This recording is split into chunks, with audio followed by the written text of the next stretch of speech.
Good morning, everybody. Hello, hello. Good to see you guys.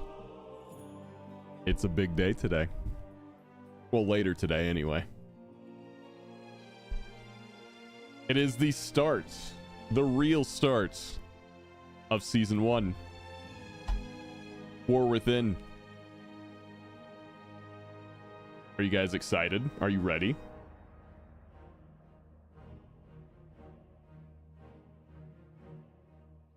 Ooh, that's still hot.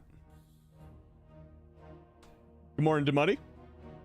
Good morning, Hokkaido, and Mike, and Lelia, and Eki Hunts, and Ellie, and Mies, and Vodka. What's up, guys? Yeah, it's finally starting. So we got about like 1 or 2 weeks of learning dungeons, learning routes ahead of us. I'm excited. Lurking from work. Appreciate the lurk, buddy.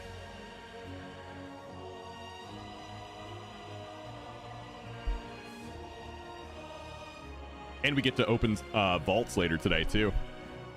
Get our tier 8 delve loot. Good morning, Acer. Who's ready to loot a socket from vault today? Oh no. Oh, that would not be good. Yeah, happy M plus day, guys.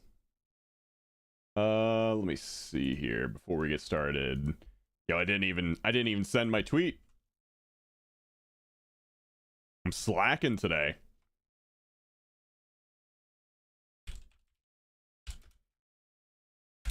There we go.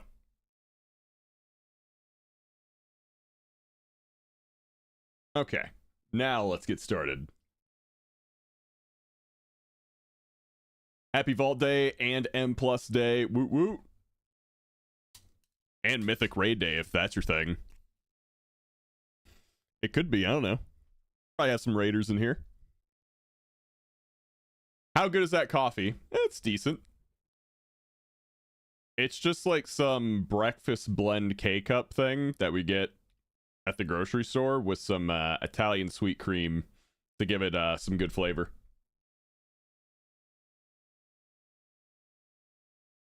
Just heroic raid for you? Yeah, same for me. I got no interest in mythic raiding. Like, I know it'd be, like, it would look cooler if I did it, but I just don't like it. Don't enjoy it. Sounds like heaven? Yeah, it's... Without the Italian sweet cream creamer, I, probably wouldn't drink it.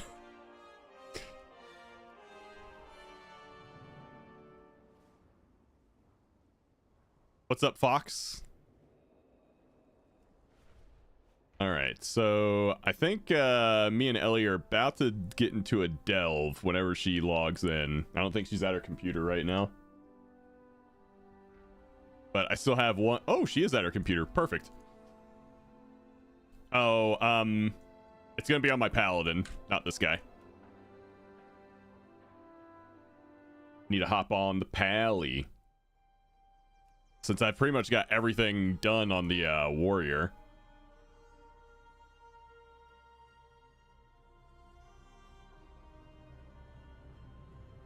Got all my weeklies done on the warrior. Pretty much everything done on my vault that I possibly can. And Paladin's gonna be in a okay spot. Alright, what's the delve we gotta do? Ashkahet. Ashkahet Takrathon Abyss. Let's go wrap up that delve. Any delvers in the chat?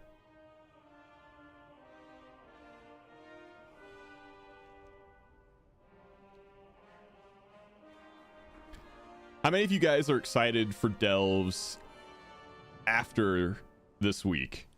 Because I know a lot of you guys were probably just doing delves because it was the best source of loot just for this previous week only. But how many of you guys want to keep doing it after? Me, because I play a lot of alts, I'm in the same boat. Yep. It's gonna be one of the primary ways that I play alts. Great way to get gear for alts to catalyst to collect the sets. Yep. Speaking of set collecting, I might make it a goal of mine. Actually, there's no might about it. I am making it a goal of mine to get the 1800 set for Warrior, because I really like it. All right, tier 8.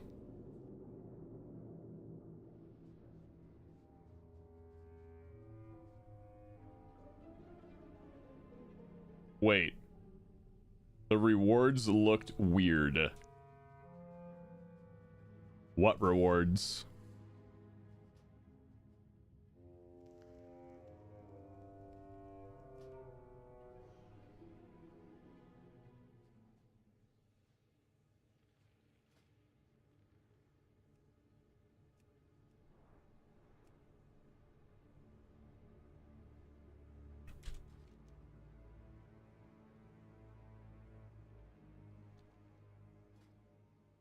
There we go. Bountiful coffer. No, look. Bountiful coffer, companion experience, expeditionary spoils. It did for a second there. I just picked another difficulty tier and then picked 8 again. That seemed to fix it. It was probably just, honestly, it was probably just a visual bug. And the rewards would have been the same anyway.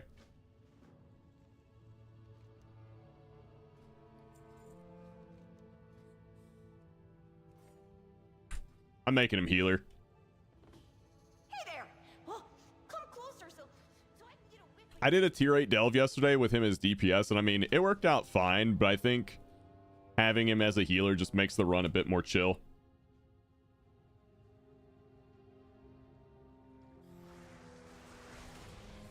They'll never be using that move.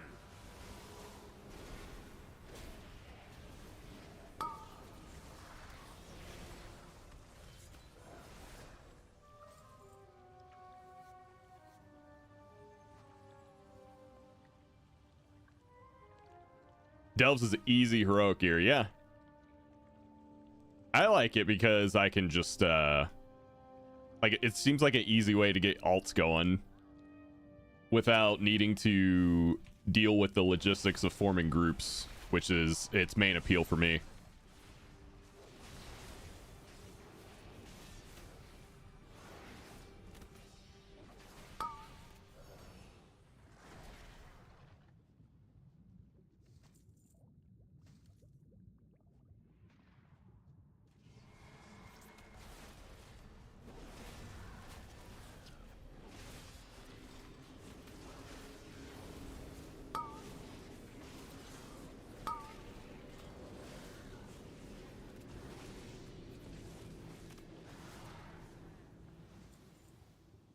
Let's have a quick sit down to recover.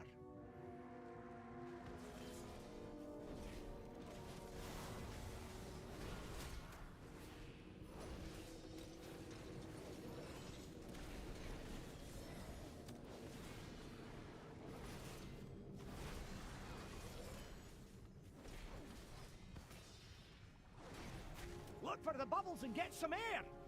Give me some air. I'm drowning.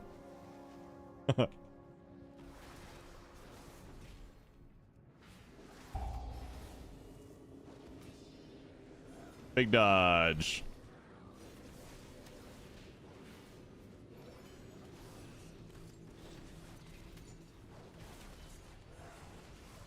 Look around. There's treasure here.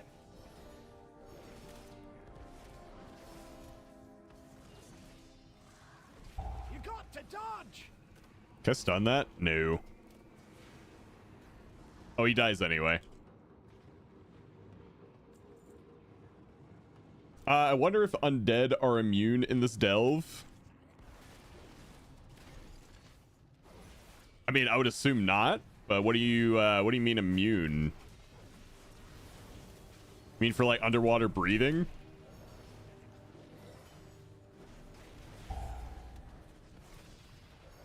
Don't go Oh shit, dying I was on reading me. chat and died. I'm not immune to chat.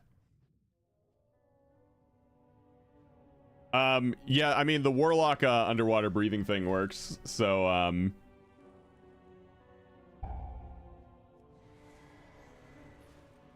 anything that affects that should work.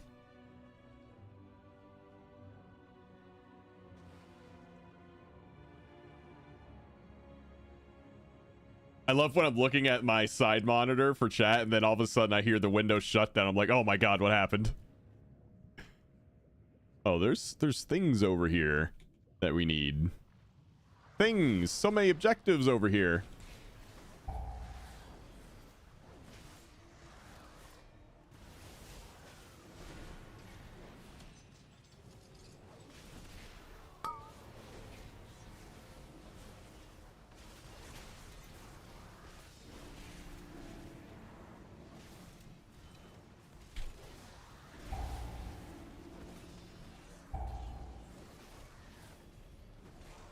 Look for the bubbles and get some air. I need a bubble. Ugh.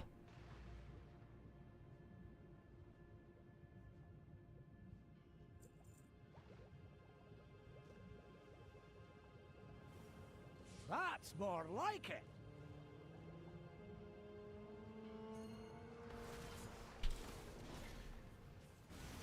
Time to go all out.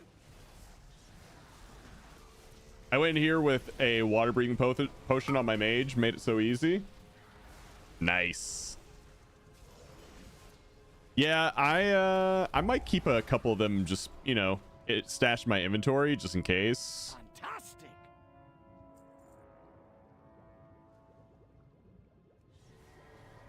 Since they seem to work.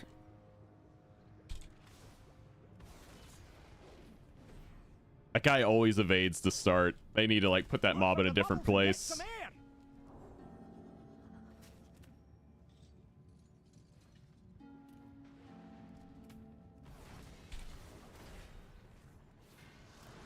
Dude, I am very much ready, Quig.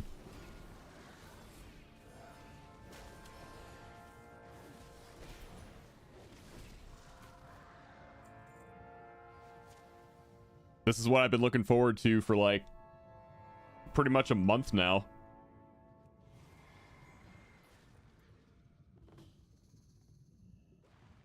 Season's actually starting up for real.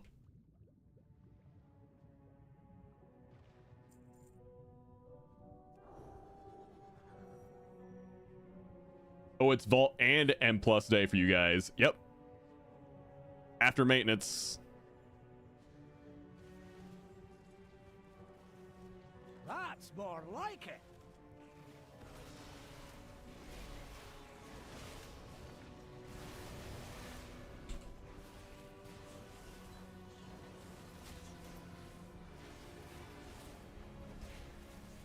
Look for the bubbles and get some air.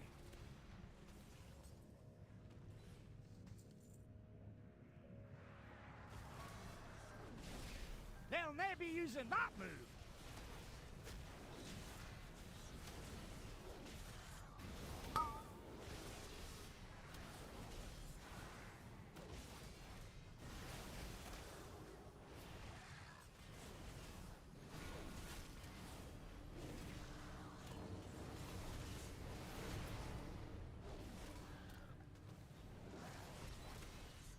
They did not like me.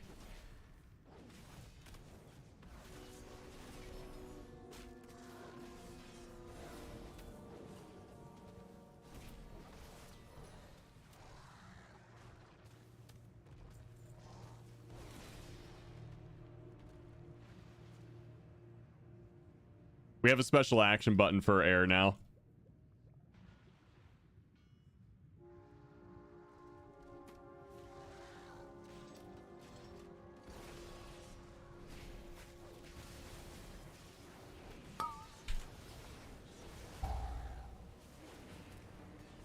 Which is very nice. Oh shit, they hate me.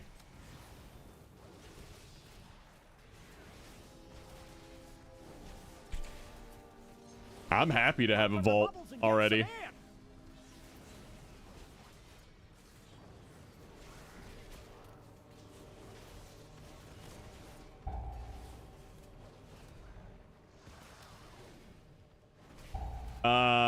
Like getting the legendary photographs now for the achievement, since I had a bad time last time with it taking too long in Dragonflight. Dude, same. I'm already going through like a lot of the achievements. Nice find. Like I'm already going through a bunch of them trying to get them. I already have most of them in that category already.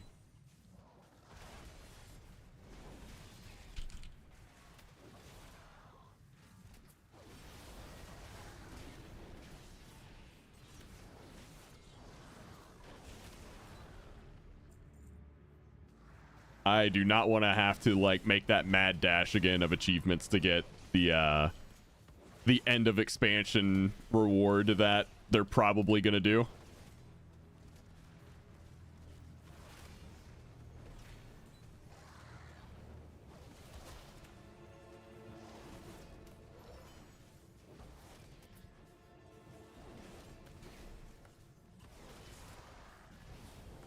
There we go. There's that crit heal.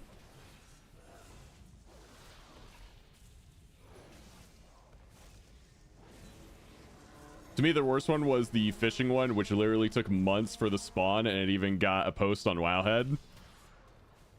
I've been leveling my my fishing. Why does he not have a health bar? Who's he?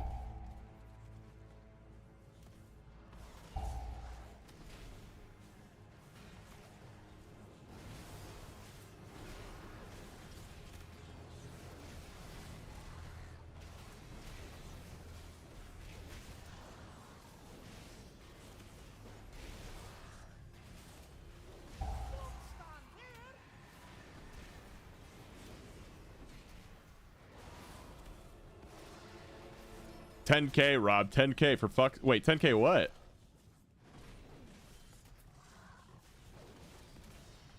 Who? What the?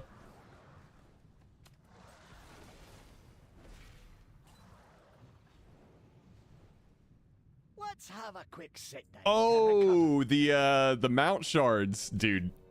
You have the absolute worst luck I have ever seen on someone farming those shards. Like, are you farming the right mobs? You're not like trying to farm for that in like Hallowfall or something, right?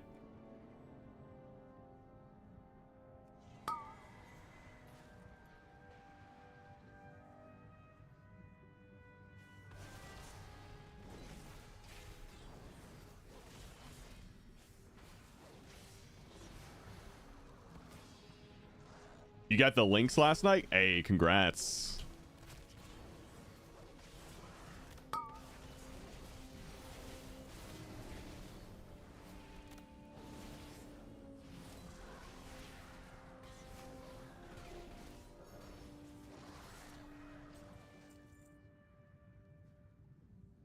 Ooh.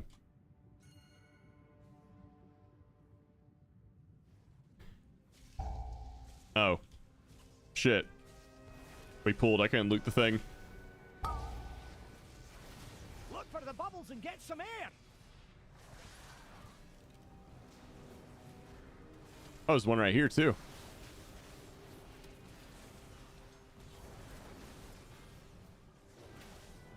Oh, what the fuck?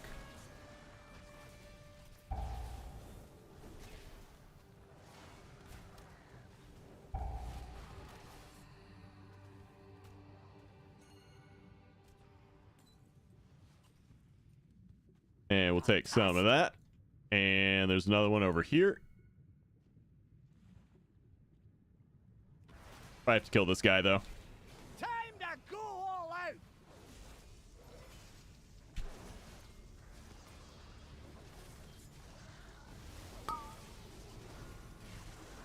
They'll never be using that move.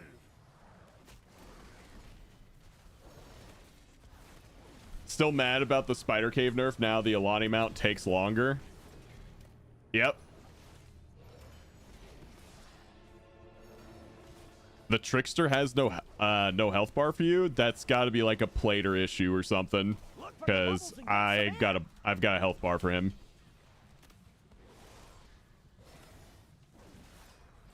Cisco, what's up, man?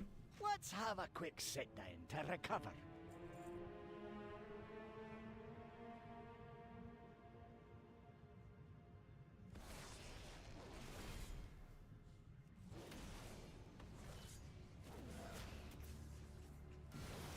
Yeah, I just use Now's plater profile.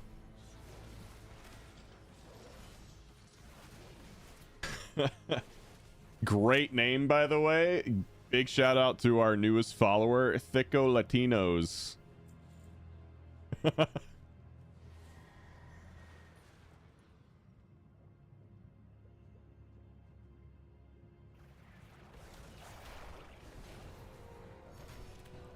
Nice.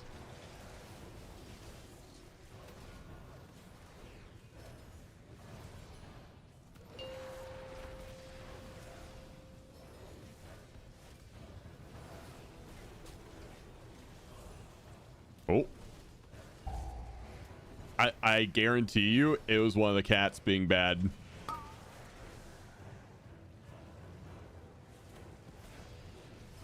Look for the bubbles and get some air.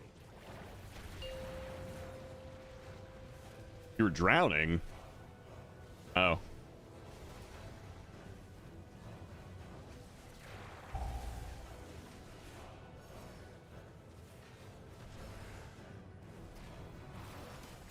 Just gotta push the special action button.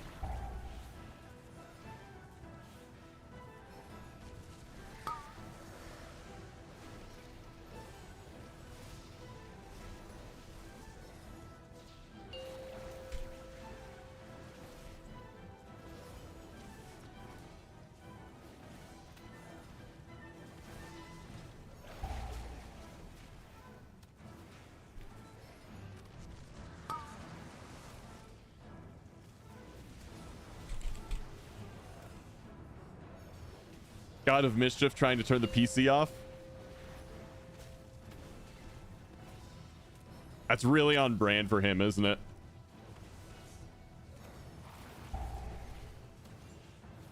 I've never had to like cat-proof a computer before, and that process is still ongoing.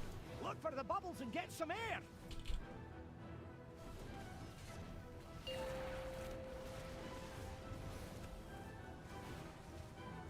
I'm still trying to learn that one.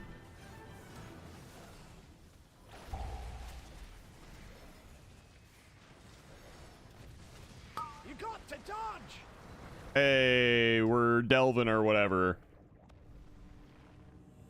Complete the War Within delves listed below on tier 8 or higher with revives remaining. Fuck yeah. That's more like it.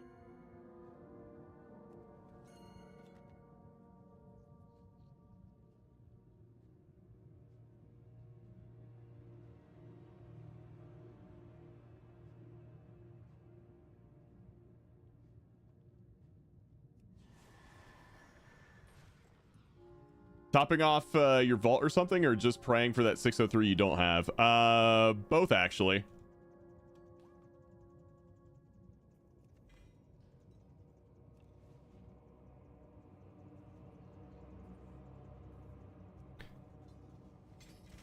Ooh. Yep, there we go. Oh, and it's haste mastery. Fuck yeah. Nice find. That actually was a nice find.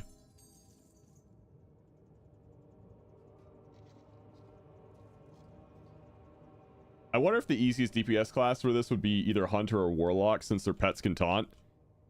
Hunter and Warlock have always been really good at taking on solo challenges because of that, so I would assume that trend would continue.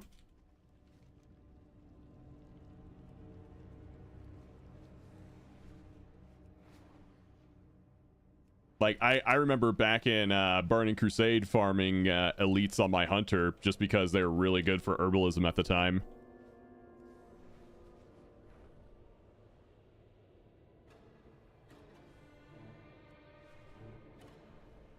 Oh yeah, with a rogue, you probably just tricks it into Bran. Such a fascinating visitor. May the weave favor you. Okay, that got me 2 slots, so thank you. You're welcome. So one thing we can do, if you want, for vault purposes, we can just do more tier 8s, like no coffer keys, just do them, just to get this final slot tier 8. It's better than your Mythic 0 box. I wish Bran had a tank spec. Yeah, that would be nice.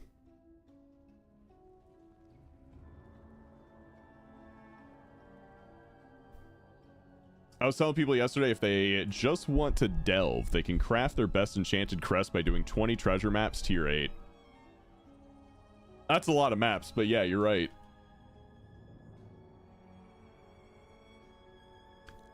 Yeah. Actually, Ellie, we should just get on Discord.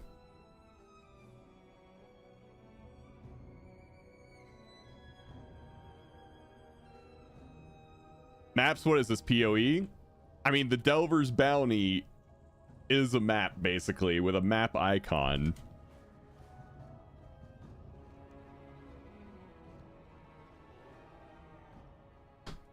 All right, Ellie's gonna go get a snack real quick, and then come back, and then we're gonna do some more delves.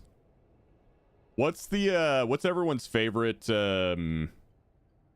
like quick delve to do?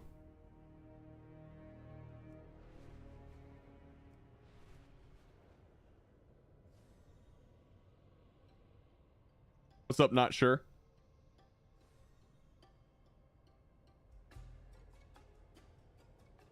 Depends on the scenario. Your mom's house? Got him. What a great response. Just utterly gutted.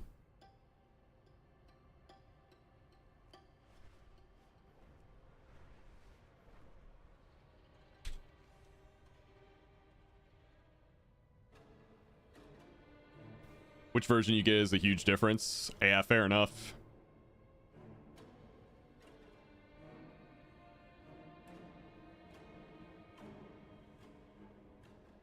I do know that I don't want to do the underwater ones.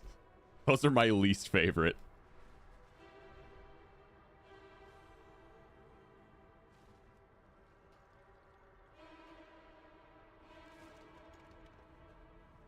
Then we would get to see Mikey. You would? I really enjoy 2 out of 3 of the Eastern one in Ringing Deeps. The Dread Pit? Can we go check out the Dread Pit?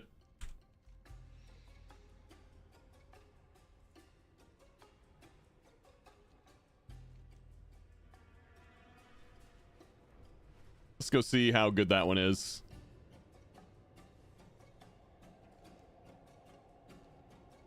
We are flying over to the Dread Pit. Actually, cancel that. I need to do the theater thing in Dorne on my Paladin, and that's starting up in like 5 minutes according to my add-on. So I'm actually going to go there, and then we can do more. Isn't that one, like the first delve you do, isn't that one pretty easy?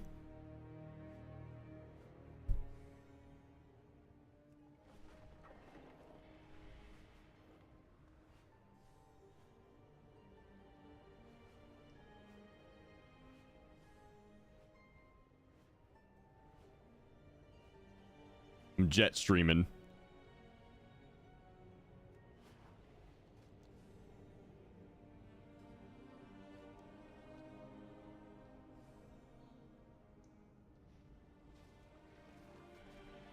Come on, man. Don't blow me up. Ugh.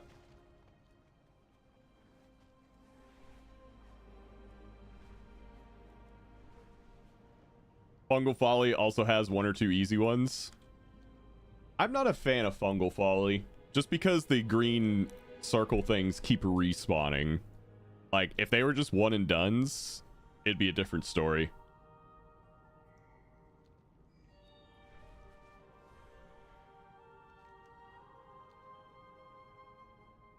But yeah, I find them to be kind of obnoxious.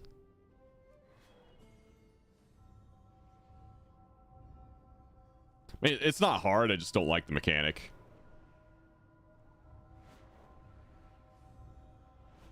We've got another incursion, and we need some defenders. I know you're good at this.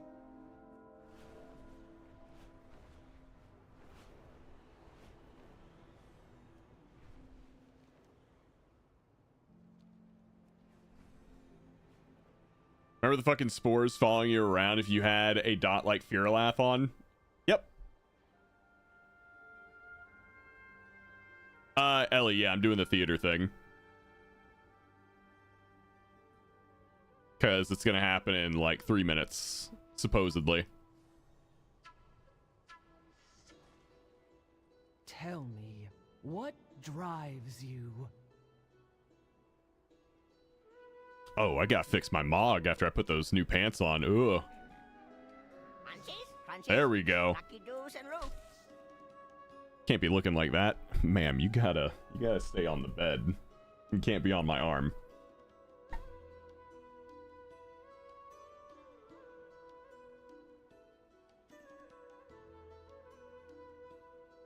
There. Stay over there.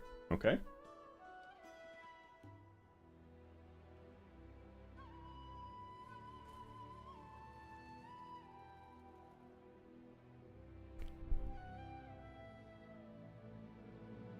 I still need to get this mount. This is like the perfect goblin mount.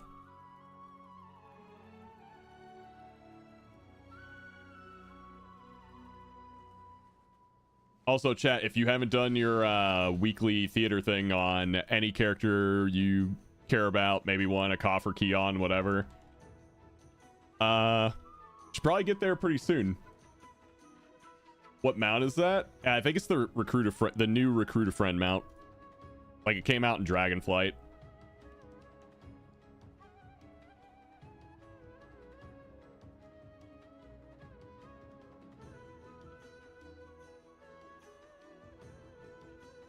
Hello. Oh, it didn't do the clappy sound when you came in.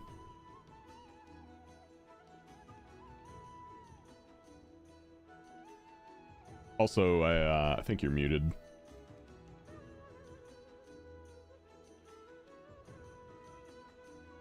Chat, did you guys see the new warrior copy pasta from the 3% nerf yesterday?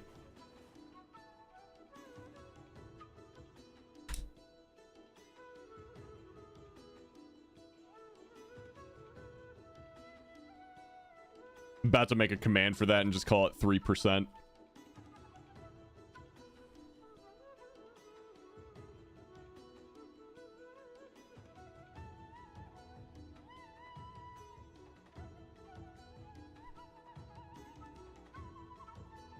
There was a lot of memes coming out of the Warrior Discord yesterday.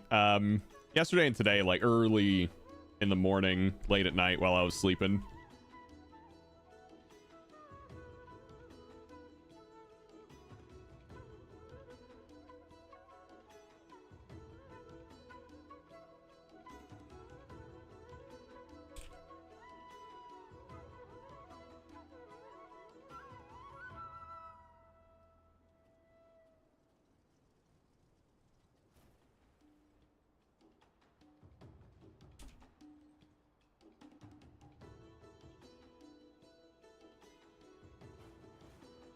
All right, let's see how much time we got. It should be active like any second.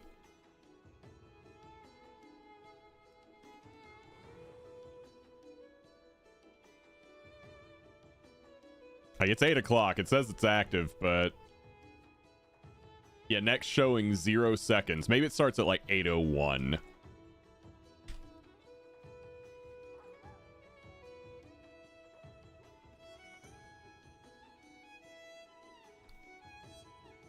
Let's see. My timer says 7 seconds. Yeah, at 8:01 it starts. As soon as it switched over to 8:01, the pop-up came up. What path brought you here? We need a pair of deft hands for this task. All right, I gotta go pick flowers. My favorite. Ooh. Do I need to like start a raid group or something to get people here?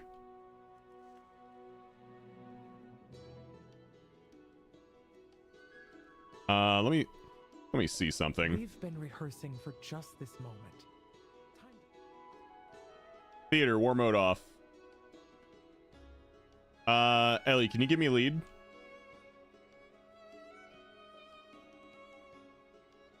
Thank you, thank you.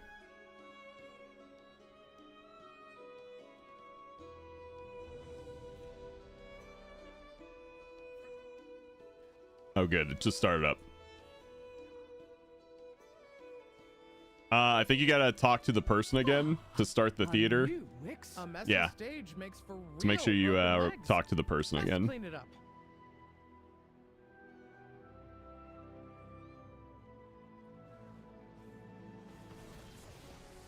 Or at least I had to.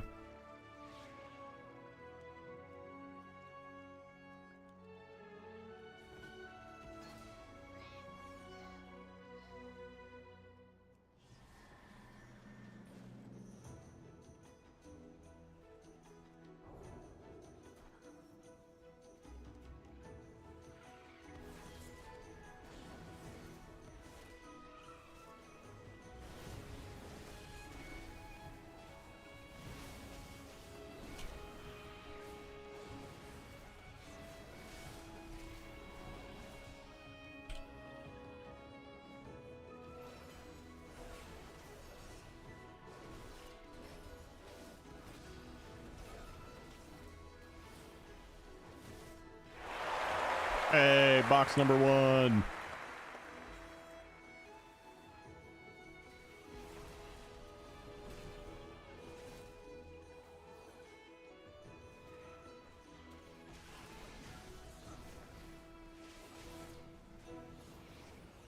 We have a big show prepared. Let's get the venue ready, shall we?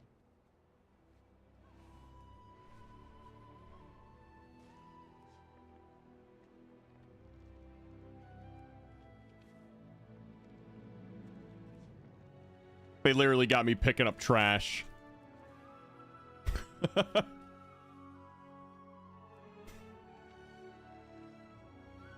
Give your best performance.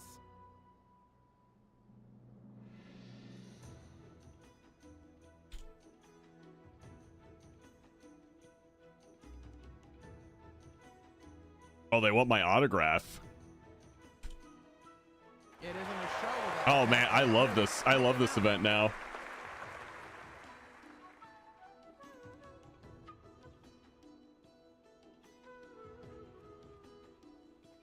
Clean up the trash, champion of Azeroth. I mean, we're just trying to keep our world clean. Hey, those are the real heroes in my book.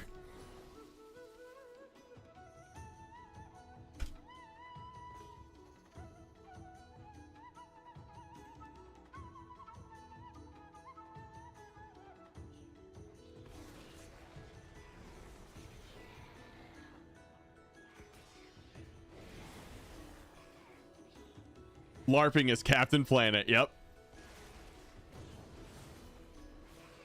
The power is yours.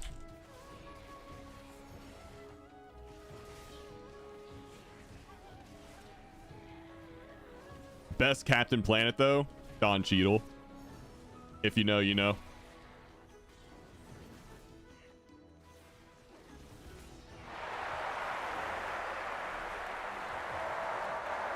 Soon they'll outnumber our audience. Give them a graceful exit.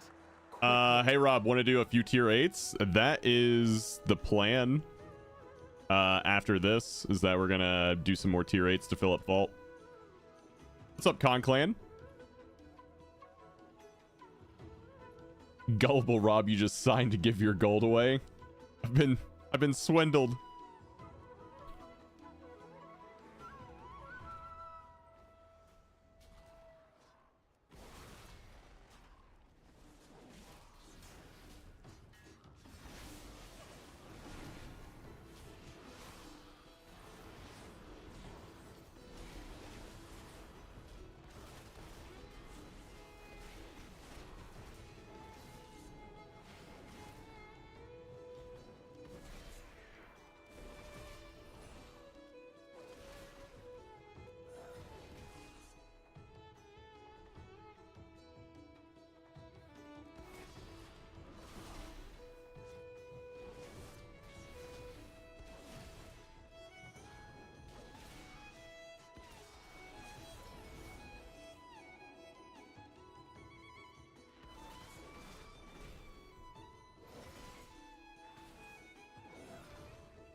Yeah, Ellie and I were just gonna do just some random tier 8s because we've already done our bountifuls.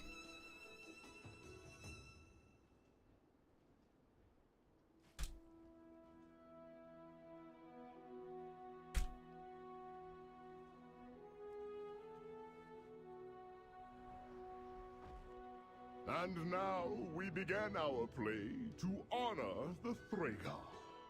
Heroes lost to time, but not forgotten. I hear a call. Dude, I wish we could do that with the griffins that we got for pre-ordering. I must go to it. Put the saddle on them like that and not have that like weird back piece.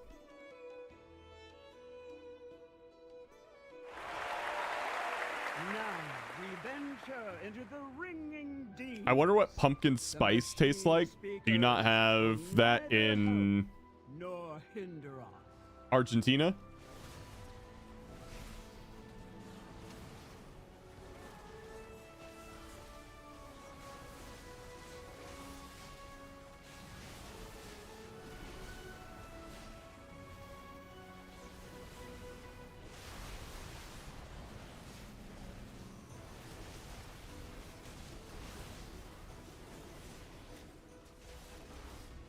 So apparently there was another delve nerf last night, right? All are getting darker.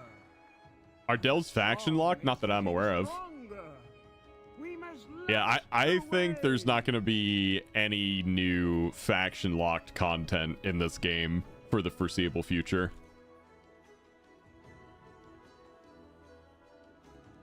Other than like maybe story content at some points, but the game definitely seems to be going in the direction of cross-faction everything.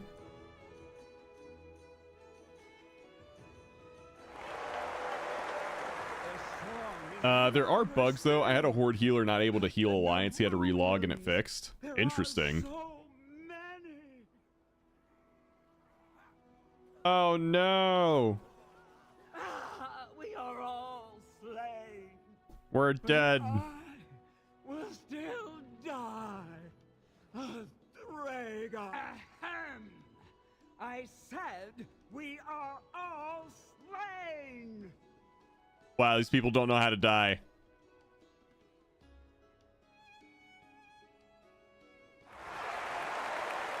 And so the Thragar's adventure Take a bow, take a bow, take a bow. the bottom of the coreway.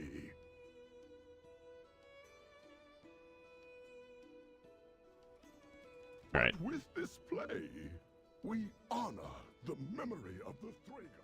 Follow no directives. That weekly but is your done. own.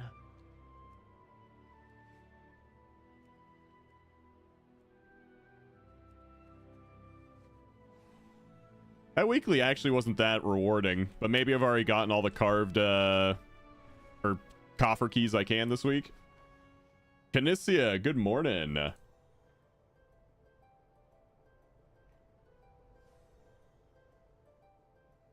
Good morning, good morning. I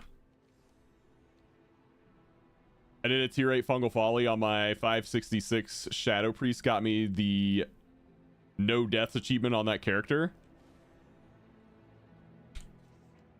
What's it called? I feel like I have that.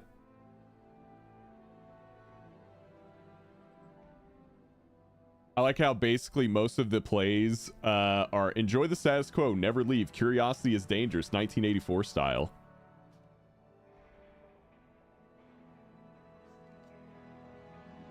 That's how they are, man.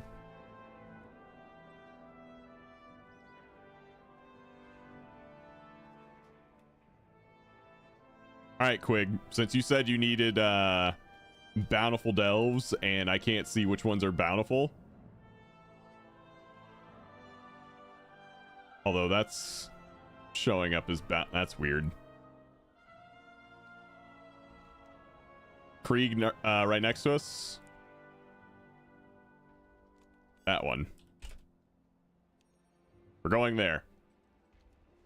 Will that give us stuff toward Great Vault? Yeah.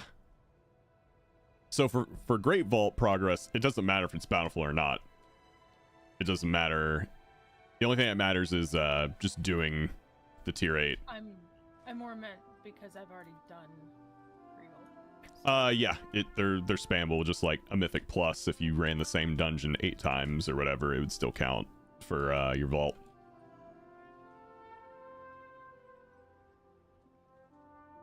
Step closer and don't mumble.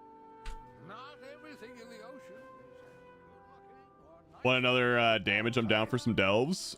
We can try it. I just don't want to get to a point where like it takes too long to kill anything, but I know they did do another round of nerfs for delves last night.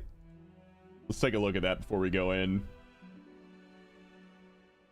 Oh, it says for solo delves.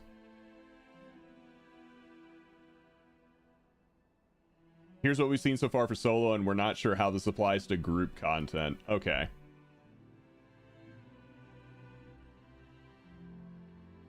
How is baby Maui doing? He's doing great. He's really doing well. Here, let me get Lento in here before we walk in.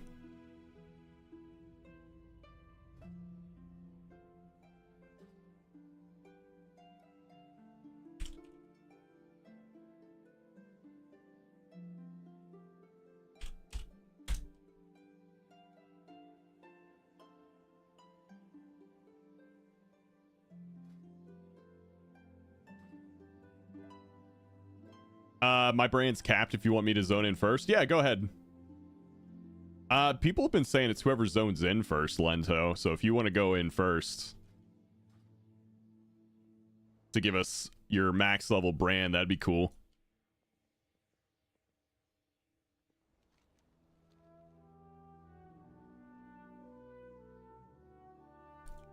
Yeah, like Maui bounced back immediately, S-Floor. Like, it's like he didn't even have a surgery.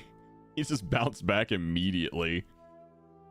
Like, first day he was back, he was a little wobbly still from the drugs or whatever. But yeah, he's doing just fine.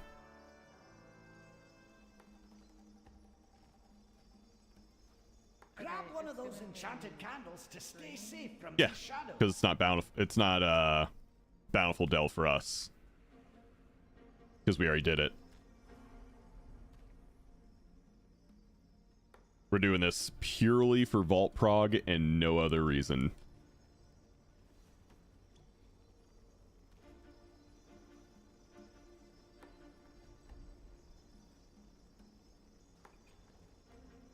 handle gets weaker when you move. Watch your steps.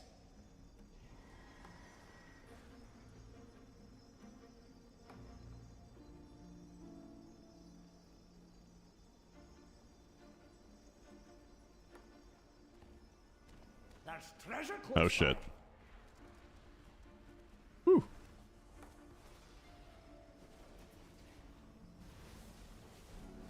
Don't stand there.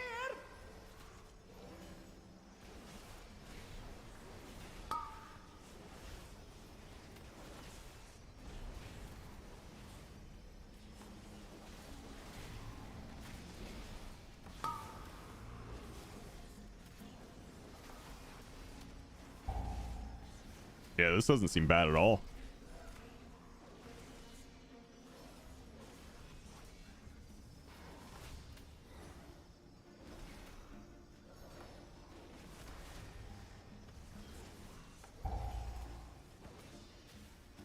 Help's a coming.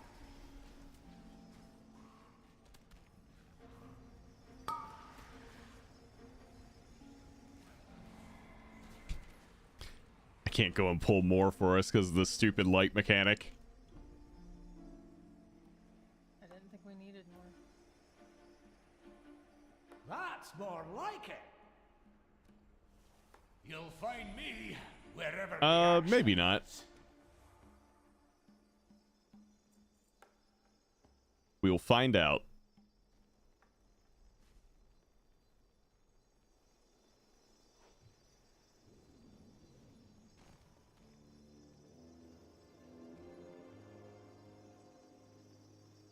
Yeah, Esflor, I appreciate you asking. All the cats are doing well.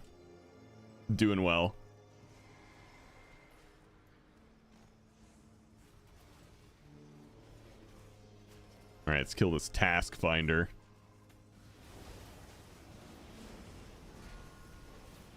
Task is about to fail successfully.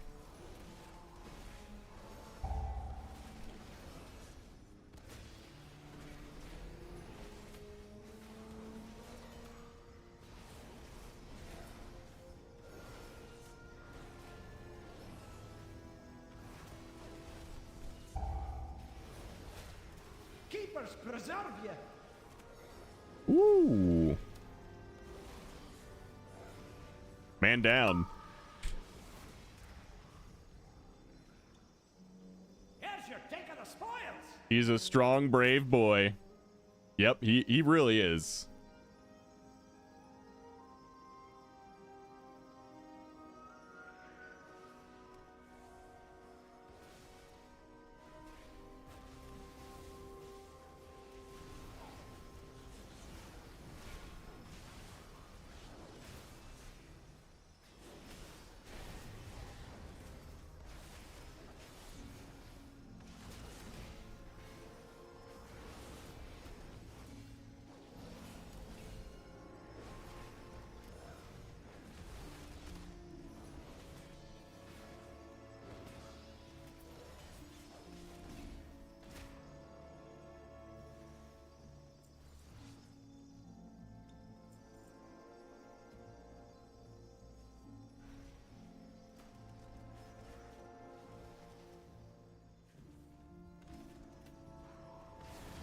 Oh, he threw the egg way over there.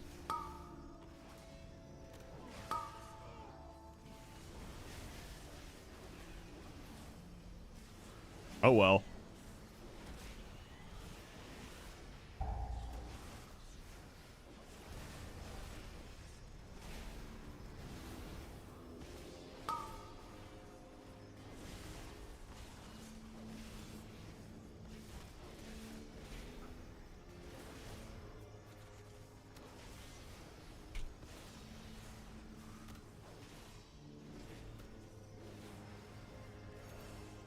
Yep, typical hunter. Let's get that nasty off you.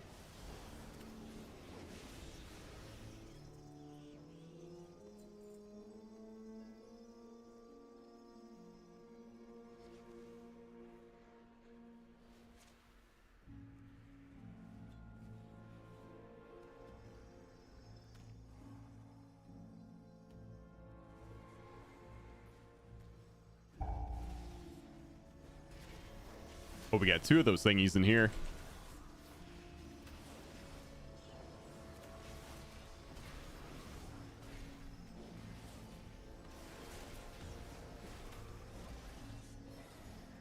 Do.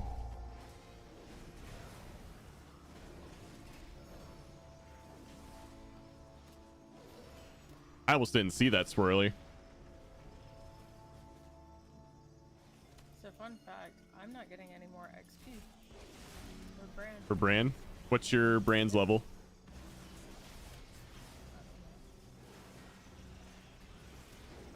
If it's 38, that's the cap, I do believe. It's 28.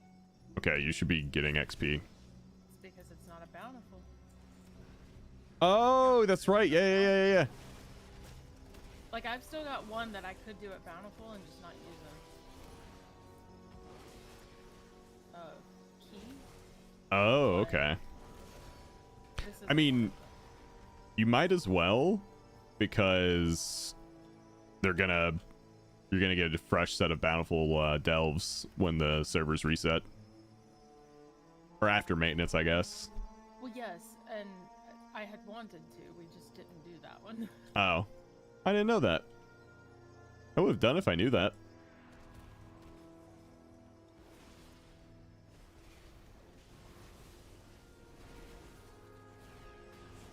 How long are servers down today? I think 3 hours. I think they have it posted for 10 a.m. Pacific is when they're supposed to be back up.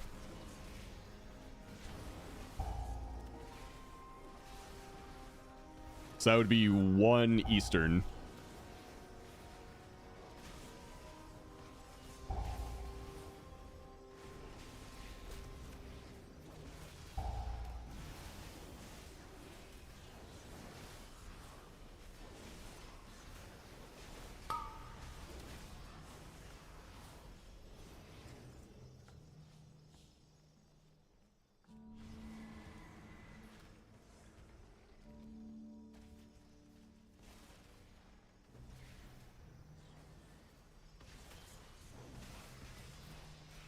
You know, 3 hours, but they got to give EU the advantage in the race and let US get a much later start.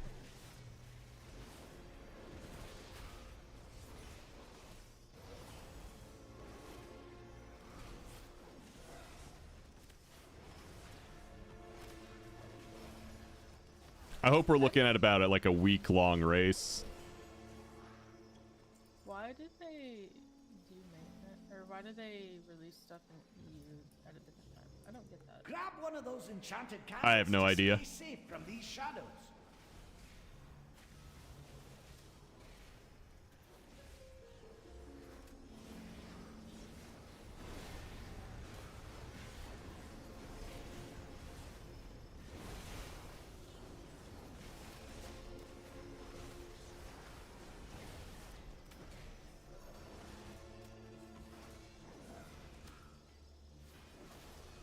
Getting a little bit of lag right now.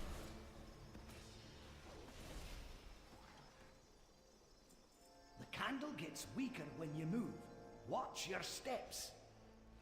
Oh, I have the candle. Whoops. Don't know how that happened, but I got it. I mean, you can drop it. Yeah. I took candle. Low Moose, thank you so much for the 11 months Prime. Thank you, thank you.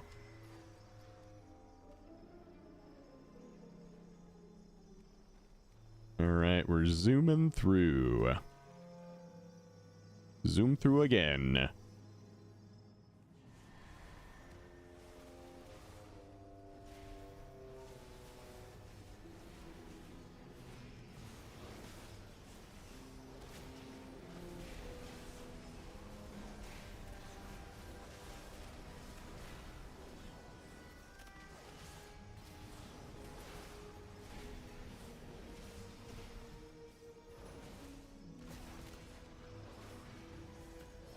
Dude, I love how hard some of these Hammer of Wraths hit. If you got the Blessing of Anshe buff. You can get some big crits if you get lucky.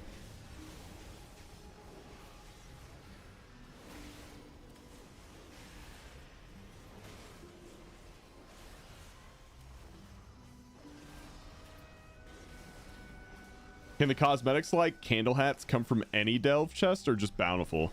I'm not sure. I haven't really gotten a bunch of those. To be honest with you, I forgot all about the hats.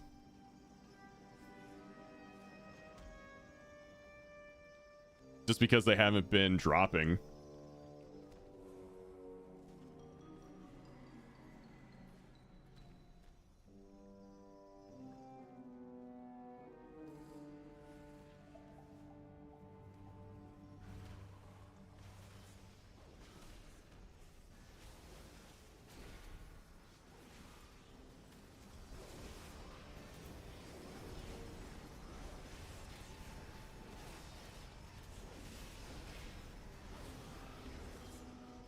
Keys tonight. Yup.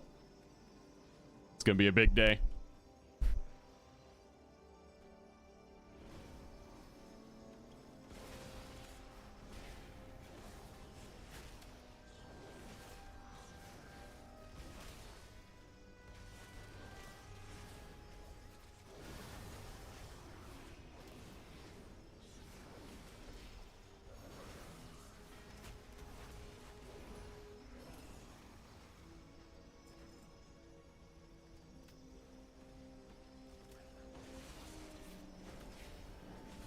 Not doing keys until I hit 25 renown with Arathi. Why's that? You get something special from keys if you're 25 renown?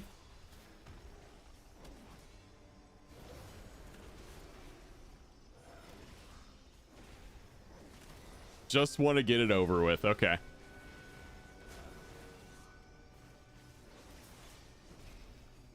When you get the mounts...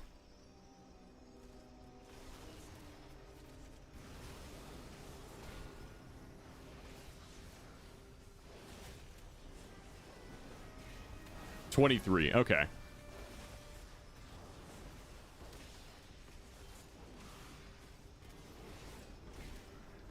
So this delve has not felt like obnoxiously long at all. I don't like this one, or there's another one that I think was also bountiful that I love you all for that. Happen again. I don't like the ones where I have to carry around something. Yeah. For me. Like I'm already having to manage like aggro and my own health and where to go and blah blah blah. I don't want to have to carry something to manage its resource. Not for the entire delve anyway. Yeah, which that's all it is. Yeah. Like I think once you hit that first objective, don't make me carry it anymore. Yeah, I can understand that.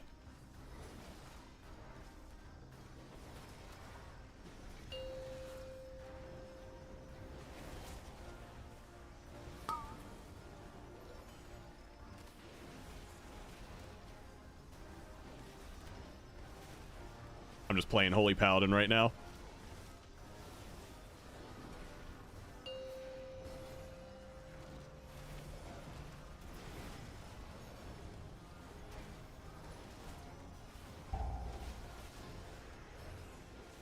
Oh no!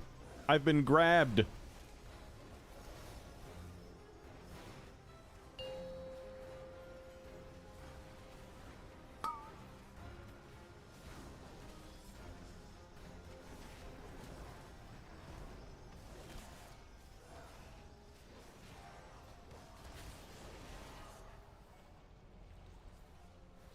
We took their candle.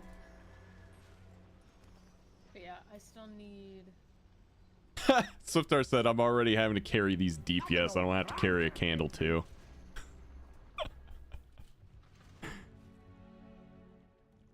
Yeah, it's the one in Hallowfall that I still need. Okay, we can go do that.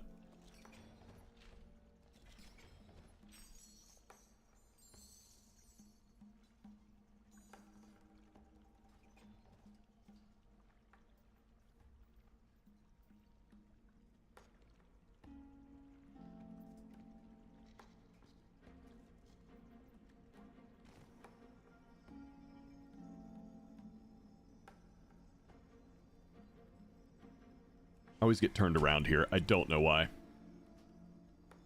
Ellie needs one in Hallow Falls. Let's go do that one. Morning. Hello, hello.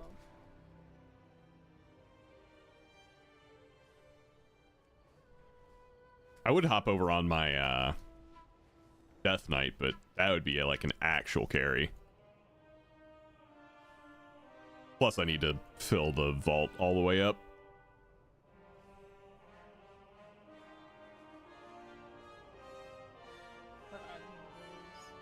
It's like it didn't even really get in on Mythic Zeros.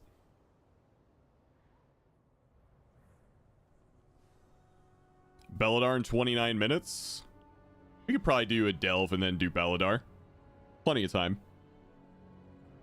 Unless for some weird reason this one's really long. Oh, if we're doing a 30-minute delve, that's crazy.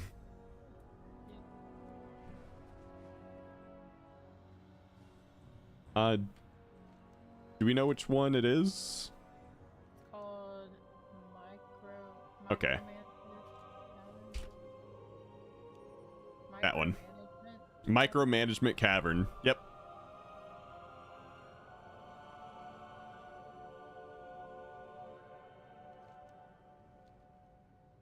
I do wish that these had summoning stones though.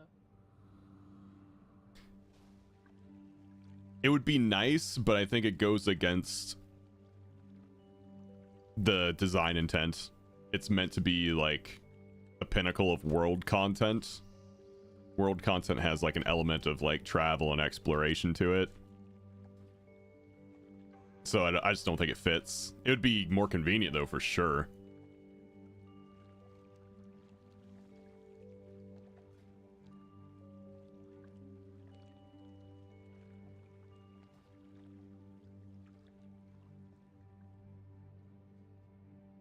Greetings, sir and/or ma'am. Come back with some. I need to clean out my paladin's bags. Although I do have 77 slots open on my paladin, so I think it's okay. It wasn't as bad as the warrior.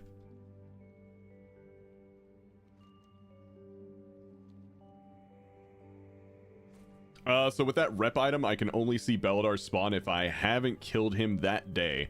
So I can't help other people find him. Is that account wide?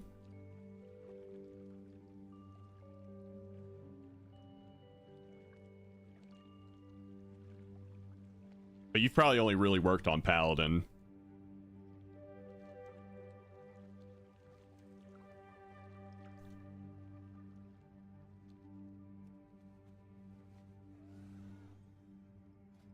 Your druid is 76 from gathering? Holy shit, that's a lot of gathering.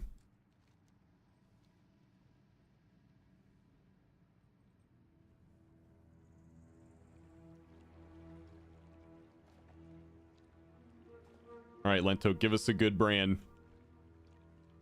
Alright, let's go in. 43 null stones to turn into whetstones.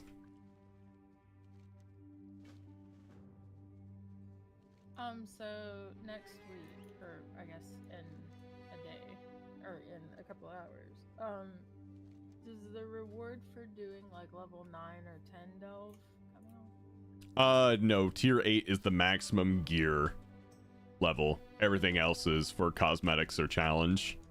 What was like, lost? From here until the end of Yes, yes. Oh.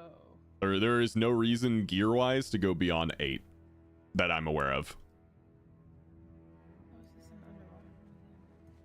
No. Just this thing.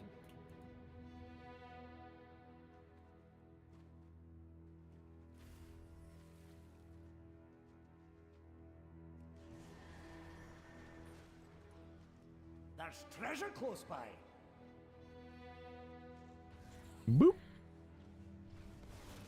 It is one of these though. With the spores, yeah. Nice find.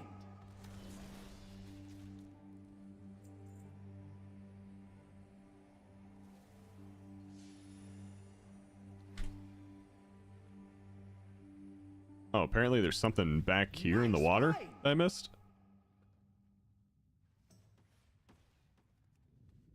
Yeah, it's one of the 4 crates you have to get. That was number 4. Number 4.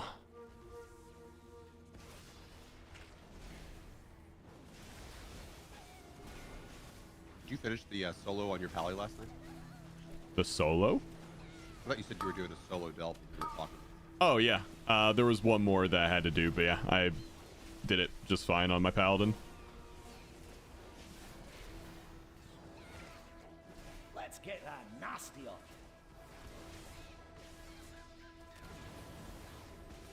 My It paladin's takes a little actually in a longer. decent spot now. Yeah, I do too. It takes a little longer, at least for solo. But yeah, I think it's a decent spot. Only took, 50 different hot fixes. Those spores will blow up if we hit them. They just overcorrected that one time, and then they had to fix the overcorrects.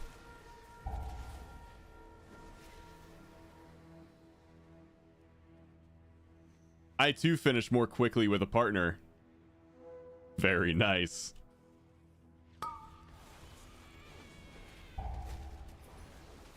Good for you. This man's over here bragging.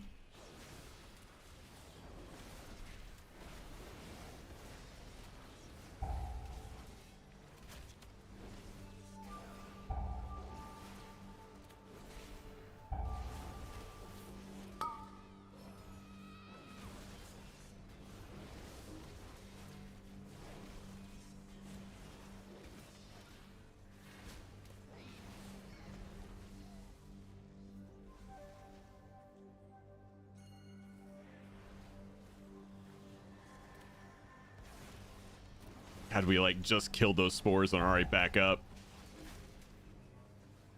I actually don't mind them because I can use them because they do friendly fire. The friendly fire is nice, but it also moves them away from me, so I hate that.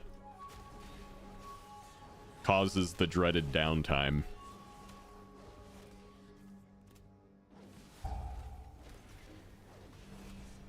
Oh wow, I can't even stun that.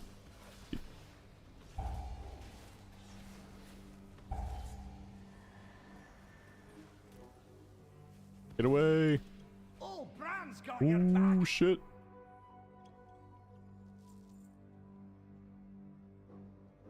Which is worse, finishing too quickly or not finishing at all? Yeah, not at all.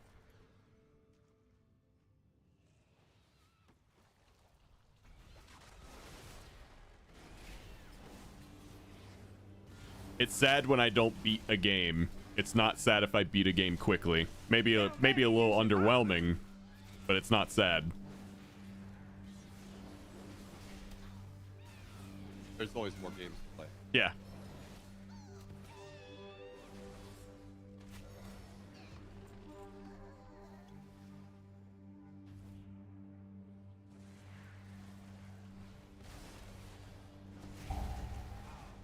Hang in there. Woo.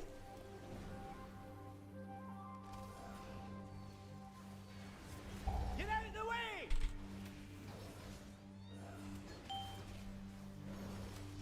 There was a spore in there Two that, spores went off. that sent, yeah, everyone flying. Get out, get out, get out, get out.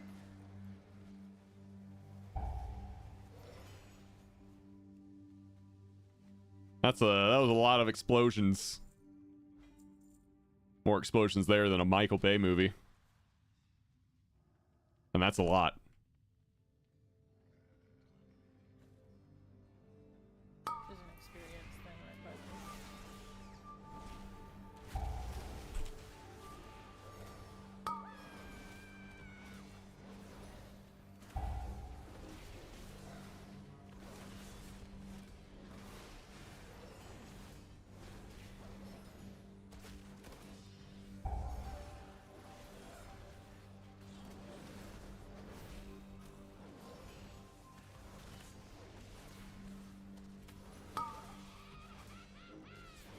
So why do you play WoW then? Technically, you've never beat it. Well, I mean, you beat it with your own personal goals, right? Since the game doesn't have a built-in win condition, you make win conditions for yourself. For example, like getting every slot, every gear slot, like myth, you know, fully upgraded myth. That's a win. Like getting to a certain rating that you want to progress to in Mythic Plus, that's a win. Getting cutting edge, Hall of Fame, whatever your goals are, that's the win.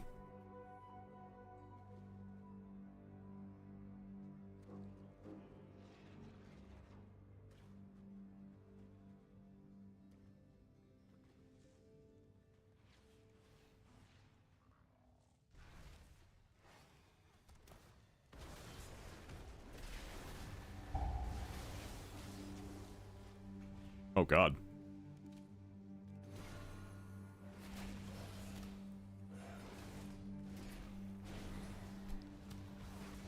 I set my cooldowns. I gotta use it on something.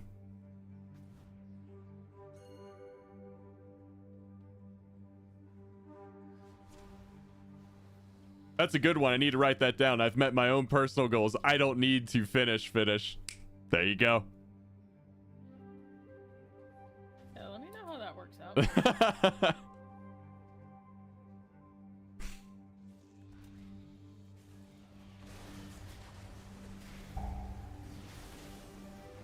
Man's like one step away from saying finishing is a state of mind.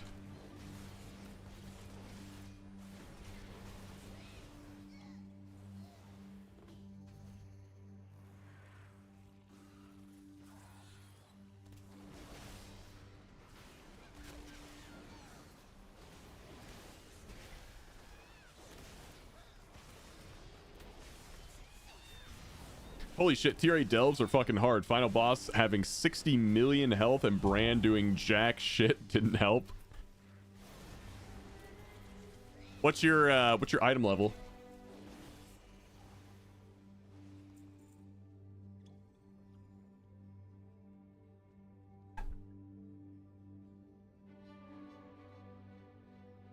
$588.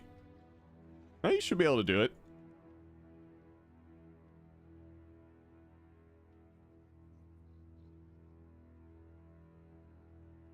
I've always found with the delves that going with the healer, like, yeah, maybe it's a little bit slower, but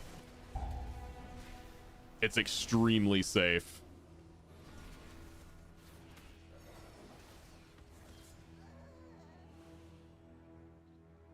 I think they're both now, right? Yeah, you get a little bit of upfront healing and then a hot. And they also stack too. The hot stacks.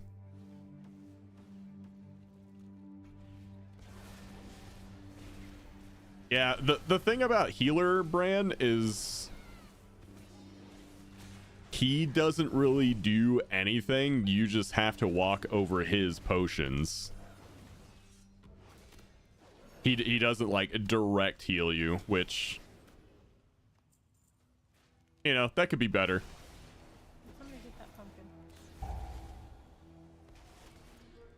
Think so.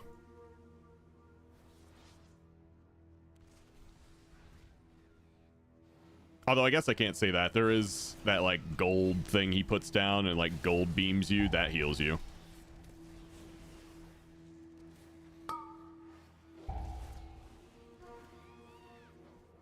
I'll fix what's got you down.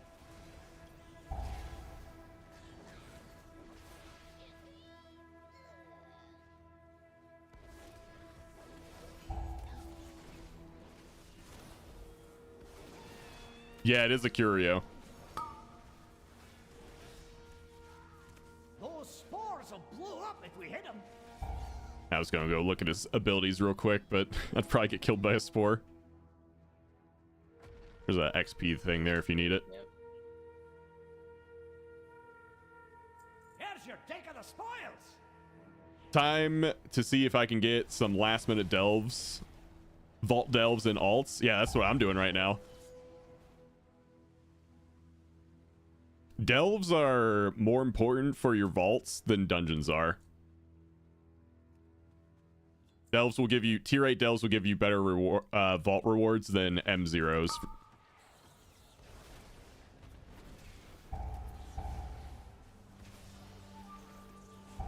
but that changes after maintenance because we'll have Mythic Plus.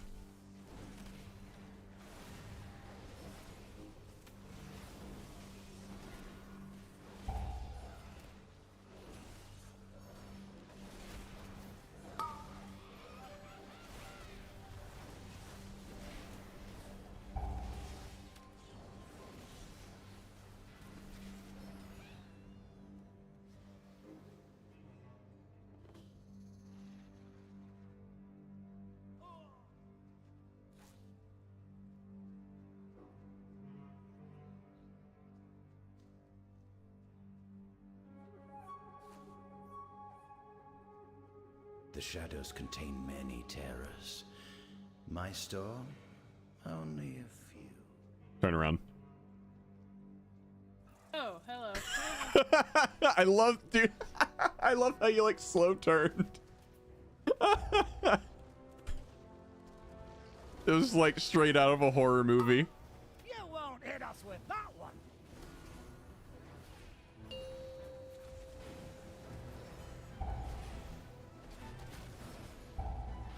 I should have actually followed up with when it said turn around. Every now and then I get a little. Yep.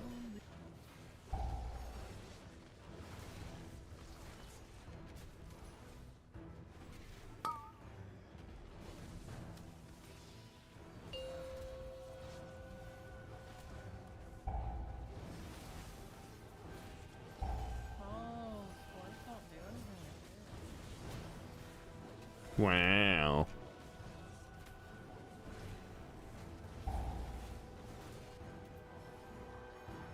Oh, big loss. Let's go.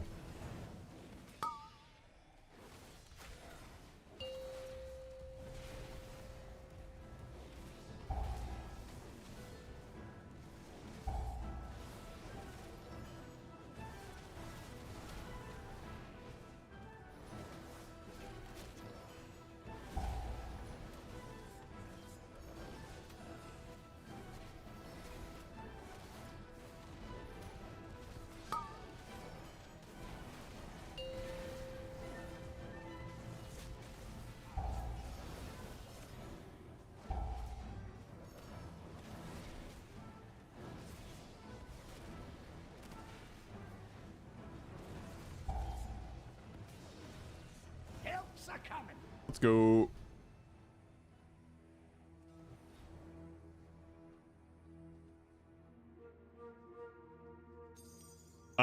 We actually just got out of Attackrathon. It was tier 8.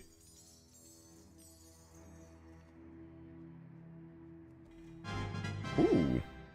What this? Oh, it's an offhand. What the?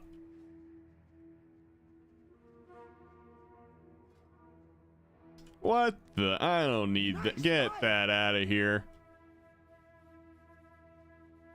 I love how I got the exact same thing that I've already got. Yeah.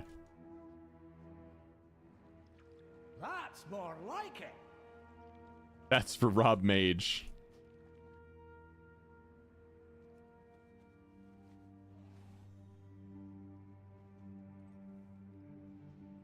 All right. So that was the last bountiful for you. Yes. All right, so we've done the Halifal one. We've done the Isle of Dorn one. Let's go do Ringing Deeps. Quig, which one of the Ringing Deeps is bountiful?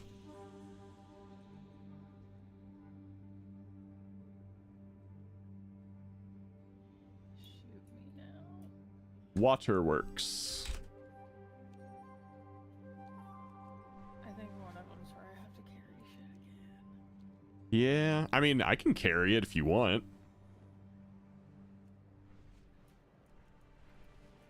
No.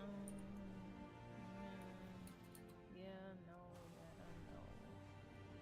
It's my job. Do we want to do Belladar in 10 minutes instead? Will we have time to do Belladar and get, what, 2 more delves at least done? I think so. Because delves take like, what, 15 minutes, basically? I don't know. They're around 15 minutes. Keys are like 30, delves are like 15.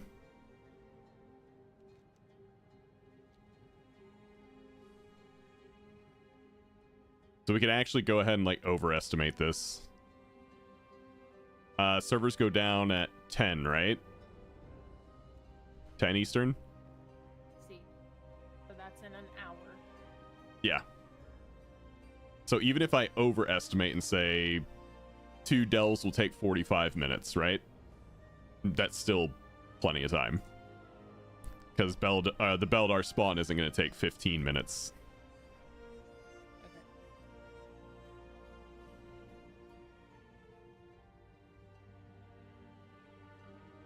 All right. So we're 10 minutes out from 9 minutes out from Beldar. If you guys would like to join us for some Beldar action, post in community, post in Twitch chat, like just request invite, whisper me, whatever you got to do, and I'll get you in. You've got a little over 8 minutes before it spawns.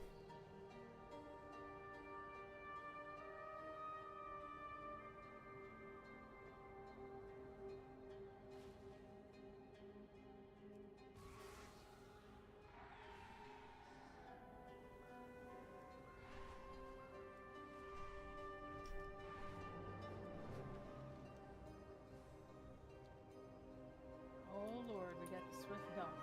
The Swift Doctor. Wait, can the Swift Doctor tell us where it is?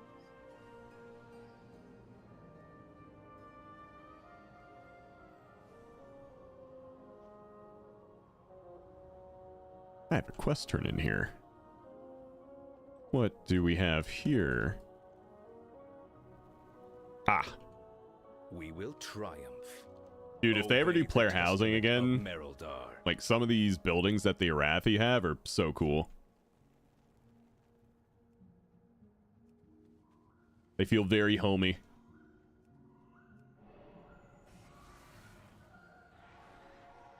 I don't know where here is. I don't. Are you still in?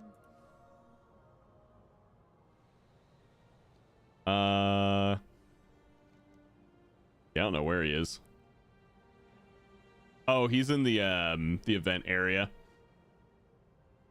Spreading the light. I've already got all those rares killed. Here. I watch Bellular vids later. Pop, pop, pop. I'm just gonna land right here. Wherever I'm at.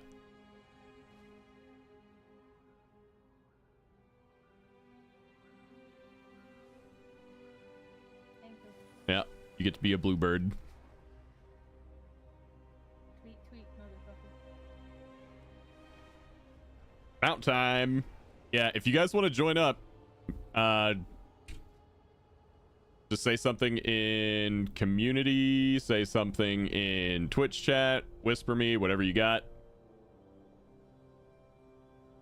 So you don't think they will raise the delve item level to keep in line with M+? No.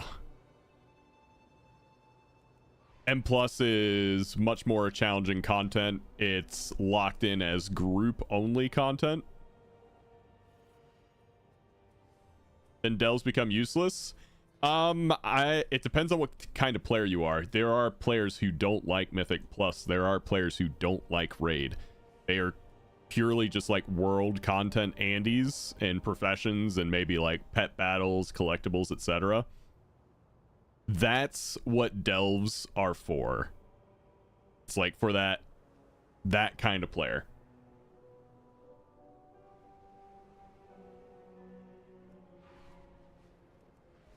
I'll use delves to gear up fresh alts. Same. I will too.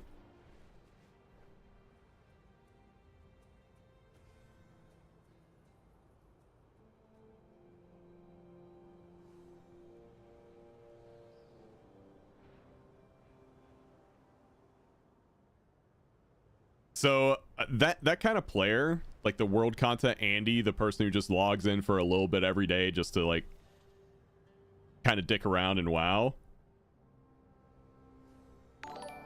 It was a pretty underrepresented part of the player base. Nuxt, thank you so much for the 1 year. Thank you for using your Prime here as well, man. It was kind of an underrepresented part of the player base. Because like there's all the sweaty content, if you want it to be sweaty content, out there. Like you can push keys, you can get into you know, like cutting edge rating, all that stuff.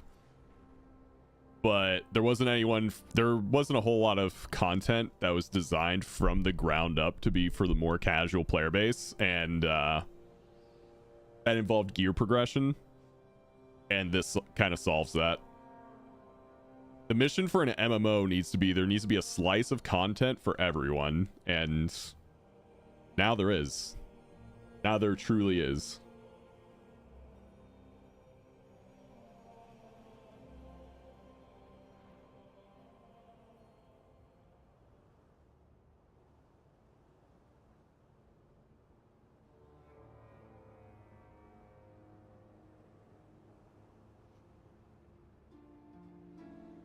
And like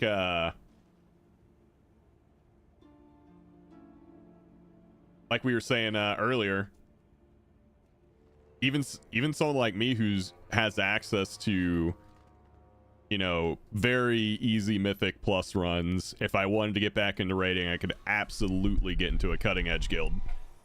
Like there's a lot of content for me if I want it.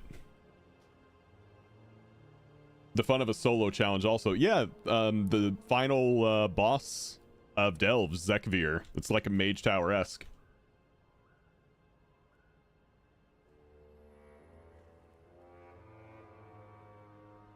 We need more warriors. I don't want to get it back into cutting edge raiding, man.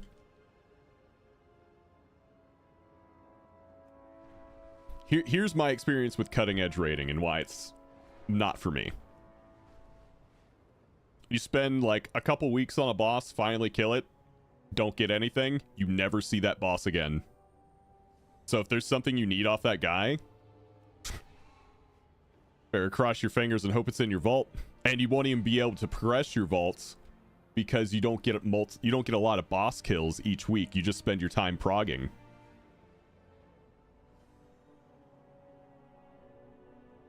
All right, do I have everyone? Hey! It's okay, Rob, you don't need cutting edge raiding, you got bits, king clap. You're goddamn right, dude. Cisco, thank you for the 1,500 biddies.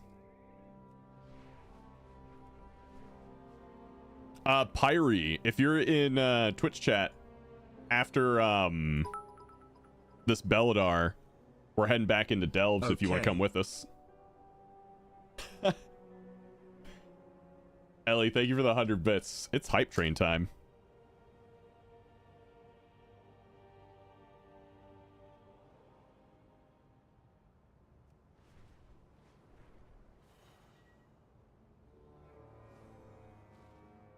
All right, this is our camp spot.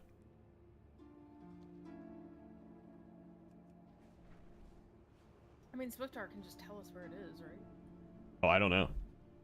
Also, Rob, that character I showed you has been the most fun in Honkai Star Rail I've had since launch. You know, she can use her ultimate 20 times in a row. That's my kind of character. Don't mess around with the other abilities, just do the big one. My guild has been created to give a chance to everyone. Even those without experience are considered bad players who got always benched. There's too much elitism in this game. There really is, like when there shouldn't be. I just spilled my coffee on my work computer. Rip. That's unfortunate. Chat, we are 1 minute out from Belladar. Is there anyone else who wants in?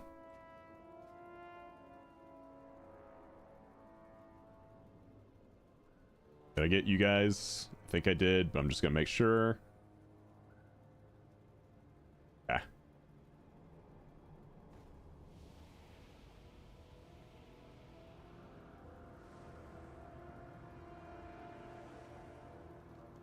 All right, where is it?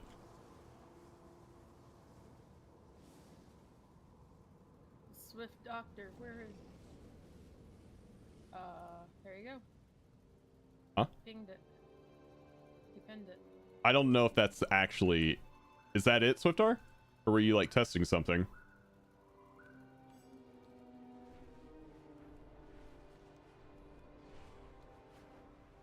That's it. I'm hauling ass.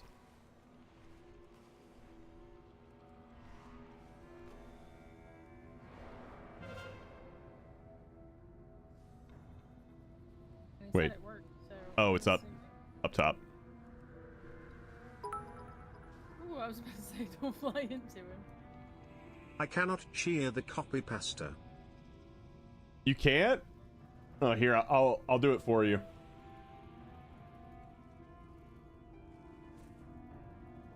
Somebody pulled.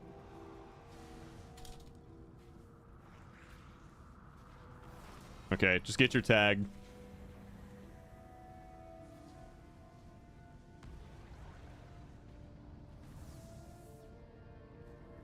Here, that's what he meant to type.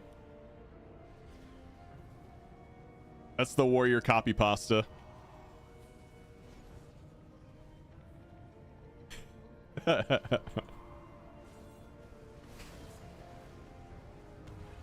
Let me get this straight. Wow, look at ramen go.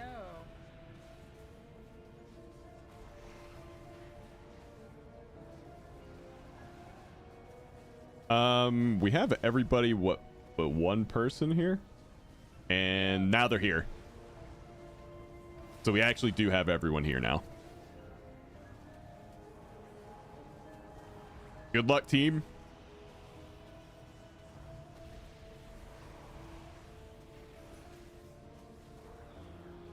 What we got?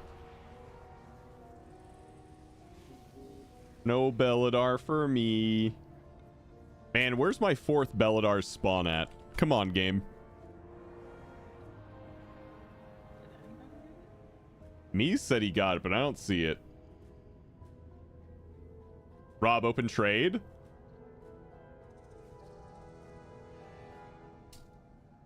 You're not even in my group.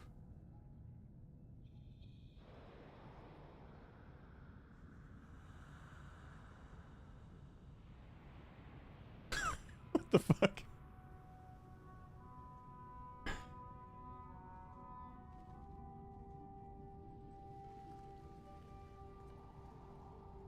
Guys, thank you so much for the hype train. We got like 10 more seconds on it. All right, so I'm gonna go ahead and kick everyone out that wasn't in the oh wow, Mies is keeping it going. There it is.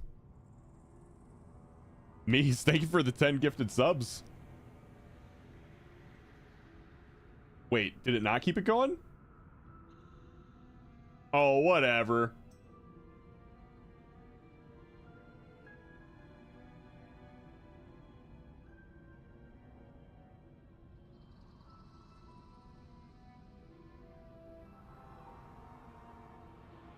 Hold on, I'm waiting for this like message to go away. I don't know if it kept it going or not. Yeah, whatever, Twitch. Mies, thank you for the 10 gifted. Level 3. Yeah, that would have basically been like level 3 or 4, honestly.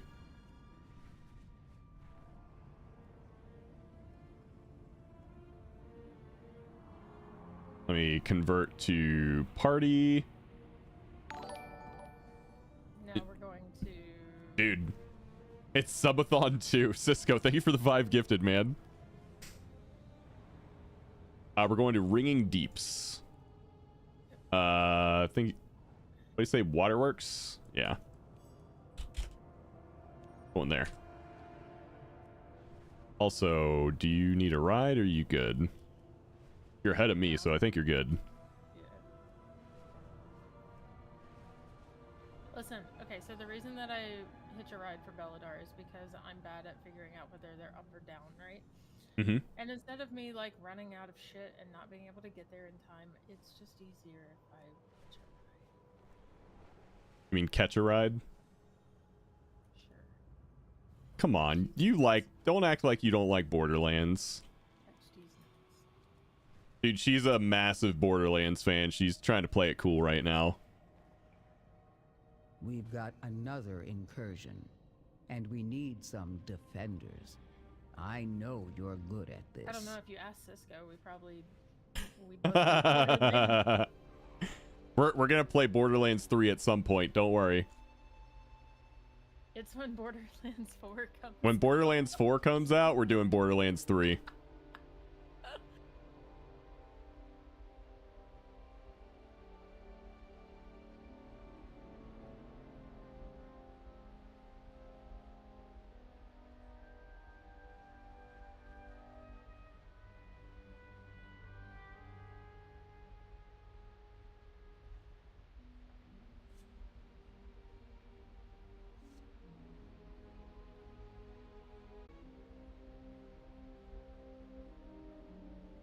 Rob, did you see You Know Who went live and blamed the org and is playing victim? No, I did not. But that's kind of funny.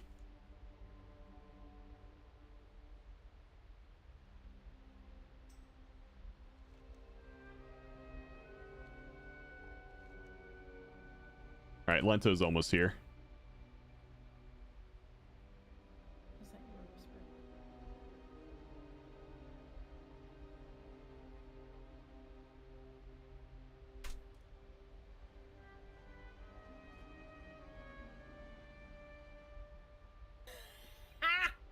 What? Oh shit. Dude, Ellie asked me who, Chance, and I said the name, and then she all caps me fucking asked. I genuinely got. That device keeps us safe from the poison. Hold on to it. I'm hungry. Got food?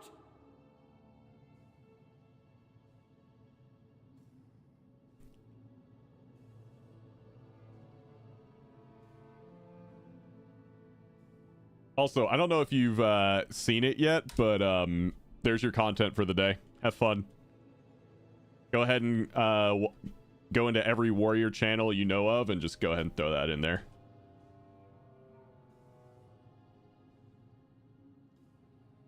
Because we got nerfed by 3%. It's destroyed. Also, everyone is here, so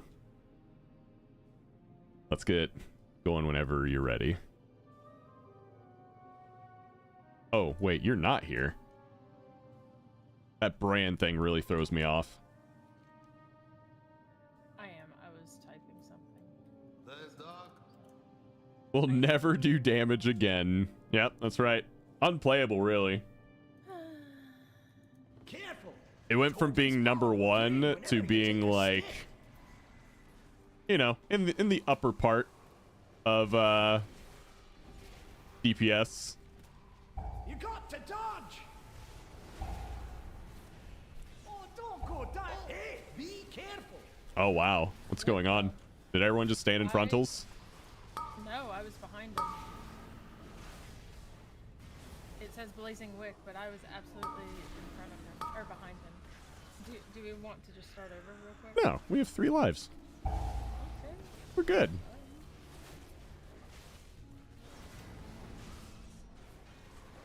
Oh, maybe we're not good. I have fuck, I have aggro on everything. Maybe never mind, maybe we should.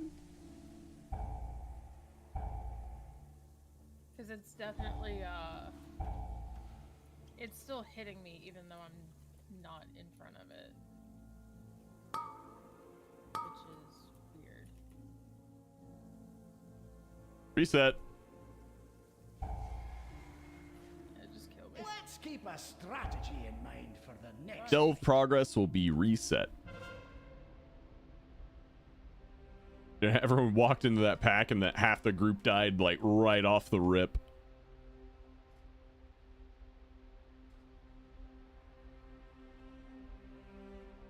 Awkward part is arms is better but has no AoE, so now you get to choose single target or AoE.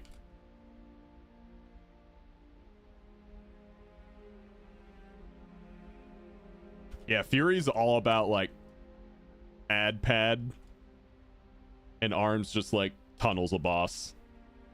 Alright, can we go back in? Lento hasn't come out yet that I've seen. Oh. He's in here with me. I know. I don't think I saw him walk out. Man, the Are your copy lives pastor reset? needs to be adjusted so we can spam Okay. the bot with it. Keck him. Did you open your vault? Vaults aren't open yet. Okay, so. So no. Totem's power will drain whenever you take a step. Vaults open up at server reset. And we're gonna have maintenance in 50 minutes, so it'll basically be up after maintenance.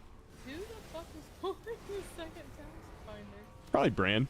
Is it Bran? One thing I really want them to do is, like, Bran is not allowed under any circumstances to pull mobs. He cannot do that. That can really fuck over your run through no fault of your own. I mean, it's in his DNA. He's a hunter. Blizzard is gods of this game. They can control anything. They gotta fix him. I despise when he pulls on his own. It, like, immediately pisses me off.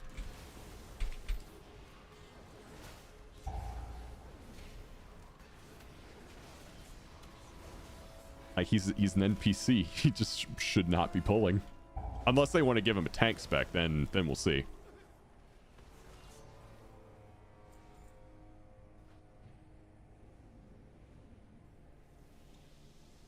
Cisco, thank you for the 100 bits. I will. Should we give a command name to that copy pasta? Warrior, like W-O-Y-Y. Yeah, I could do that. Warrior.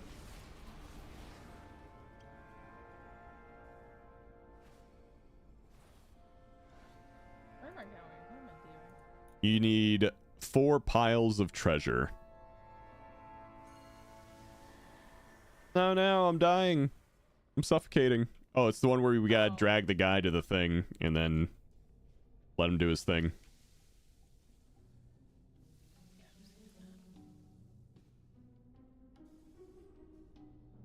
Hey, you give that!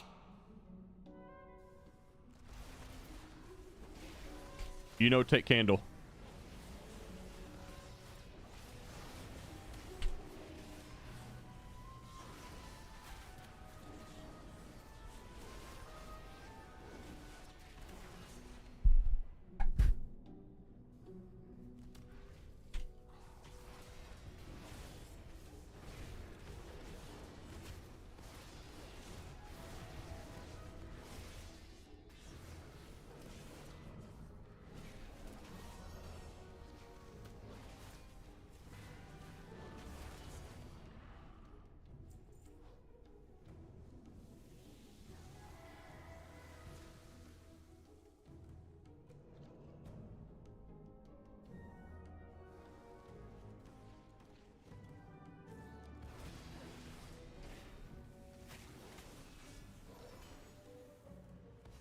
God damn it, Bran.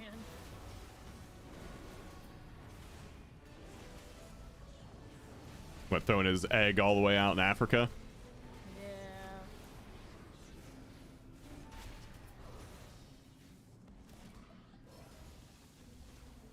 There we go.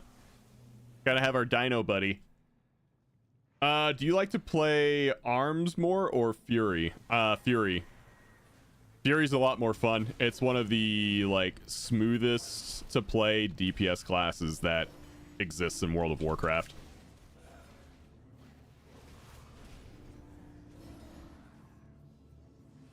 Its rotation is very, very fluid. Hey everyone, don't mind me living vicariously since work has me stupidly busy. Oh, I'm sorry.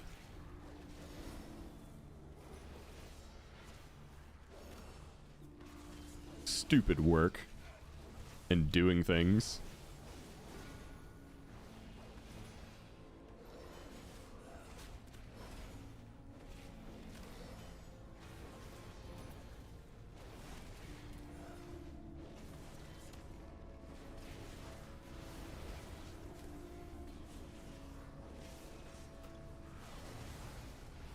I feel like I'm massively behind. I've managed 1 level 6 delve and passed out from exhaustion. I wouldn't say you're that far behind. Like, all we've been doing so far is getting low level gear. So like whenever you start back up, you'll immediately have access to better gear because you'll be able to do M+. And we're just starting out M+ today whenever maintenance is over.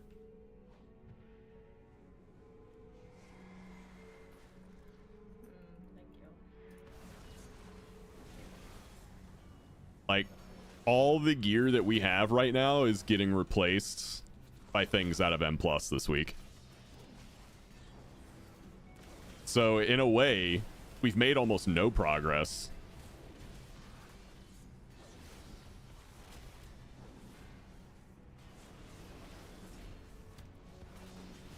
Where's Dude Bro that I can talk to get him to do this? Ah, there you go. Yeah, 618's pretty nuts. I'll be back.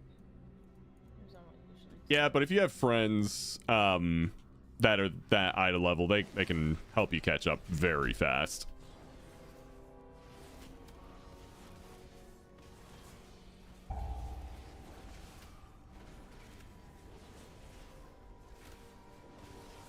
Like, big picture, there's not a whole lot that we've done so far that's meaningful progression.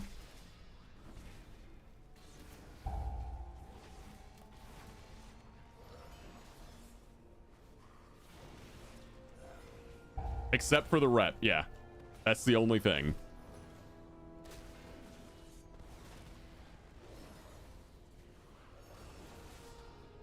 Get out of the way!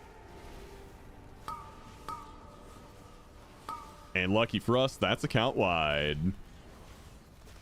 Yeah, he said meaningful, Swiftar.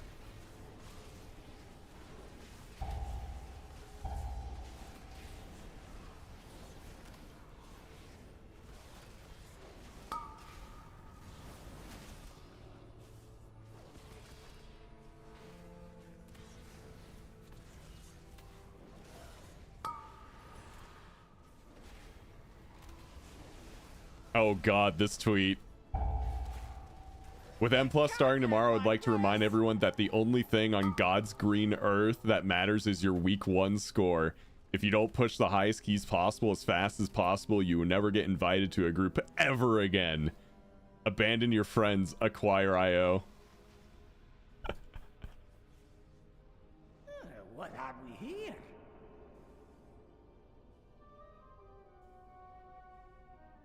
Let's have a quick sit down to recover.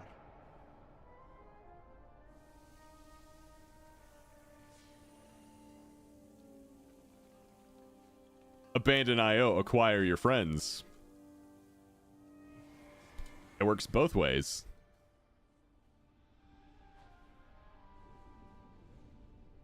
That device keeps us safe from the poison. Hold on to it.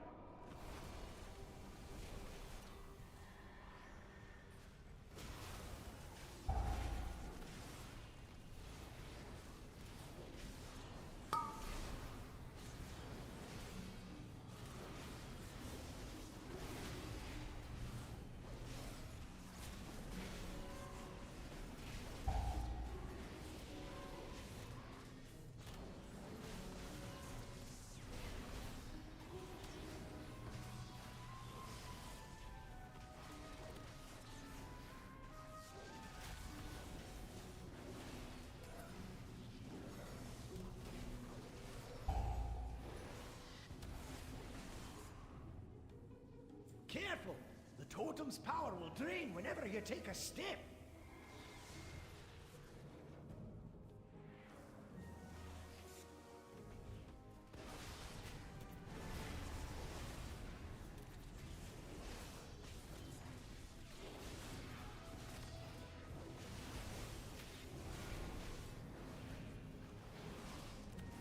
3K in Season 2 Dragonflight was enough for me to say, fuck it, 2800 is fine, get max gear in every week and have fun.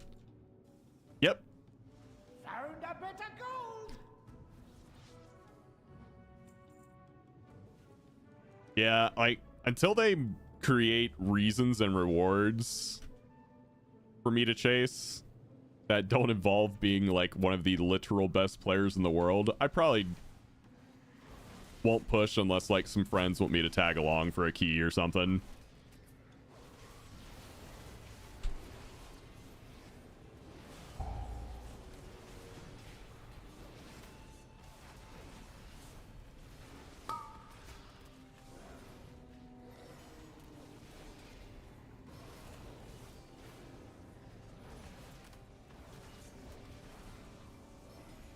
I mean, that's an actual reward though, Kel.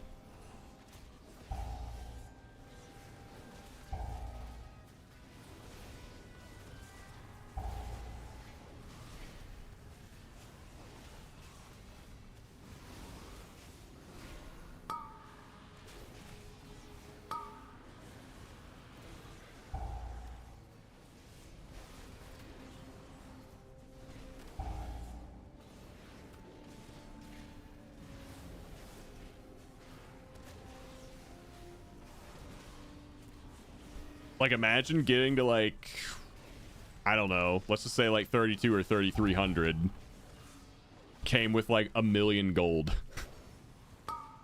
They're like, oh yeah, I want 1,000,000 gold, we'll push that.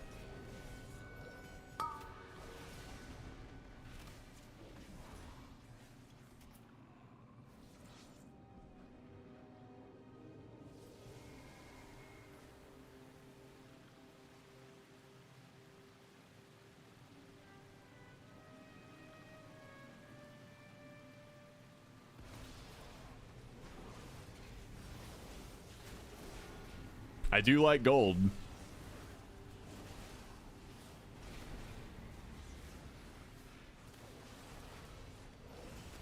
Back to work. Keep blowing stuff up for me. Here's a chat GPT guide about how to play Ret Pallius written by a toddler. Oh boy. You want to hit bad guys with your sword and make them go away.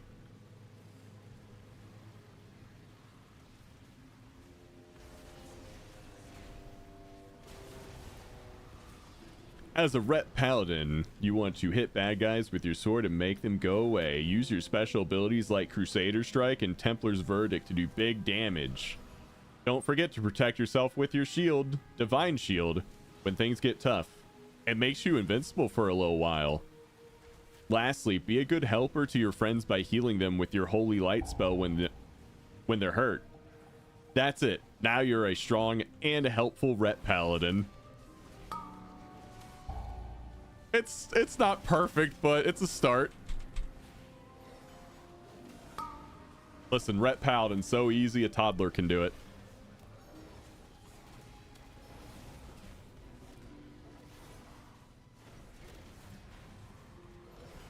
Get out of the way!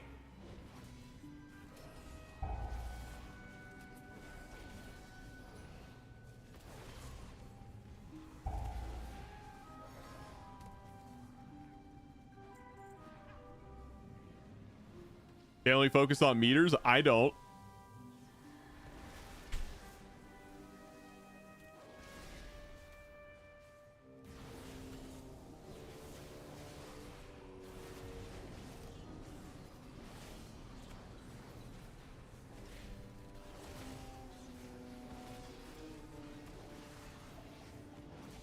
Watch this. Bam, I just healed Lento. I'm insane.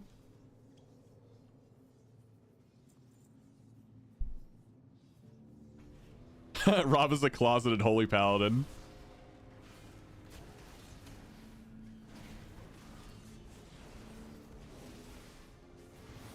You might not be wrong.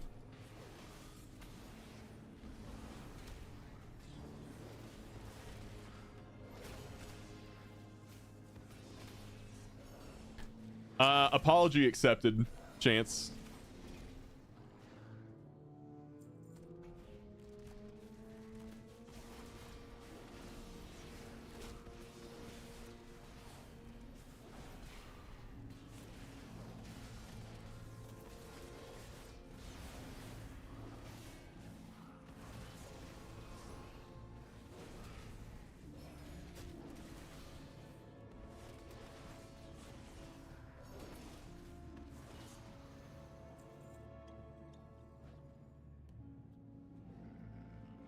I remember Shadowlands and how you ribbed me for being Affliction in Season 4.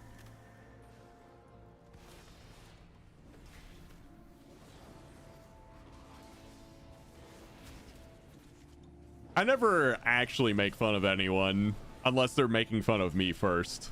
So you're probably giving me shit for something.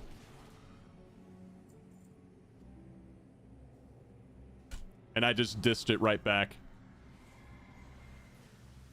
Which, to be fair, you do that.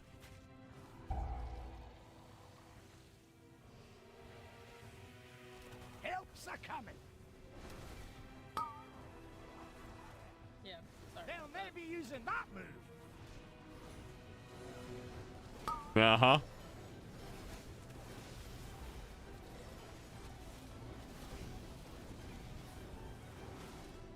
Holy Paladin, man, coming through.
I'm such a holy paladin, dude.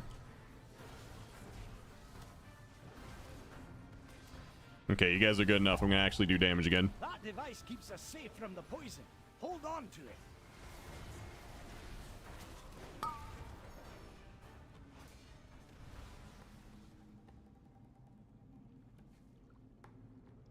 Did you see the additional 3% nerf to all fury damage? Yep. I'll give you a hand with this one. Come here and recover some of your mana. There you go. Cisco, yeah, I've seen it.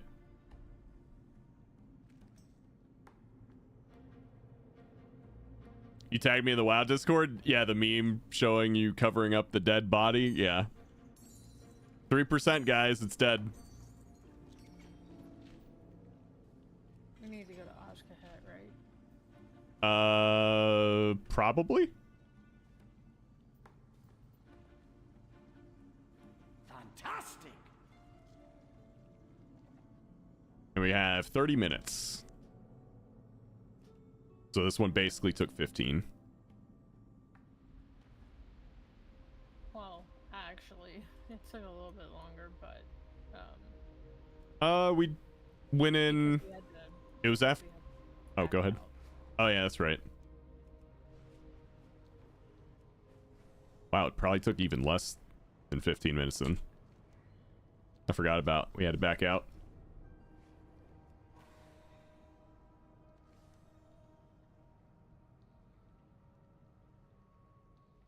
On my way.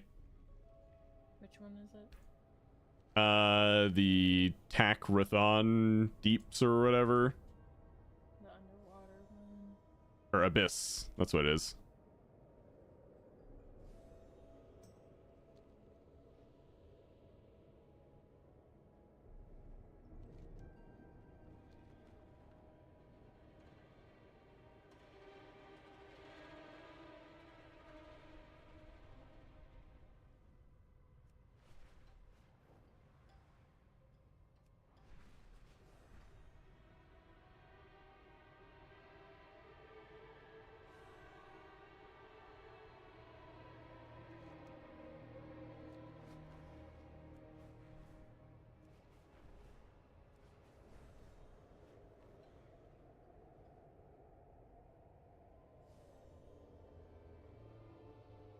Down the hole. Ew.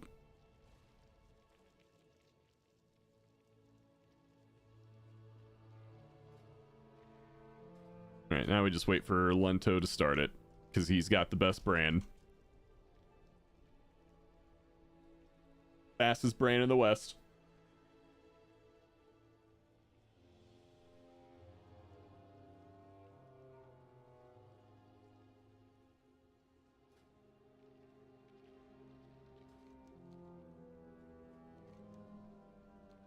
That was weird. It didn't show Lento here.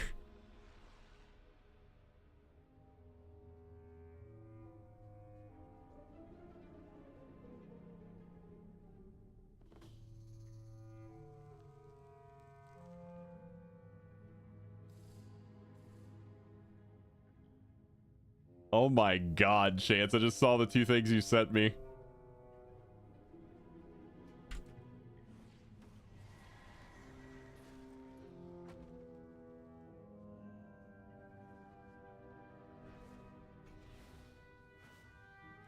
Chance sends me memes that feel like they were made by someone who drinks cough syrup every day.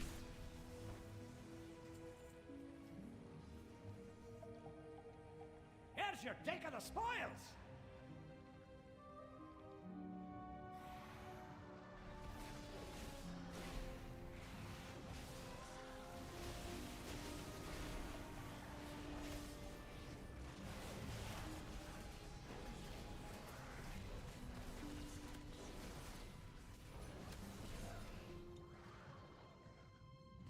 I mean, maybe they always have a cough. I mean, could be.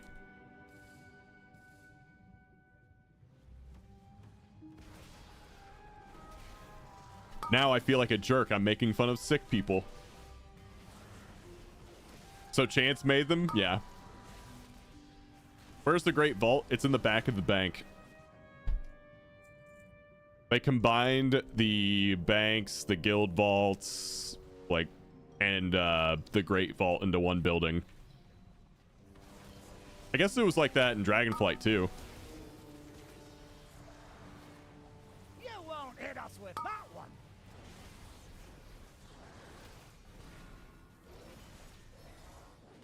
Holy, I'm not a weeb. I just want my vault. This man never banks.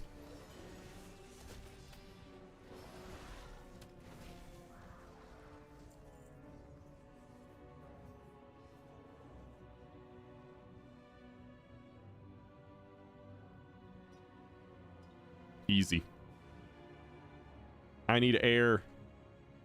Ah.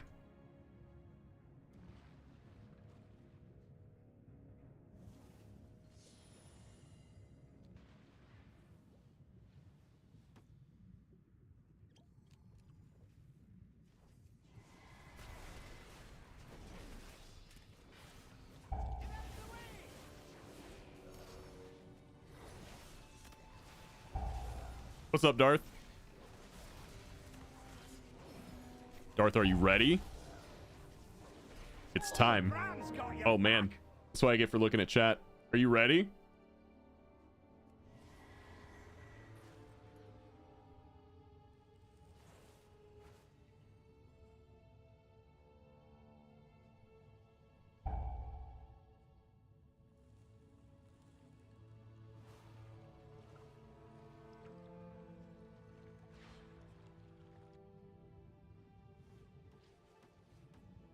Ugh.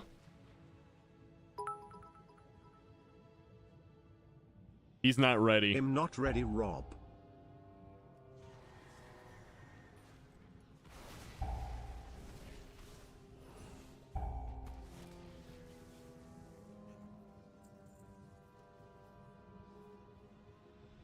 Cisco, thank you for 500 more bits.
God, I love when I get to just do like 10 divine storms. What have we here?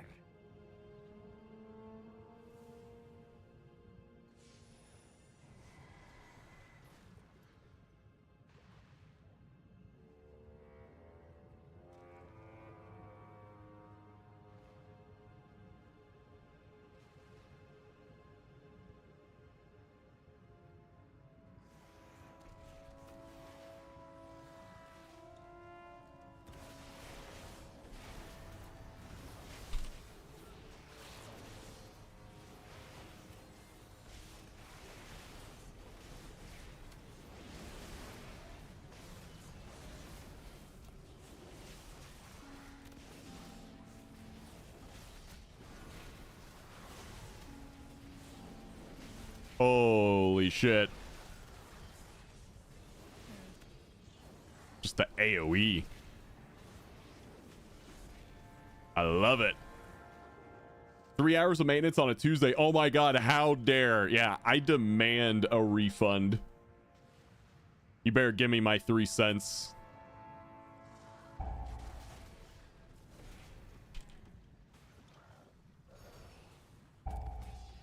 Can you get out of the air, my dude? In the air. Was that white enough for you?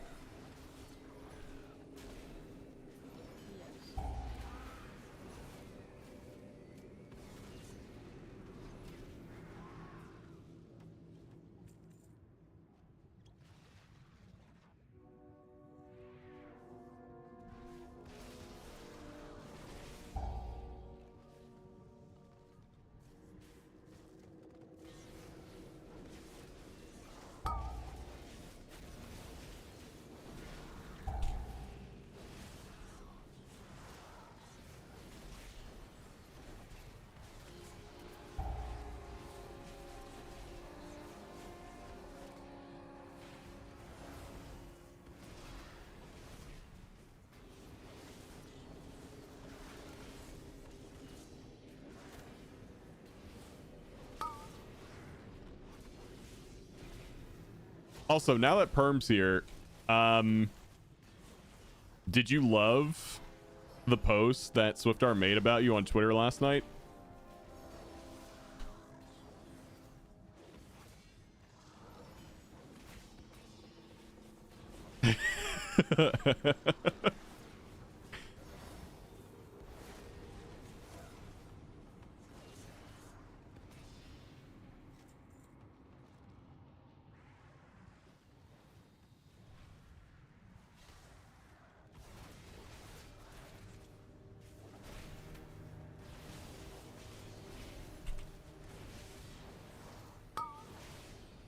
They'll never be using that. Yep, I did. Because that's what heroes do.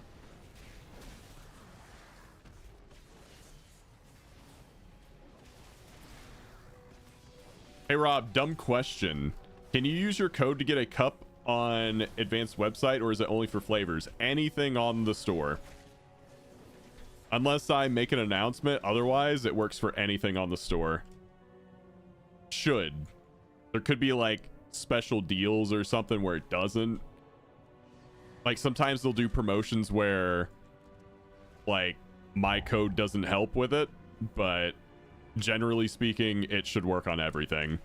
There are probably exceptions to this rule occasionally, like limited time events and stuff, but yeah, generally speaking it's everything. Promote these nuts. Maybe I will. You got to dodge.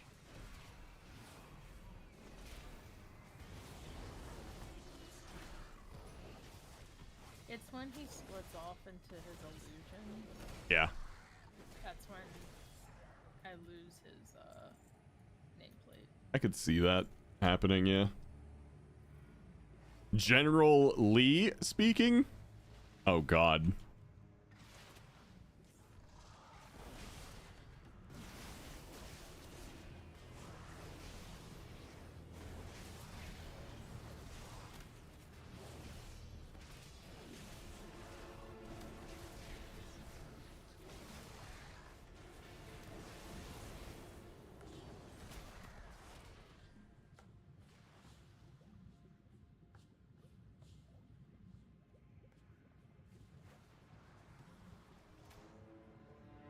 Gotta love waking up with some of the worst heartburn you've ever had. Oh, that sounds unpleasant.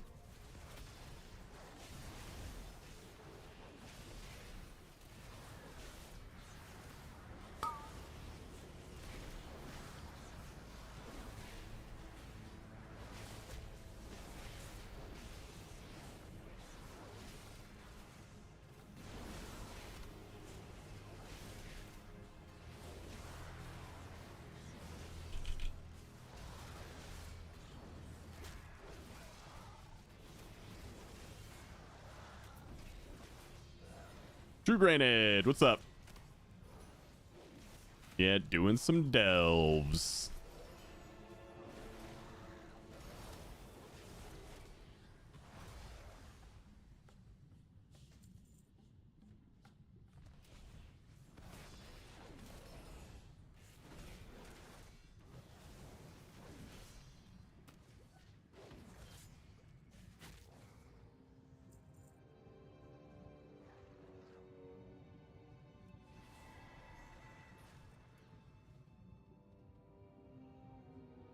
I don't know, maybe in like a few weeks.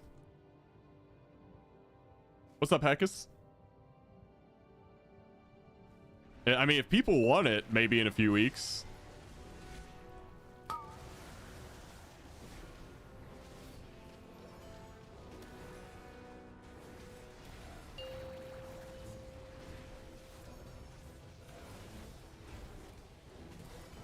Oh, we lost Quig.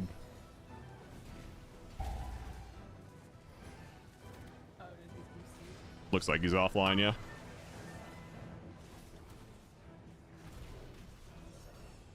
Do you think Delves will have a long popular high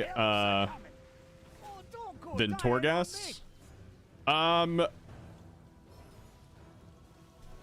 So I'll answer that question this way. I think Delves will be popular with a certain part of the community. It's not, generally speaking, our part of the community. But I think for people who really enjoy world content and don't really like M+ or Raid, they will like it.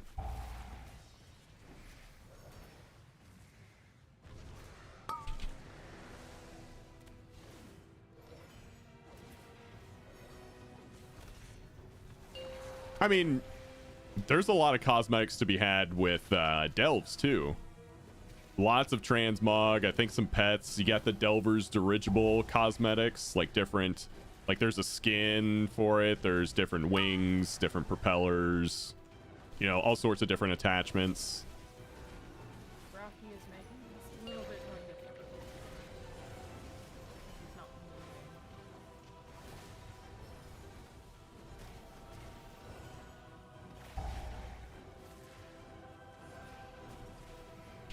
Yeah, not everyone's gonna spam, like Toenail said.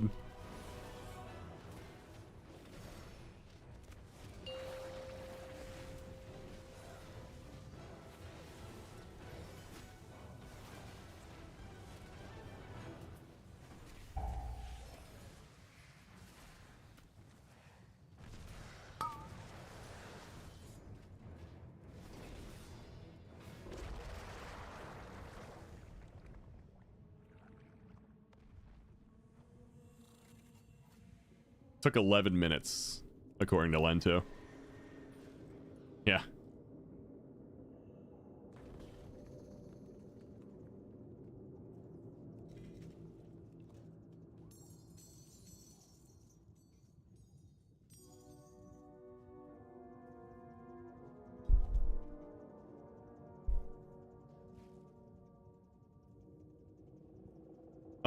Let me see. Did I update this command? This might not be updated yet. Yeah, okay, it's not.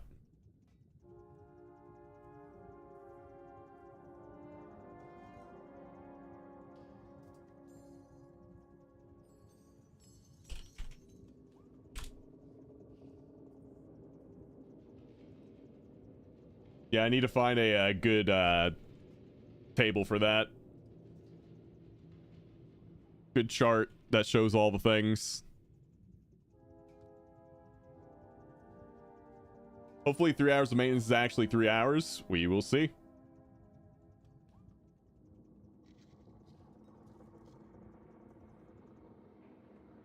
All right, I feel like that should have... Yeah.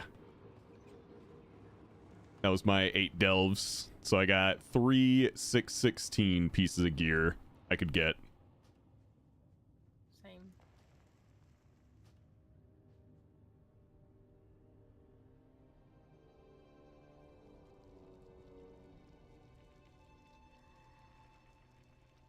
Oh, this is pretty cool.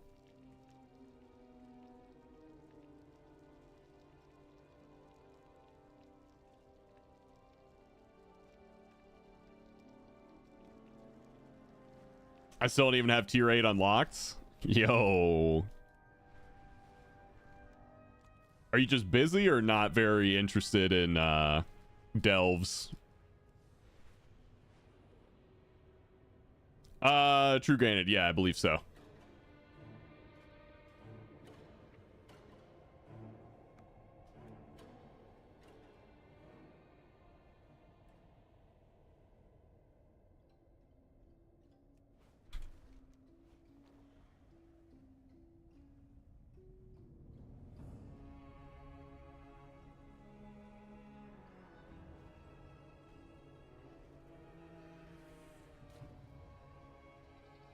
Bit of both. The free time I had, I've done a few M0s and raid.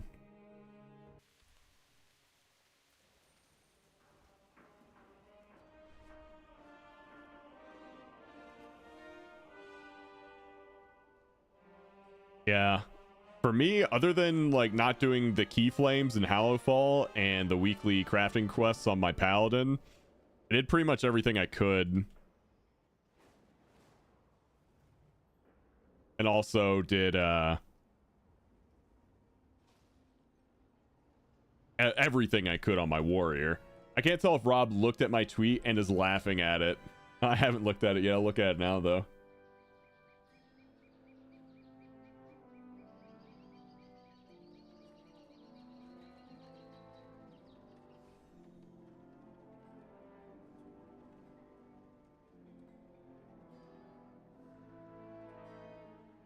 Oh god, that one took me too long.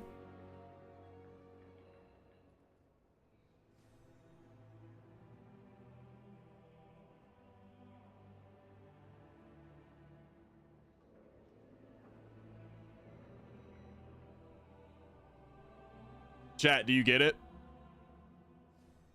It's not an old bus, it's...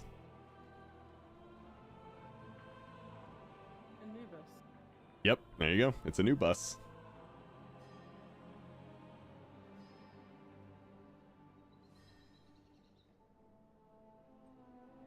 Anubis.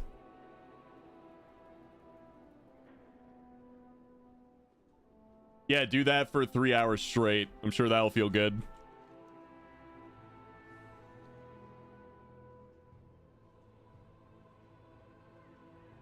Can we bring back BLP duels? They never went anywhere.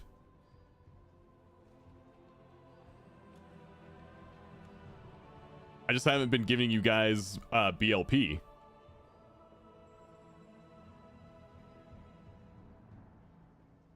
They for sure went away. I didn't turn it off.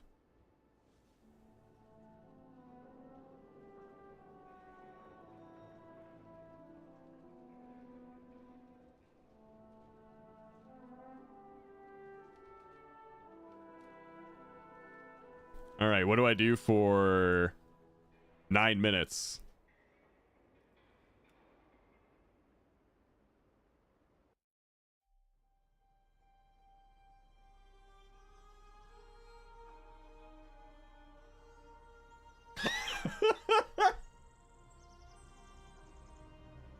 Damn. I'm gonna do it. No, I already have all the shards I need. I know what we're gonna do.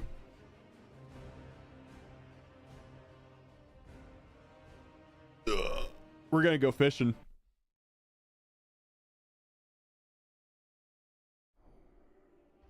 Fishing stream. It's happening.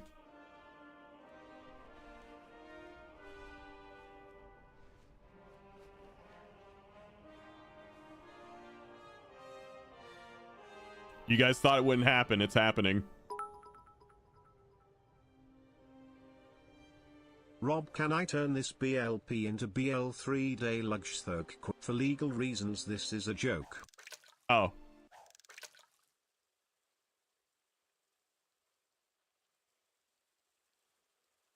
I'm not taking that duel. Cisco, thank you for the another 500 bits.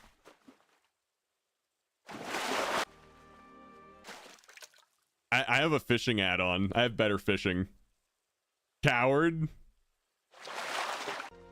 Wow.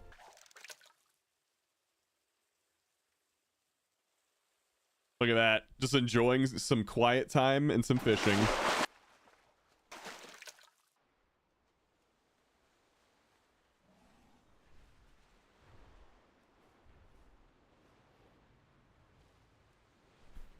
Does it fish for you? No, it's a keybind. So better fishing, you can assign cast and reel in to whatever you want. So here, options, keybinds. Where's the better fishing thing? Better fishing. Here we go. Cast and interact. Middle mouse.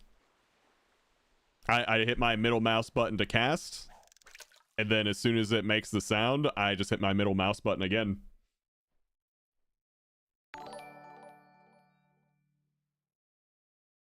Thanks to Atme's Grind for my sub gift. Ooh. I guess we can shout out Mies and NSG for the 74 months of subbing. Oh god. I'm old. I've been streaming that long.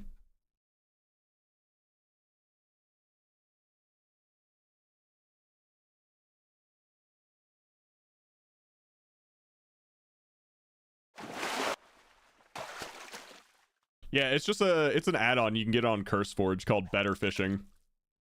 So it's actually really cool, especially when normally when I level this, I'm watching like Netflix or something. So you can go into the options here for better fishing, and you can enhance your sounds, meaning like it cranks the volume of the like the bobber going underwater whenever you catch something. Thank you, Anonymous, for the gifted sub to NSG 876. I didn't think there were that many, but here we are. And it also puts a little icon thing out there.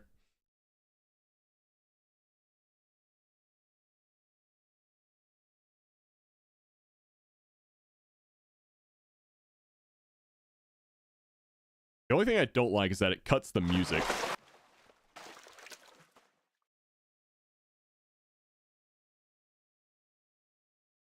Where was that for the fishing? What add-on is it?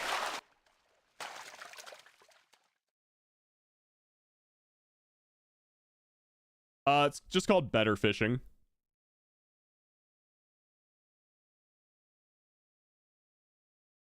Just posted a react video on Discord. I think you'll find it funny. All right. We can take a look at that once servers go down.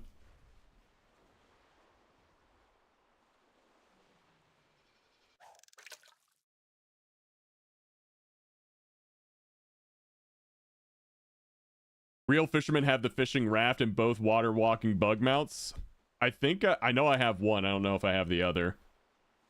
What's it called? Like Water Strider or something like that? There's the Azure Water Strider. Here, Water Strider. Oh, I don't have the Crimson one. Oh. Oh. I know I have the raft toy. What's it called? I just type in raft. Yeah, Angler's Fishing Raft. Yeah.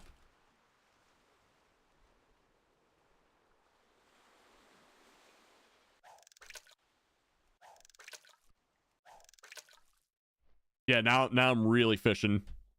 I think there's also, actually I know for a fact there was a Tuskar boat you could get in Dragonflight. I'm actually going to go use that here in a second. Raft and Rob.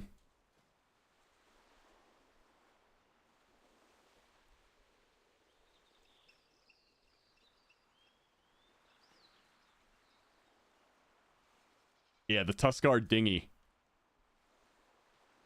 Woo!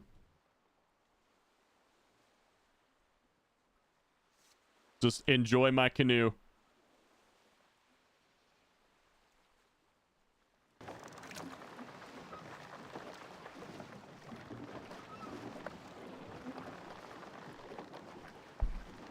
Oh, there's like sounds to this one. I don't like that.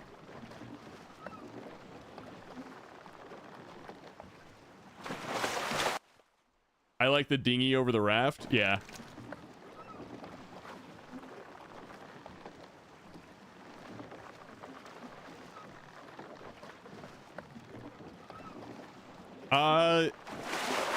Yeah, it's in it's from Dragonflight. It's called a Tuskar dinghy. Thank you, Rob, for the delves. You're welcome, man. How'd you get the dinghy? It was some world achievement. It wasn't that hard to do back in the Azure Span.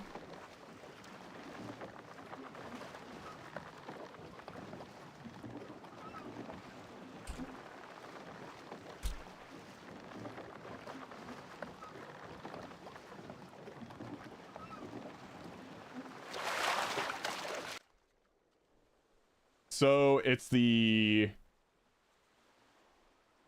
River Rapids Wrangler. Collect 40 fish during one session of Rurik's River Rapids ride.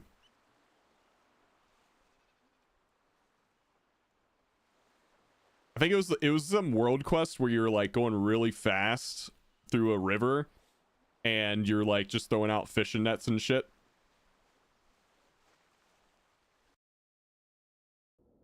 Oh, there it goes.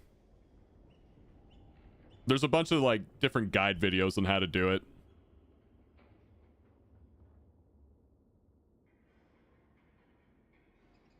Well, everybody lock in for the long haul. We got, what was it, like 3 hours? Latitude, what's up? Short bald nerd.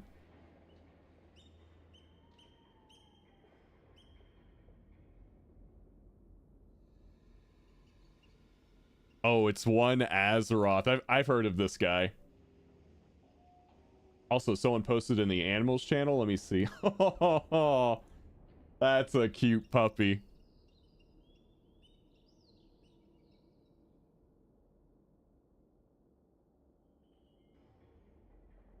Give my girl her treat. Okay.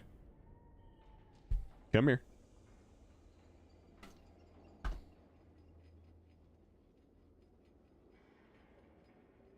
Right there. Now don't puke it up, okay? Like you did last time. How do you not get an upgrade first of all? Asking for a friend. I think it's impossible. Unless like the content that you did just like wasn't good item level, I think it's impossible.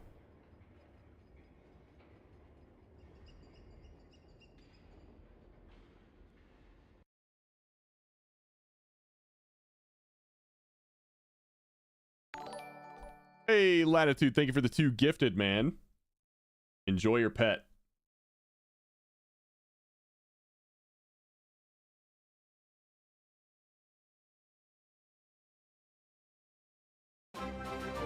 Oh. Lance, 710 with the party of 5. Appreciate it, dude. Welcome in, everybody. All right, let's buckle in for the long waits, the long maintenance. I always really liked Black Desert Online's profession system, but hated that there was no real PvE. I haven't played that. Like one thing that I usually did a lot, but I haven't over the past like 5 years or so because I've just been so hardcore tunneling WoW for stream. I would play every new MMO that came out. Like back before I started streaming, so like Guild Wars 2, WildStar, Arc Age, Warhammer Online, Ion, Terra, like everything. I would play everything. I haven't had a whole lot of time to do that. So Rob, What's up? Completely 100,000,000% off topic. Okay. I sent you a picture. Don't show it on stream, please. Okay. It's an aerial view of my high school, right? Yeah.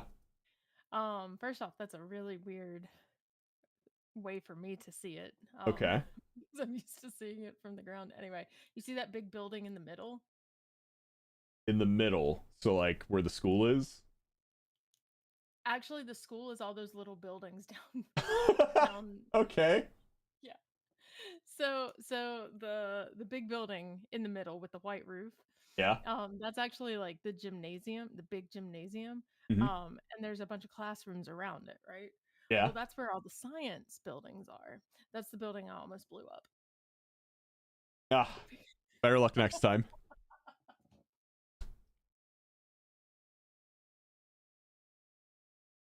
Only other MMO that I liked was New World, and I think we all know how that went. Yeah. Oh yeah, Star Wars: The Old Republic, played that. Let's make a truly fucked up Jedi. You can make a crazy Jedi. Absolute madman of a Jedi.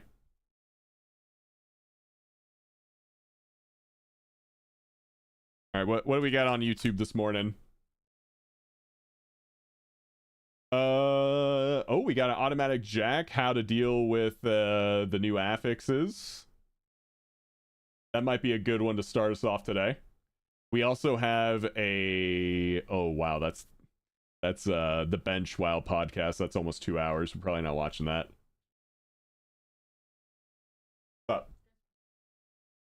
Full time? Oh, good luck. Oh, we also have a Tettles video, all affixes explained. Let's watch my good friend Tettles.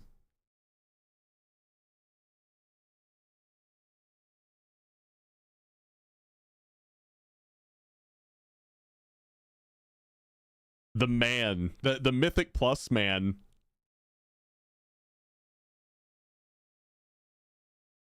All Mythic Plus affixes explained. The war within. Let us talk affixes. All right. So a couple days ago, I made a video talking about everything that you needed to know about the dungeons. But you need to kind of know what's going on with the affix system in War Within. So basically, affixes have been completely revamped in the War Within, where they are nothing like they were basically since the inception of Mythic Plus. Gone is the days of having Sanguine, gone is the days of having Bolstering, and now we are in an era of new affixes, and we have some new ones to discuss. Ooh. We have some old ones that are returning, and then we also have a change and a shift in how the affixes themselves work. First and foremost, let's check it out. The affixes are a little bit different on +2, and the affix levels are a little bit different. On +2, Zaltath's Bargain affixes appear on a weekly rotation. I'm going to cover exactly what Zaltath's Bargain's affixes are and what they do in just a couple of seconds, but just know that they're on the +2 key level, so they're always present. On the +4 key level, you get Fortified or Tyrannical being active, alternating on a weekly rotation. At +7, Challenger's Peril is active on all keystones, and Challenger's Peril is, instead of losing 5 seconds per death off the death timer, you lose 15. And so this is the anti-carry affix. This is why that's why I've been telling you guys pretty much since this was announced that, like, listen, you can come in, get a carry for portal keys or whatever, but if you don't listen, keep making the same mistakes, keep dying, even when we say, hey, you should probably wait at the front of the dungeon, and you still don't do it anyway, even though, like, me and Ellie have told you to do that, it's not going to work well for you. It's really not. Like, we're gonna be hard asses about it this time around. Like, whenever we tell you to stay at the front of the dungeon, we mean it. Don't fuck around on that one. It ends up creating a little bit more time retention. It's a bit more punishing for players who have deaths in dungeons. Yep. It creates a little bit more time retention, and so that's active on +7 level. And then at +10, you get Tyrannical or Fortified active. This will end up being the alternative affix to what you got from the +4 level. That way, at a +10 level, you constantly have both Fortified Carry and me. Tyrannical active at any given moment. Then, at a +12 Mom and Dad are gonna be keystone strict. level, you get an additional affix called Xal'atath's Guile. Xal'atath's Guile replaces the Xal'atath's Bargain affix, and what the Xal'atath's Guile does is it is a 20% health and damage modifier to all mobs in Mythic Plus, and then you no longer have the Bargain affixes apparent. So if you're only going to be playing +12s for the entire season, first off, you're probably getting the rank 1 Mythic Plus title, and secondly, you don't really care about the Bargain affixes because you're only going to be playing with the Guile most of the time, assuming that you're doing above +12s. But that's not most players, and so I think that going through and kind of talking about what you're going to see with the beginning of the affixes at the beginning of the season is also important. Okay, now with that, let's talk about the Bargain affixes. So we have 4 Bargain affixes. Basically, the Bargain affixes are Ascendant, Oblivion, Devour, and Voidbound. Those are the 4 names of the affixes, and they all do slightly different things. We're going to start with talking about Ascendant. Ascendant is probably the most straightforward Ascendant. If you played Razageth on Heroic, Mythic, Normal, you kind of understand how Ascendant works already. Basically, Xal'atath will come down and call down these orbs that pepper the battlefield, and they're kind of stacked up. You get 10 of them at any given time. You press a CC ability or an interrupt on them, they expire, and then they explode, giving you a buff called Unstable Power, or Cosmic Ascension. Unstable Power is the debuff. Cosmic Ascension. Whenever you interrupt these orbs, you get 2% haste per stack. So basically, you can get up to 20% haste whenever growl. you CC all 10 of the orbs. However, if the orbs go off and say they finish their cast without getting CC'd, then the mobs get 10% haste per orb that you actually left and you didn't end up CCing. We can kind of take a look from a clip from Growl's stream as to what this ends up looking like. Basically, it's very similar as described, where these orbs come down, and then you press something like Blinding Light. You can press like Mass Grip. You can even press like Ring of Peace and something like that. And they're casting this Cosmic Ascension cast. You really want to make sure that you're CCing all of these because mob haste can be very deadly, and it can really interact in a bunch of weird ways on the mobs. So that was Ascendant. Next up, we have Oblivion. And Oblivion is a little bit different. Basically, Oblivion are these orbs that Shockwave's spawn, actually going to be really and good. they grant you mastery whenever you soak them. The orbs, whenever they spawn in a circle around the mobs, and then they try to move towards the mobs. If they contact the mobs get a stacking damage reduction effect, 10% per stack that they've absorbed. So if they absorb a bunch of them, it's very dangerous. And all mobs are affected, not just the mob that ended up absorbing the Oblivion affix. However, whenever you soak an Oblivion orb, it's a group-wide buff that you get 2% mastery and 1% leech per Oblivion orb that you soak. You can kind of see what this looks like on screen here from this clip from my stream, where Xal'atath comes out, they shoot the orbs, and then you just kind of play keep away. Now, this can get a little bit tricky whenever the pack when the pack isn't fully stacked. The pack is fully stacked in this instance, and so it's actually not that big of a deal, and it's actually not difficult to deal with it. If there are mobs that are spread from one another, the Xal'atath's orbs can actually operate in really weird ways, where the orbs will always try to contact the nearest mob that they can. I've seen this also interact kind of in strange ways with mobs that are or that are in combat, but you're not in combat with them. Like, say they're fighting other NPCs or something like that. I've actually seen the Oblivion orbs run towards them. But in general, I would say that both Oblivion and Ascendant are fairly easy affixes. Of course, the punishment, getting 10% DR per stack whenever the Oblivion orb hits the mobs is pretty rough. But it's not too bad. Next up, we have Voidbound. And Voidbound summons a Void Emissary that casts Dark Prayer. And Dark Prayer reads that Void Emissary chants a Dark Prayer that empowers its allies, reducing their damage taken by 10% every 3 seconds. And this effect ends up stacking. Upon the Void Emissary's defeat, the Void Emissary envelops players, granting them Blessing from Beyond. What Blessing from Beyond does is it's 20% spell CDR and increased healing received for 20 seconds. And this buff feels crazy. Like, it's a noticeable amount of CDR, and you can tell that you are very strong whenever you have this Dark Prayer buff. Now, these mobs are, I would say, not easy. And in the past, and you're going to see this from, like, if you go and do any research, you'll see people talking about how the Void Emissaries were making mobs do more damage. That has been changed. Now the mobs just take less damage. And so they also start off, and they're just shielded. and they have 1 HP. So effects like Touch of Death, Execute, you can even like unravel or shattering throw these mobs as well because they're shielded. And so that's a way that you can end up killing the Voidbound Emissary off rather quickly just to be able to get the buff. You basically have to target swap to this mob. I think that letting the mob sit on the battlefield for any extended period of time is just going to ruin your day. The last affix that we have to cover is Devour. And Devour got changed a little bit since I've last tested it, but I know the changes that they've made to the affix. Basically what happens is Devour applies a 50% heal absorb to all players. It doesn't end up scaling with heal level. It deals 2% of your max HP every second, and it can be dispelled by any dispel type, including poison, curse, disease, or magic. So this means things like Imp Dispel or Mass Dispel also work on this. You can also drop Poison Cleansing Totem. Poison Cleansing Totem is incredibly valuable versus this. It also ends up lasting 15 seconds, and it will end up timing out and making enemies heal for 10% per debuff that is still left on the players. And so, of course, you have to be able to get these removed. If you end up getting... Let me pause this real quick. Jaber, thank you so much for that brand new tier 1 Subarino. Really appreciate it. Them removed, then you get Critical Strike. Yeah, okay, so thank you. One of these is dispelled, you get 1 stack of the buff, up to, obviously, 5 stacks. Then you get 4% Critical Strike and 2% max health per buff that you end up having. Now, you can use your Dispel multiple times. If you were doing the math here, your Dispel is not 15-second cooldown, so you can actually Dispel this two times, maybe 3 times if you're an Evoker with Interwoven Threads. Insta-dispelling myself on my Paladin. And so you're able to get these all removed from your players, assuming that you're able to use a Dispel. This was a little bit too hard. Now, it has been changed, and instead of being just a Dispel that's on the players, instead now they've changed it to be, or no, not a Dispel, but a Heal Absorb. Instead, now it's a dot. Because putting the Heal Absorb on the players was, I would have argued, way too difficult, especially whenever it's overlapping with certain mechanics. You were just not really able to get through it. Yeah.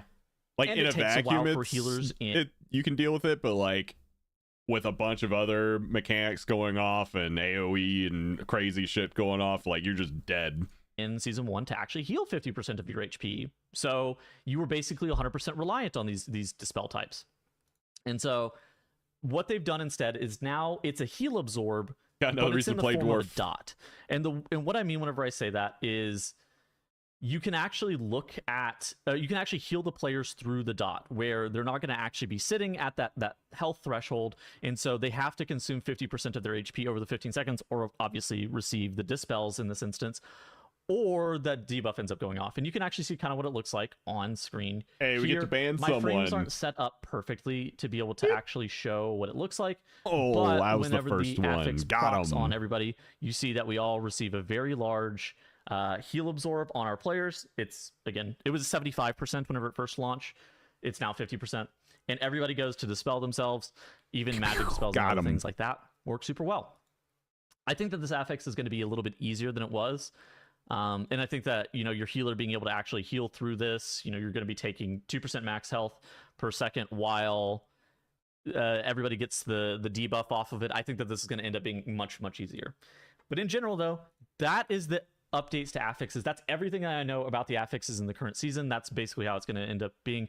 Those were the +2 affixes, basically, right? So just in summary, the +2 affixes are going to be the Zaltat's Bargains. Those were the affixes I just covered. Those are seasonal, like, level in terms of difficulty. Those are seasonal level affixes. Okay. Then you have Fortified or Tyrannical. Then you have Challenger's Peril, which is the 15-second death penalty. And then you have the other one of Fortified or Tyrannical. And then again, if you go to that +12 level, you're basically pushing for score and pushing for title, but then the affixes are removed and instead are replaced with a 20% damage and health modifier on all the mobs. I'm going to say it right now. The Kiss Curse affixes from the Bargains are much easier than doing the Guile. The Guile is incredibly difficult at +12. So, especially early on, whenever you're trying to push for gear and you're trying to get this great vault, if you're looking to just do for great vault level gear, you should be looking to do it +10. That is the level that we're looking for. That is like the cap. Don't try to go to 12s. 12s, the mob HP scaling is just completely out of whack. I don't say it's out of whack. It's just like, it's a different game mode. It's challenging. You're yeah, not it's a different game. 12s for gear, basically.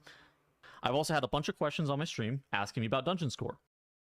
Straight up, I don't know the answer. The last thing I heard about Dungeon Score was what was stated. Dude, I don't think anyone knows the answer for like how they're going to start doing dungeon score, since you don't have like a tyrannical week and then a fort week and then you just combine the scores. Like, I don't think anyone knows exactly how it's going to be.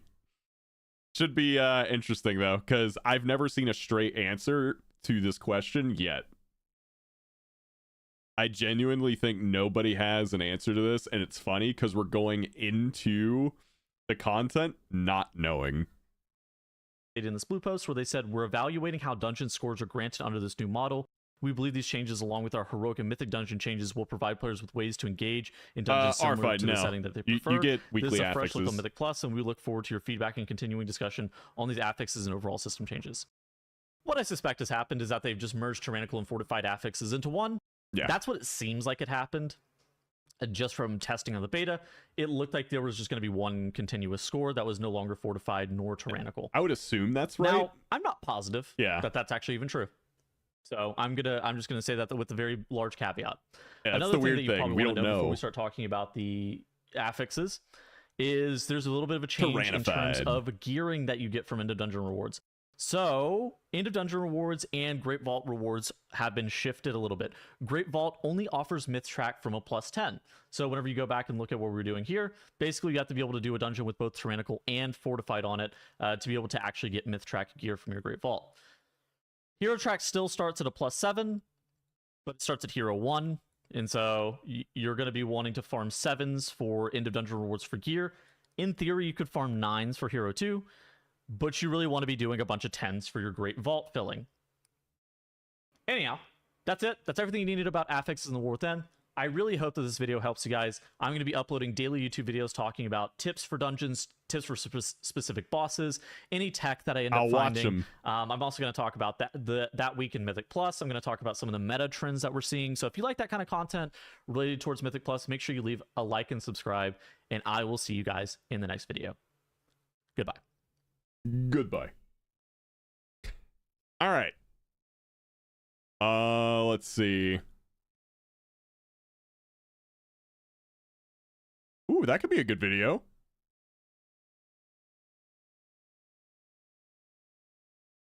Hey everyone, my name is Segura, and today I'm going to be talking a little bit about the crest system, about upgrading your gear, about embellished items, and in general, like what you should be doing. I think there's quite a lot of people that are confused about the crest system, about the item track system, and about embellishments, about your spark items, crafted gear, and so on. So let me quickly try to give you some idea and maybe help you out on making decisions on what you want to use your crest on and what you want to use your sparks on. All right, so first of all, let's talk about sparks. So sparks are, of course, there for crafted items.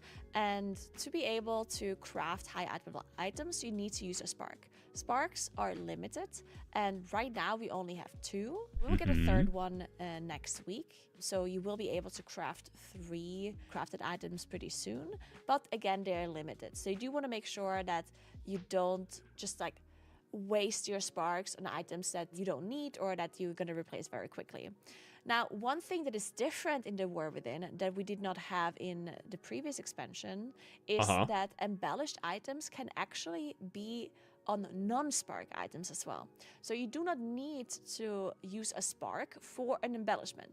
This is incredibly important to know because a lot of people think, oh, I need to craft a weapon with my spark because the embellishment that is best in slot for me is a weapon embellishment. So therefore I have to use a spark and weapon. But this is wrong. You can use an embellishment on non-spark items. They only go up to item level 590 maximum with Weathered Harbinger crests, enchanted Weathered Harbinger crests, if they're rank 5, right? So they go to 590, which is not that high item level. I have one of them equipped right now here, for example. But it's still better to have the embellishment depending on how high item level the replacement item would be otherwise. So of course you always have to make sure you're simming your character. If you don't know how to sim your character, I did make a video on this.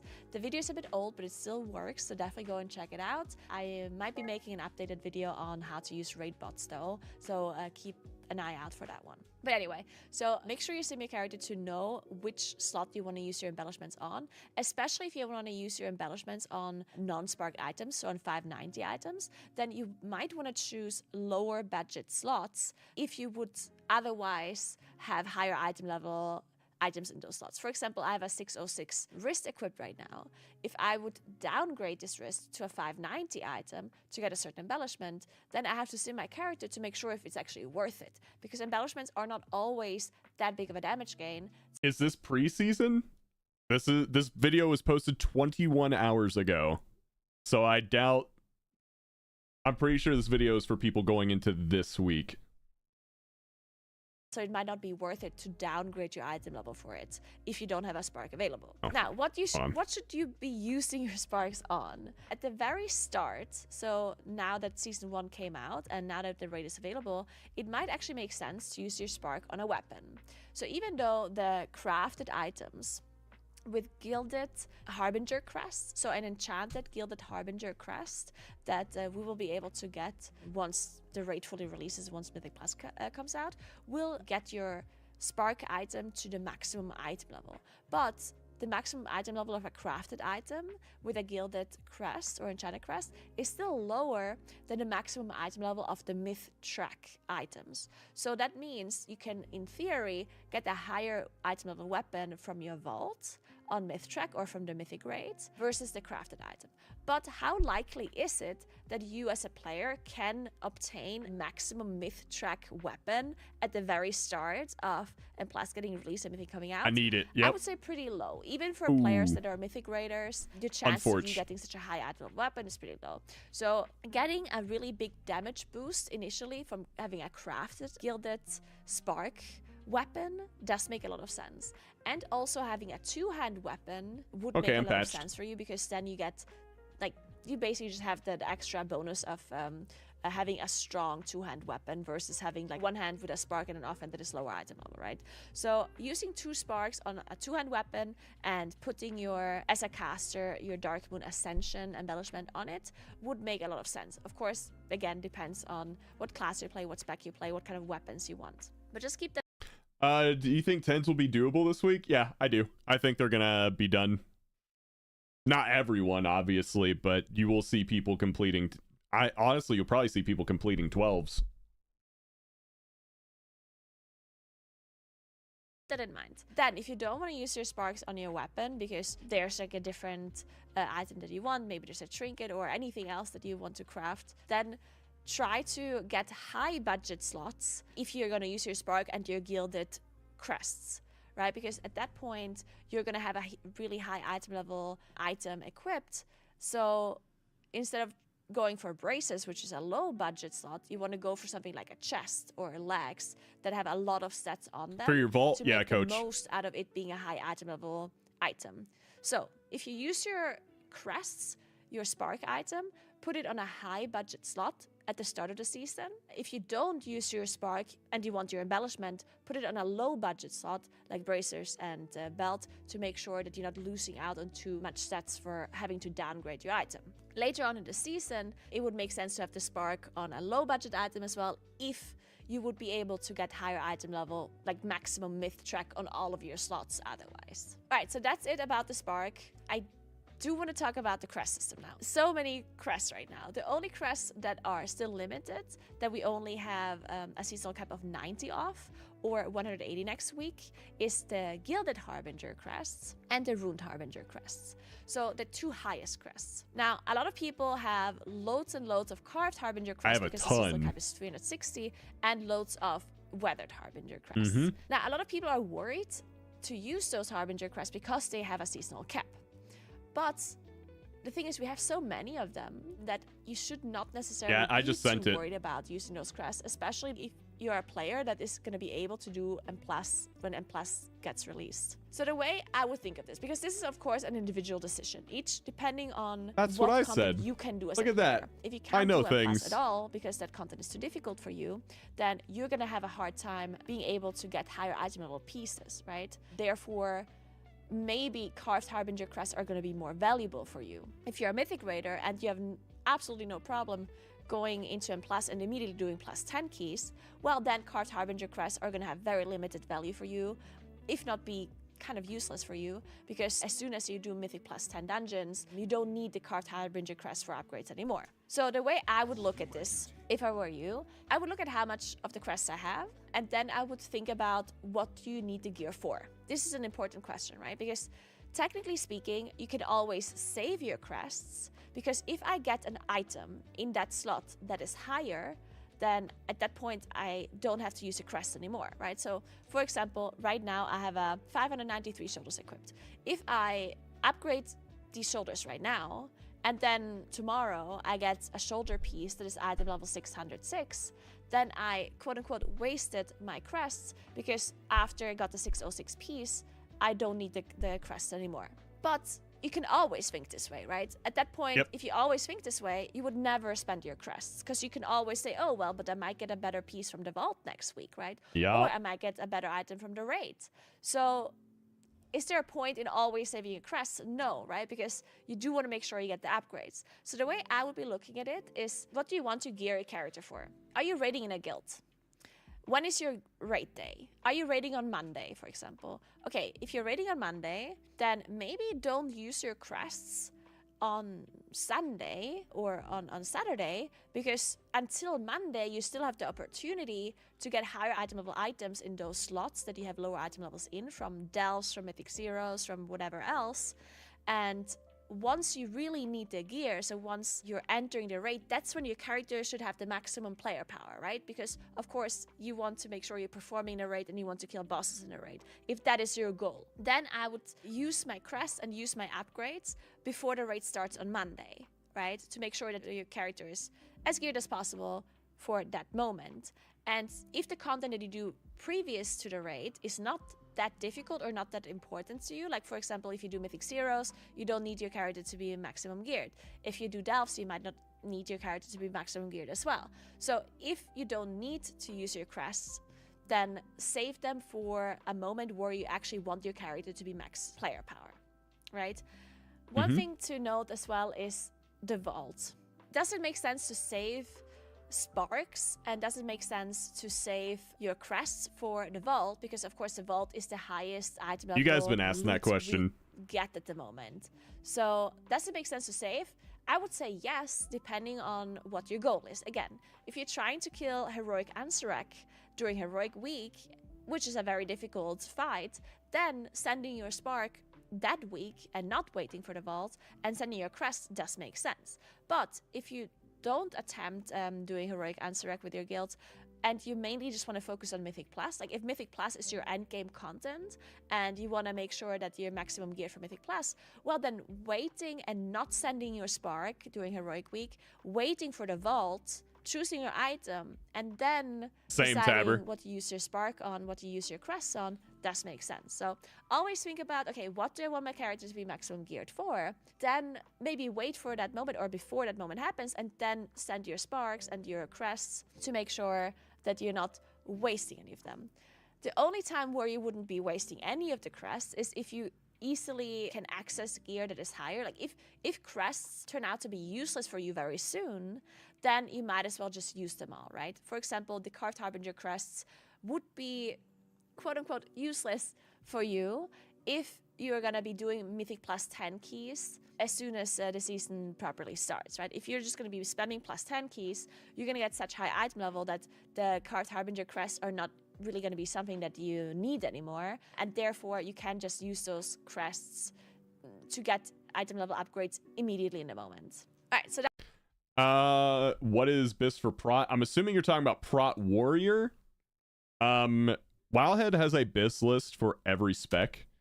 There's Prot Warriors, but take them with a grain of salt.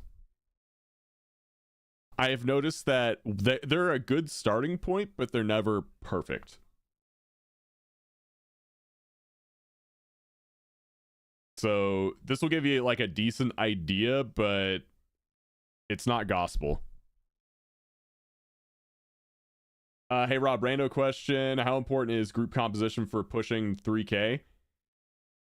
Not really that important. I got the 3K like last season just by doing carries, honestly. Like I never really cared what group comp we had.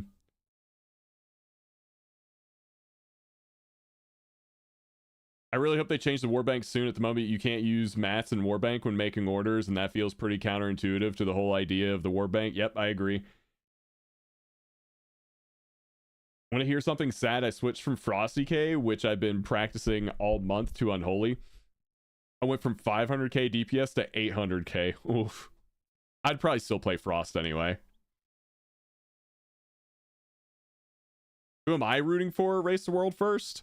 I'm never like really big into Race the World first, but I always go Liquid.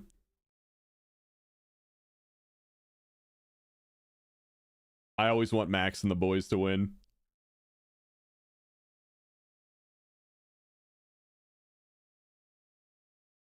Slick, awesome. Avoid super elitist when trying to find a regular group. Yeah, 3K is not something you gotta be perfect. Like, honestly, comp only truly matters if you're trying to push like some high rating.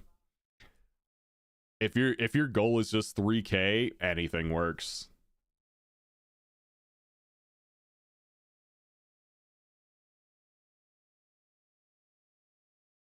So that's about the crests. One more thing people were a little bit confused about, and it's basically the gear track. So your items are on a certain track: champion track, veteran track, hero track, and so on, right? So these tracks just determine how low and how high your item can go. These tracks are not actually directly related to the crests, because some people have been asking, should I be sending Carved Harbinger crests on veteran items, or should I be sending them on champion loot? And the answer is, it doesn't matter. The crests are only related to the item level that it upgrades. The track itself does not make a difference. So a 610 champion item, so a 5 out of 8, would be the same as a hero 1 out of 6, right? A hero 1 out of 6 is the same item level, 610, than a 5 out of 8 champion item. And they both require the same amount of crests, the same type of crest, and the same amount of Valor Stones to be upgraded. So whenever you're upgrading an item, or whenever you think about upgrading an item, the only thing you should really think about and care about is the actual item level of the item. The track does not matter when it comes to should you be upgrading this or not, right? So just to make sure that that people understand this, because I get asked this a lot. So again, the item track itself only determines how high the item level can go, how much you can upgrade it to, what item level, but it's not that you need more or less crests for upgrading a champion item versus a hero item, if they are the same item level. All right, so I hope this helped you out a little bit. I know this can be incredibly frustrating and difficult, and I know that people would like to have... It definitely can be for like, first-timers. answers. Like, people would want me to tell them, hey, just use these crests, or just do this, or just do that, but unfortunately, it is very individual, and it really just depends what kind of content you can do with your character.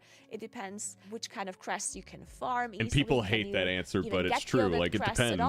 There's no like flat answer for everyone. That's going to be obviously different decisions for you as well. So unfortunately, I can't give you like a 100% guideline on what you should be doing. I do also want to make sure that you're simming your character to know what the best upgrade would be in the moment, because you can actually sim your crest and your Valor Stones availability. So you can import your character into raid bots. You can select the amount of crests you have currently and how much Valor Stones you have, for example, and then it can calculate which upgrade would be the best upgrade at the moment. This would be a good tool to use right before the raid starts, or right before something starts that you're gearing for. So again, if you're raiding on Monday and you want to do heroic Ansurek or whatever it is you want to do, then sim your character before that raid. Look what the best upgrade would be in that moment with the amount of crests that you currently have, and then send those upgrades to have your character be as strong as possible in that moment. Same works for Sparks as well. For embellishments and for Sparks, using raid bots is going to be an incredible help. Thank you so much for watching. Remember to follow the YouTube channel if you haven't yet. Check out my stream over at twitch.tv/Nagura if you have any additional questions. And thank you so much for watching. Have a nice rest of your day. Good video. And goodbye.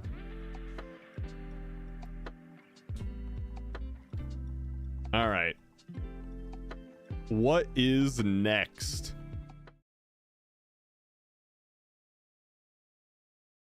What do we got? What do we got? We got a Soul video. We got a Kalani video. We've got Mythic Plus interrupt solved. Quasi 5 days ago. We could probably check that out.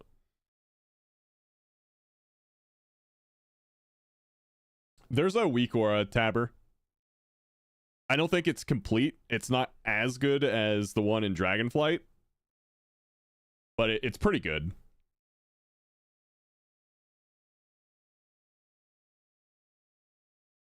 What happened with WoW? It's down for maintenance right now. We're looking at a 7 a.m. Pacific to 10 a.m. Pacific downtime. So we're just chilling, just watching some YouTube, waiting for servers to come back up. Oh, Rob and other gym goers, how good is gaining 2 inches of size on my bicep in 5 weeks? It's pretty good. Without creatine or protein shakes. Yeah, it's pretty good.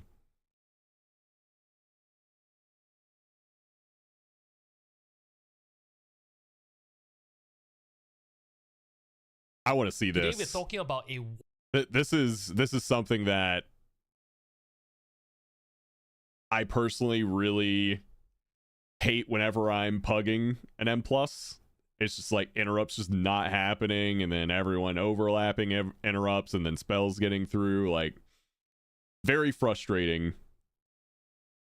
So I'm kind of interested in this. One button solution to assigning interrupts in pugs without any form of voice communication, so we can avoid situations like what you see on screen. I interrupted the first important cast, and so did everyone else in my group, because we overlapped on our interrupts, and the second one simply went through because we all ran out of cooldowns. This is unfortunate in pugs, because we all know it's an important ability to interrupt, but because we didn't have a way to really coordinate our interrupts, overlaps like that could happen, and it could break your key. So the solution, it doesn't require any add-ons, it doesn't require any fancy weak auras, it's just a simple copy and paste. And this solution we are discussing, this kind of started floating around in Mythic Plus circles towards the end of Dragonflight, and I think it's high time we share this with the entire community in World of Warcraft going into the War Within. Now, if you don't know already, Blizzard has made Mythic Plus way more difficult in the War Within, especially when it comes to interrupts, because in Dragonflight, whenever let's say you stun a cast or you crowd control a cast, it does put that ability on cooldown. But in the War Within, Blizzard has basically made the change where crowd controls, they no longer put the ability and the cast of the caster mob on cooldown. So let's say these two caster mobs, right? In Dragonflight, if you actually crowd control this mob, be it stun, be it displace, it would stop casting Revolting Volley. But look at what happens this time around. After gripping it in, it simply just keeps recasting the two abilities, right? And we basically this is a big them change. And look at what the next ability they are casting. They're casting Revolting Volley again. So crowd controls no longer work as an interrupt. And if we all want to be better at Mythic Plus in terms of timing keys, we need to make sure we stop overlapping interrupts.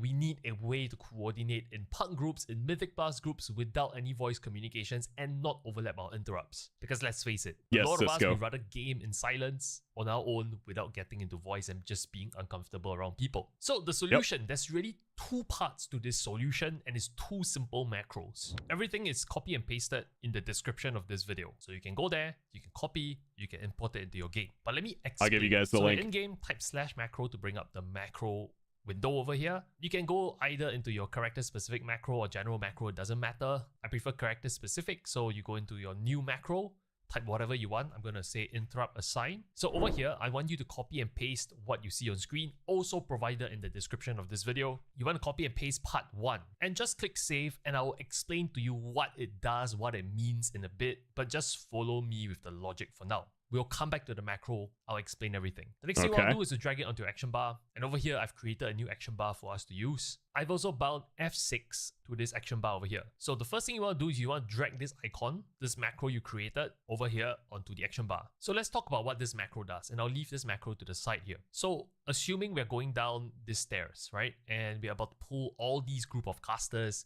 And if you use something like my plater profile, you know that all the casters will always be marked in pink.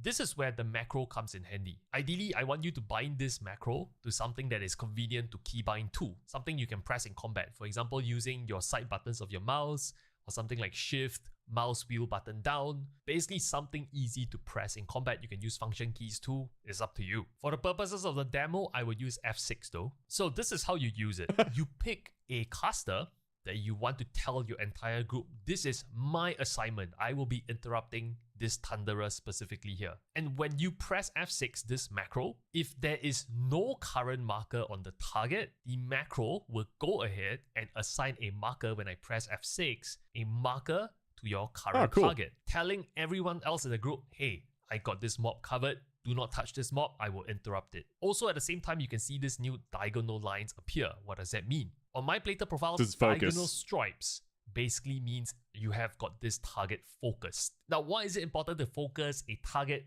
I'll explain why later in the second part of the video. Remember, there's two parts to this solution. Now, the best part about this macro is that if there is a current icon already on the target, let's say player A before you, he marks this Thunderer with Moon. And I know there's questions in your head already, which is, can I configure, can I customize the icon to a different set of icons? Yes, you can. I'll explain how. But the most important thing about the macro is, if there's a current marker that's placed on the mob already, let's say player A in your party, before you marked anything, he picked out the same Thunderer and he marked it star. When you put your macro over a target with an indicator already, and you try and press F6, it will not overwrite the mark that is placed by someone else. That way you ensure you never interrupt or go for the same mob. So in the event you're targeting a mob with a current indicator already, you press F6, the indicator will not change, nothing will happen, except you would see your plater profile will now show that you focus that very same mob. And again, we'll talk about focus later on. But the point is, that's a signal to you that, oh, no new marker updated, man, this mob is taken, I better go mark something else. So now that we're talking about markers, let's talk about how to customize the raid markers you want to use. Because let's say you enter Mythic Plus, there's a group of 5, let's say you all 5 have interrupts. How do I customize the icons I'm using? So all you need to do, home in on this macro over here,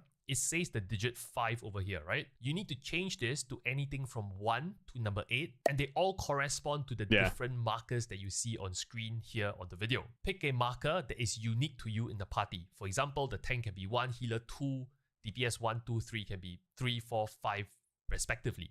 That way, everyone has a unique marker. That is all you need to modify for this macro. At the start of the key, just check that everyone has this macro installed. Number 2, everyone have already picked a marker that they want to use. Again, you're 1, I'm 2. Yeah, obviously this is going to be a little rough for pugging. He's 3, she's 4, and the last person is 5. Do this is for pushing with your friends. So let me just quickly This is not for pugging. Right? Let's say I change the number to 1 instead of 5. This is the same macro we're using here. Now I press F6 on this new Thunderer, it now assigns it as star. And you can see that my focus has also swapped to this one, signified by the diagonals on the plater. So again, this setup barely takes a minute if everyone copy and paste the macro at the start of the key. And if this word kind of spreads around enough, if this video gets known by more people, then there's a simple solve, because everyone will know, okay, I just need to copy and paste this macro. Every time before a key starts, before we ready check, we all agree who has the assignments for 1, 2, 3, 4, 5 or whatever raid markers you want to. This is for pugging. This is for pugging with people who know what they're doing. We can edit that. This is for pugging with people who know what they're doing. This is not pugging for. No, because like getting everyone to like copy this macro and use it, which is what he said earlier. I mean, if you're not like actually pushing real rating, they're going to be like, fuck no, I'm just going to do what I want. To use, and you all agree this is the system that you will use to interrupt mobs, which means that the tanks and the people in the party, maybe you don't need to use your auto marker weak auras anymore. In the past, people traditionally would use some for auto markers where they zone in and all the casters will be marked by a weak aura. I think that's viable too, and probably high-end push groups might still use that where they're on voice comms and they can communicate. But for the majority of pugs, like I don't know, 99% of Mythic Plus pugs will never be in voice. This might be a better solution, and it takes less than a minute to set up. A key investment is what, 30 minutes? I don't know, use that where they're on voice comms and they can communicate. But for the majority of pugs, like I don't know, 99 everyone will know, okay, I just need to copy and paste this macro. Every time before a key starts, before we ready check, we all agree who has the assignments for 1, 2, 3, 4, 5 or whatever rate markers you want to use. And you all agree this is the system that you will use to interrupt mobs. Which means that the tanks and the people in the He party, said everyone maybe gets you it. don't need to use your auto marker weak auras anymore. In the past, people traditionally would use some for auto markers where they zone in and all the casters will be marked by a weak aura. I think that's viable too, and probably high-end push groups might still use that where they're on voice comms and they can communicate. But Hey, I don't think of you pucks, need to. like, There's, I don't know, 99% of you can make it a bit plus easier. pucks will never be in voice. This might be a better solution, and it takes less than a No minute vodka. to set up. A key investment is what, 30 minutes? Just taking the additional hassle at the start to ensure you don't break the key. I think this can be useful for some people. Helping everyone's success rate in keys go way up. So what's the benefit of this kind of first come, first serve, I've got this mob covered as interrupts? Okay, he's starting a new section. I can pause it. He's trying to propose it as an alternative to auto markers, and it can be depending on the group. I'm not saying it won't be. Yeah, it's one of those things like a lot of people will look at this video and be like, well, this isn't gonna work for me personally, so it's bad. Like, no, like there's things you can learn and take from this video that will be useful even if it doesn't apply to you personally, your specific situation. Like, it's still a good video, it's still a good tip, it's still worth knowing about. Yeah, coordinating interrupts is not a marginal gain if you're doing like 12s or higher. What's up, Hunt, you booty?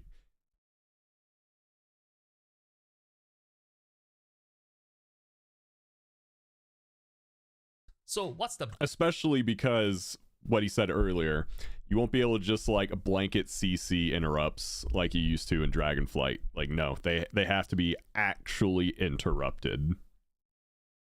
They can't just be stunned. You can't get away with CCing as an interrupt anymore.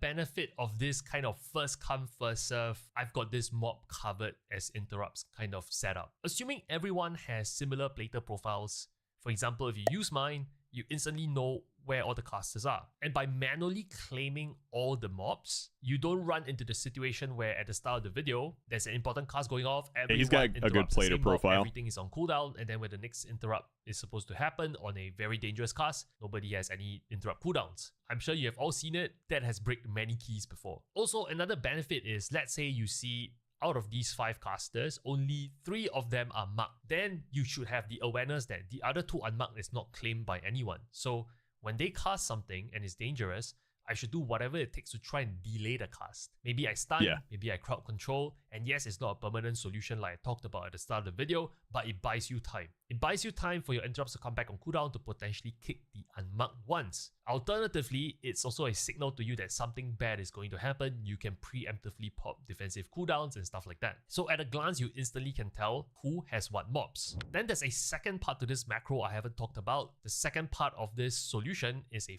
focus interrupt macro. And this is how it works. You can see this is the macro that you should set up on screen. Naturally change Skull Bash to whatever your class's interrupt is. If you're a rogue, it becomes kick.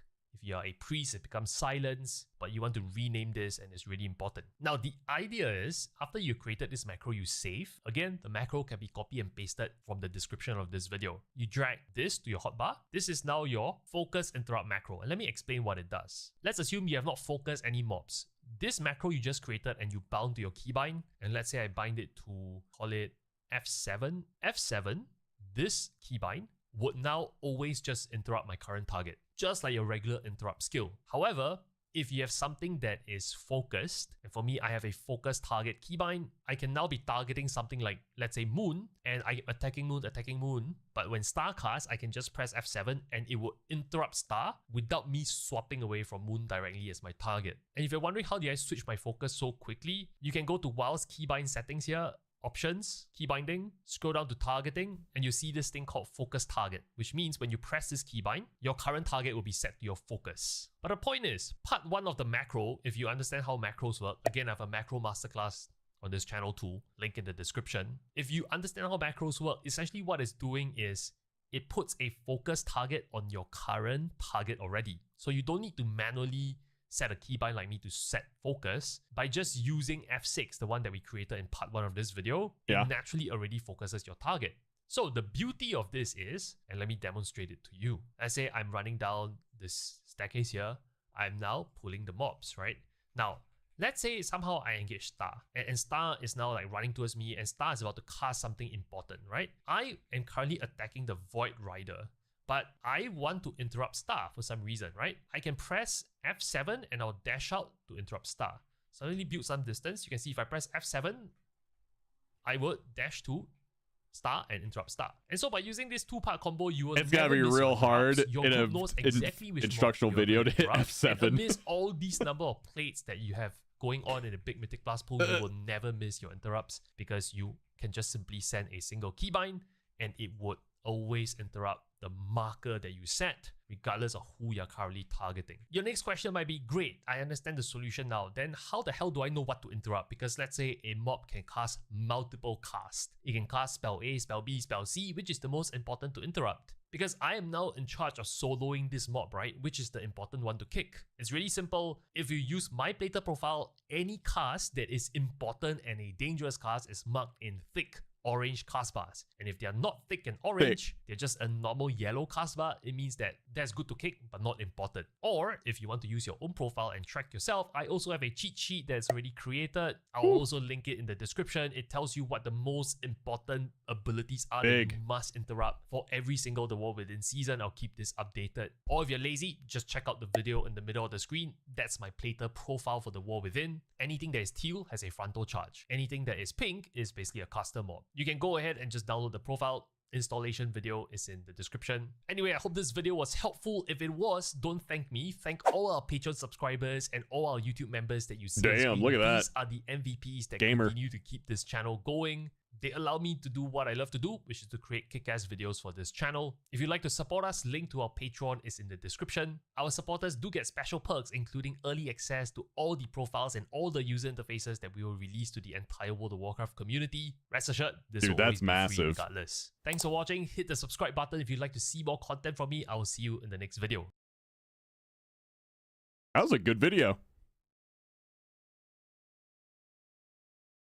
Season 1 M+ pug route, hold W to win. That's my favorite. Today we talk. That's my I love just holding W.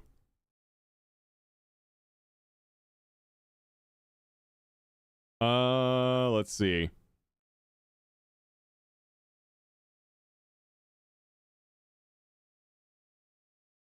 Yeah, pugs generally don't do much in terms of making the game easier.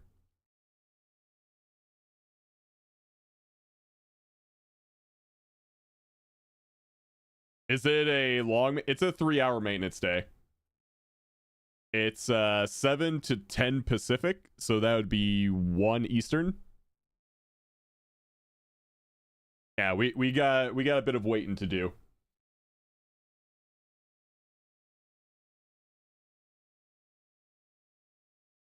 Right? The anticipation's killing me. I'm gonna start this video. I'm gonna go use the bathroom real quick. The season. So I will be right back, guys.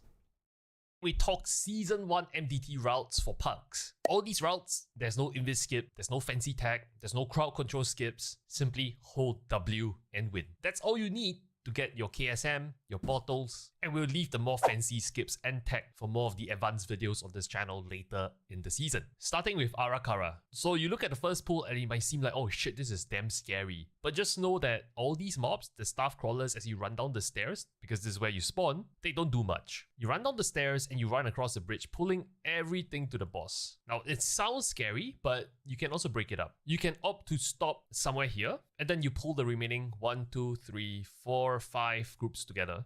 So you separate it into 2 pools, but I grouped it up together just to make it visually easier for you to see. Then we need to move on to the other platforms to kill the other spiders. I suggest getting most of your count in the first area. These spiders, pretty efficient count. You do need to interrupt the attendants. The Resonant Barrage is the one that is the more dangerous one. And just take note that each of these mini boss spiders, they do their frontals. So you clear out the second platform, and I recommend you do it in 2 pools because you exhausted all your cooldowns on the first pool. After that, you head to the third platform, kill the third spider, come back and do the boss. After doing the boss, you head down this gauntlet over here, and you can pull everything to the start over here. Just take note that the stack shell needs to be crowd controlled, else they summon a new ad. And then the biggest debate is whether you go right or you go left. I think in the puck setting, you go left. And the rationale is, on the right, there's a lot more of these casters, this wet mage that cast the volley. That is more dangerous in pucks because you can't coordinate kicks. Over here, the more dangerous ones is really these stack shells that you see, and they summon new ads if you let Alarm Shrill go off. We're starting with Arakara. It's not the end of the world. It summons a new ad, you tank it. It's not as bad as a volley going off, I feel. But if you want to go right, completely okay too. But what I did notice is that if you go left, you do need to pull one pack over here before you enter this doorway, right? This is the 3 mobs with one of them channeling and blocking the door. You need to tag one of them in over here for you to get almost perfect count. That's pull 10. You head down this pathway, and I suggest you can do this pack, this blood guard, together with the boss. After beating the boss, you head to the final boss. You have one overseer guarding this entrance. You can pull it with this patrol. They don't do much. They do drop puddles, and when you step on the puddle, it CCs you. So have crowd controls ready. Make sure you can free people who are CC'd. Just need to stun or CC the ad. People will be free. I suggest doing the next pull separately. Now there's some tech where you can go around the side and avoid this hauler. This hauler does this annoying massive slam that is an unavoidable stun. And the worst thing we're looking for a whole W route is to tag 13 and 14 together, because this stun will prevent you from kicking the volleys. And these volleys, they do hurt. So I suggest doing it separately if you can. But if your group is really good, you can do it together. Then there's the final boss, number 15, and that's Arakara. Let's move on to the other spider dungeon, which is City of Threats. So you start off and you can actually skip the first pull. You just skirt along to the side over here. And in the first pull, I pull this front pack together with this beetle, pretty standard stuff. Take note, throughout this entire area, you can see statues where you can get a buff for your group if you have the right professions and setup. I expect most groups eventually in pucks, they will have it. But honestly, if you're trying to get KSM and just the basic Mythic Plus achievements, you don't need to sweat it. There's a patrolling Swamp Guard. You can actually skip this, but I prefer to pull it because in pucks, let me pause it. What you missed is him saying to go from the start of the dungeon all the way to the first mini boss in one pull. Yeah, that's usually the way it goes, right? You just pull all those little shitter mobs all the way.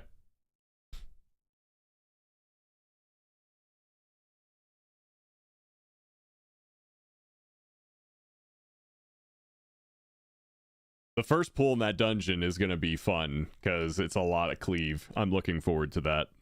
Can never really trust anyone not to butt pull. So I pull it. The next pull then is more Swamp Guards. And I pull this pack before the first boss. This pack is a bit more dangerous, really, because there's 2 mini bosses.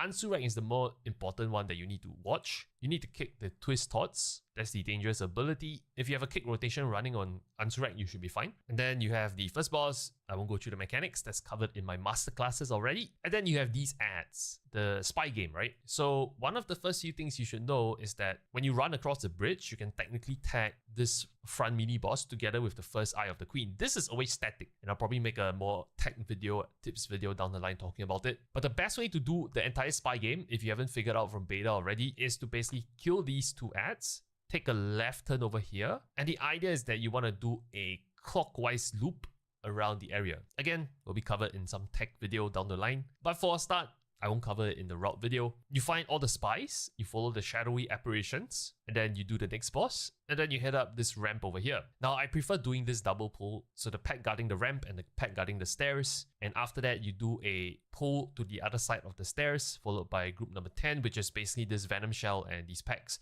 This is a bit of a dangerous pull.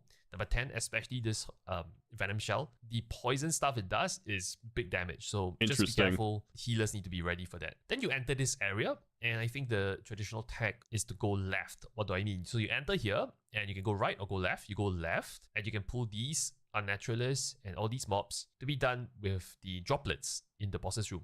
The reason why you do this is because you can tag all these mobs and you can basically position yourself line of sight on the stairs here and they'll all group up on you. The only thing to call out here is the Unnaturalists. They do the Void Wave, and if you don't interrupt it, it sends you flying backwards. And there are all these eggs that are lining the room. If you touch the eggs, they spawn new ads. You don't want to do new ads. So you tank them on the stairs. Don't touch the eggs. If the cast goes off, everyone gets knocked back into the boss's room and you save yourself some time doing that mechanic. Then you have the boss. After the boss, you retrace your steps, go up the stairs. and you clear towards the final boss room. You get a nice bit of count here before the final 2 mini bosses, and then finally the boss. Pretty standard, City of Threats. You'll notice that all these new dungeons, they are fairly linear, but coming to the 3rd dungeon, Dawnbreaker, this is a bit more non-linear, and I suspect there'll be a lot of confusion about routing at the start. Oh boy. And it's just something we need to get used to at the start of the season, but let me cover how it works. So the bottom right here is where you spawn. You spawn at the front of the entrance here, and you'll see all these NPCs fighting. Just ignore them. They don't do anything. They don't give you count. The only mobs you need to pull is this front pack and these ads here. As you move forward here, you'll see them spawning. They will like kind of run forward to engage you.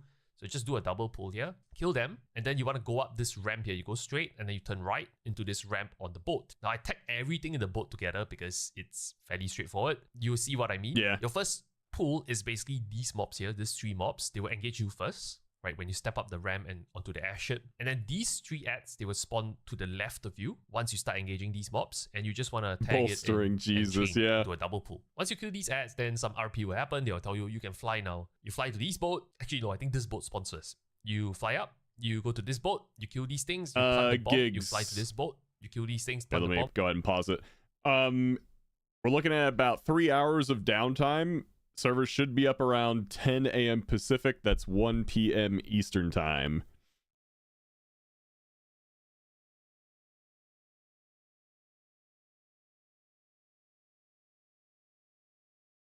Come back, do the ad, and then you come back and you kill the boss, which is Shadow Crown, the first boss. Then after the first boss, you don't need to wait for the RP. The boss likes to RP at 1%. You don't need to wait for the RP. You can immediately just go to the next pack. And the route that I think most people will end up doing is this. You'll probably end up doing the what we call the church, because this place looks like a church. There's these pack of mobs in front of the church. You can double pull it with some of the mobs on the ramp. And then the mini boss inside the house is Ixkreten. And he basically does this on the ramp. And then the Wait, so he does the red group? So he like goes from the back of the church forward. So the red group, and then this group, and then these 2 in that order. Interesting.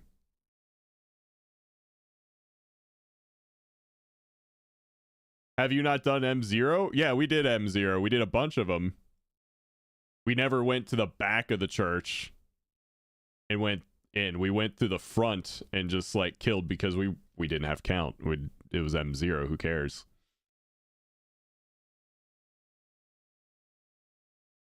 mini boss inside the house is Ixkreten, and he basically does this AoE slam on the tank. You just need to get out of the circle, else you get sent flying. You can tag the boss together with some ads at the back of the house. And then there's some side mobs over here in this area that you can do together. Quite frankly, this entire place is pretty flexible. But the order of the mini bosses do matter because you will need to get maximum efficiency based on how you're flying. I'll talk about it later when we talk about the boss. But anyway, you need to kill 3 lieutenants before you can do the boss. If not, the boss will be massively buffed. So you kill the first lieutenant here, and you won't miss it when you press M. You bring out your map. You'll see like mini boss lieutenant indicators, and you just need to fly to them, kill them. Then you fly over to pack number 6. This is basically the house. This is what we call the house because this dude is spawning near a house. You land on the house. You tag these 2 mobs together, the boss and some of the side mobs over here. You do them together, and then you fly off to what we call bridge. And the reason is because there's a bridge over here. This is the 3rd lieutenant, and you want to tag That's it what I was telling people yesterday. Just pull the pack at the bridge. Where the lieutenant actually spawns. This is the lieutenant that does the dark orb. You need to point the orb in an open space. If it hits a wall, it deals massive damage if it explodes near you. If it explodes far away from you, there's a drop-off damage. So not that serious, but you kill There's definitely going to be some carries that I'll just like, if I see that orb go on them, I'm popping my defensives immediately. Seems like Blizzard wants that to be the final state of the boss. So you just tank the boss where it is. There will be some open space for you to do the boss. But this is the reason why you do church, we're reflecting, you do house, and then you we're rallying, we're doing everything. The boss that you want to do after you kill all the lieutenants.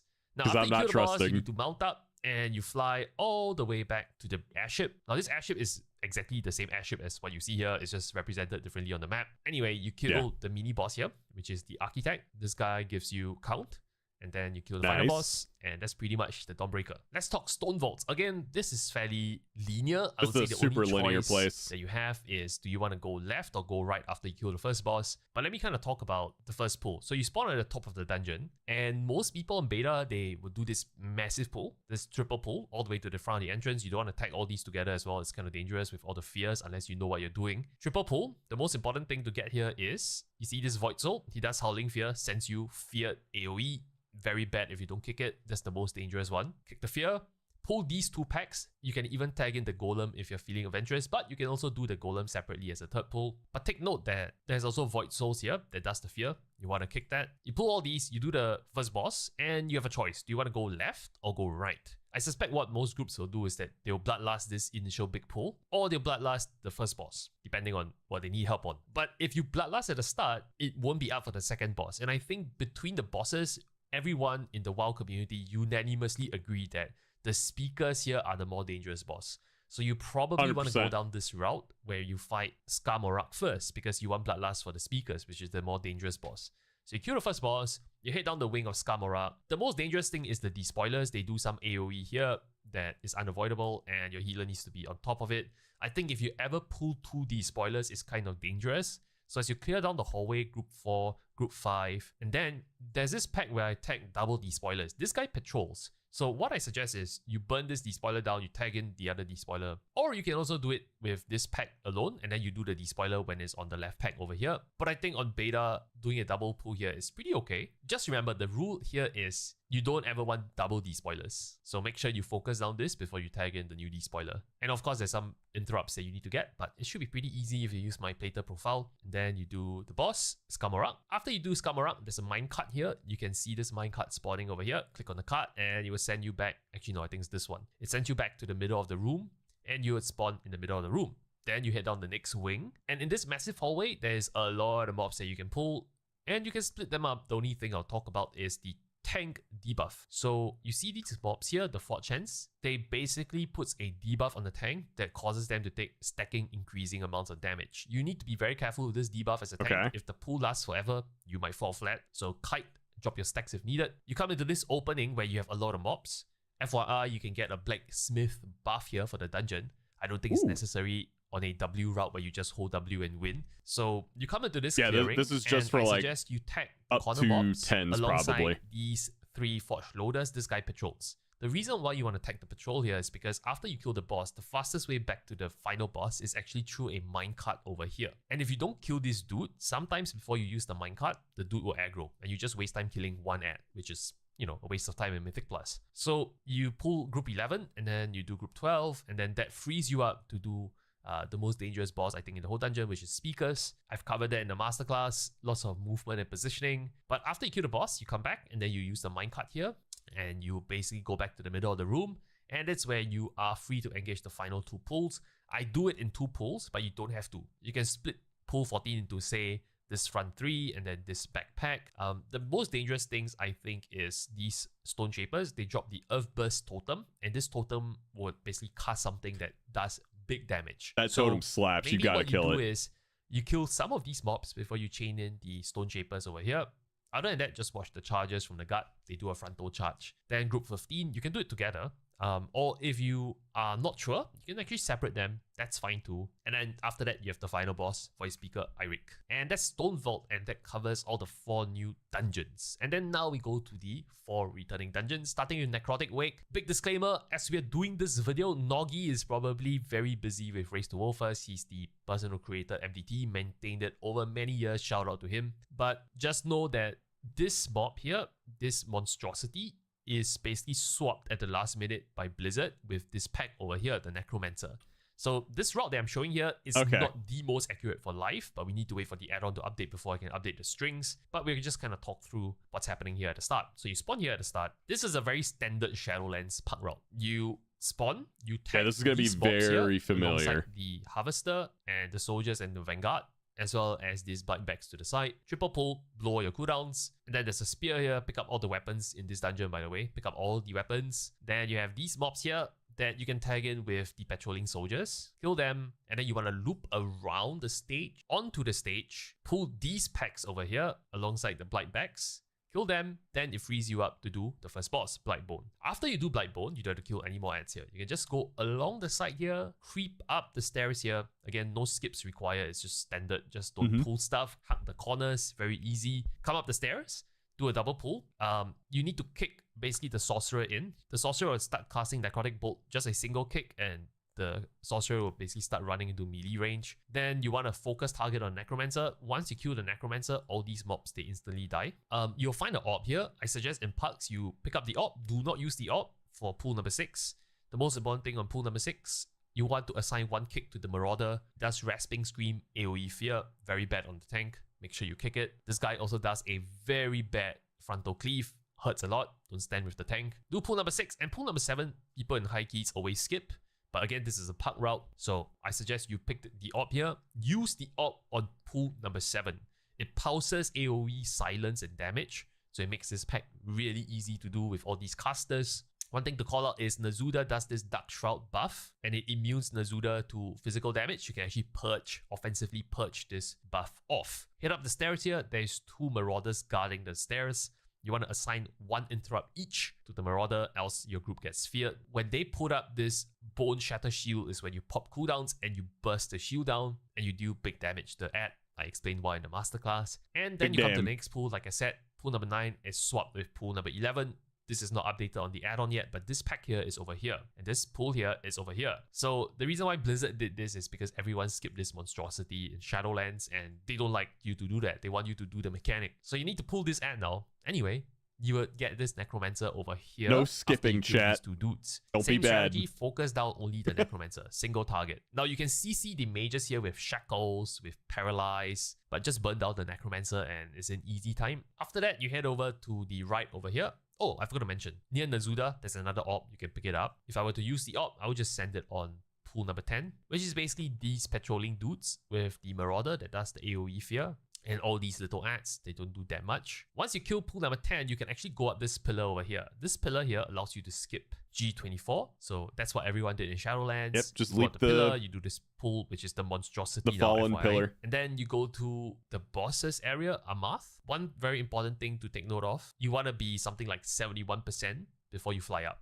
Else you will not get enough count, and then you have to fly back down to, the front part to get count, which is a waste of time. So anyway, you kill Amath, and then some 5 angels will spawn. You click on the angels, and then you fly up to the Necropolis, which is over here. You spawn over here at the start. I suggest you can look for the patrol first to pull. The reason why I pull patrols first in a park is because if you let the patrol around and you do the sides first, people might stumble into the patrol, pull it accidentally, and die. So they might pull.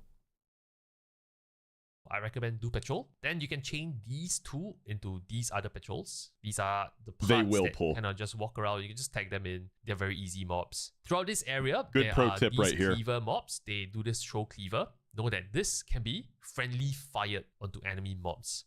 So you can position them to land on enemy mobs, deals good damage. Then I will do the corners. It doesn't matter what order you do the corners, to be honest. You can do this first, don't say that. you can do this first. Depends on your cooldown, but you need to clear out all the corners. After you've done that, then the boss will do some RP, and he will activate the abominations on the side, this group and this group here. The only thing I'll say about the abominations is they put a tank buster called Tenderize. This Tenderize tank buster basically puts a stacking physical debuff on the tank. You want to run out and drop your Tenderize stacks. At about 8 seconds left on the debuff, you run out, you kite the mob until you drop your stacks, and then you tank it again. On high keys, the Tenderize do hurt a lot, so a lot of people actually use some for a pet taunt to get through the Tenderize. So if you have some pet classes, that's pretty OP.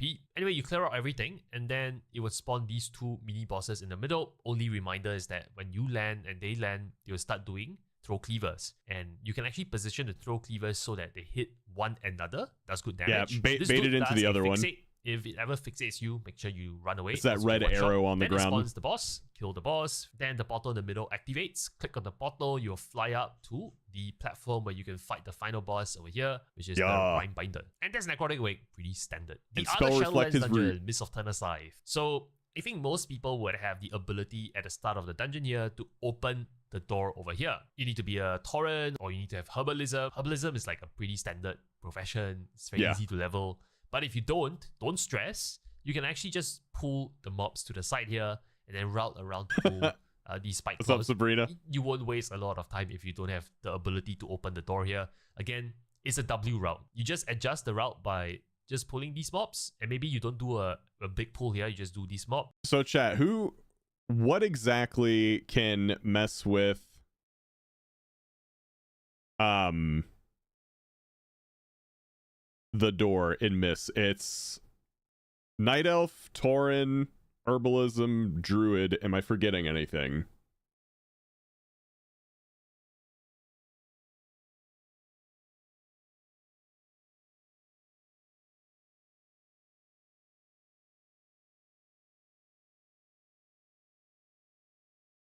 Okay. No, just Katsutoshi, just don't say anything.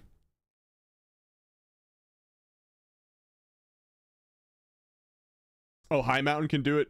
Okay. So Tauren, High Mountain Tauren, Night Elf, Herbalism, and Druid. 5 things. You talking about mushrooms and the checkpoints? Yeah. I'm gonna get picked for this dungeon just because I'm a Night Elf. It helps.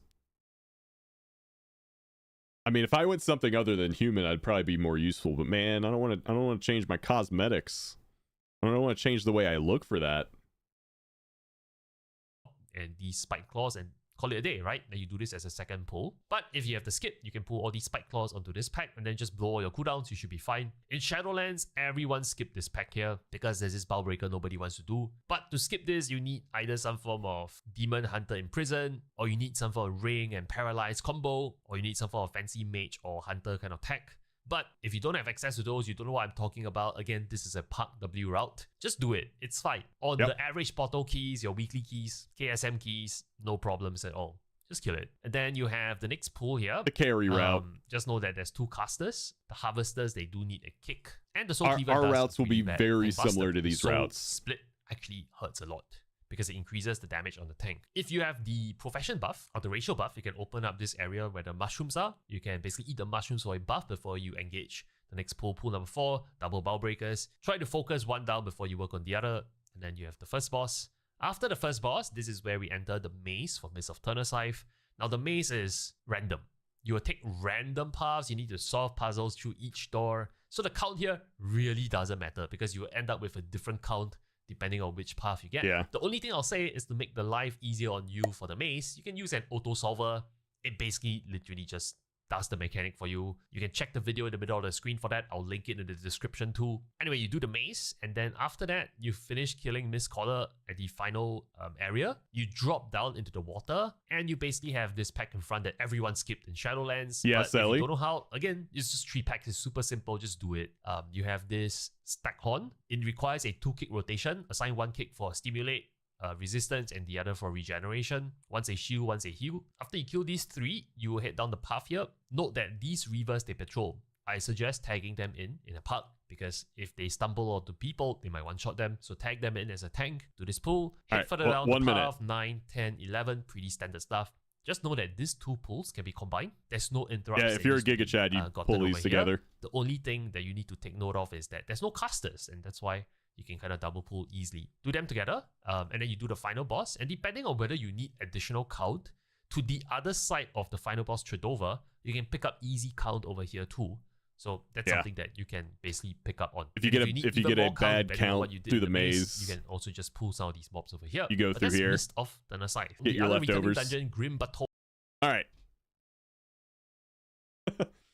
So what did you send me? We got a TikTok.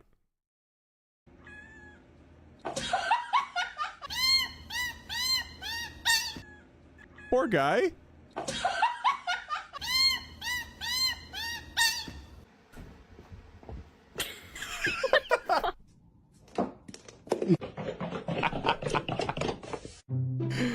Oh shit. Bounce when she walk, then bounce when she walk.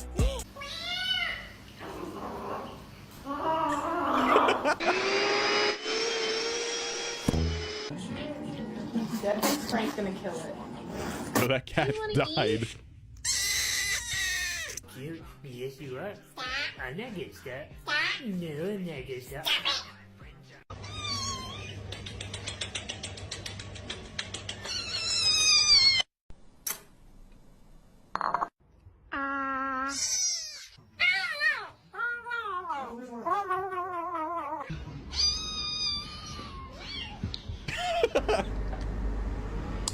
Oh, that's a grumpy cat.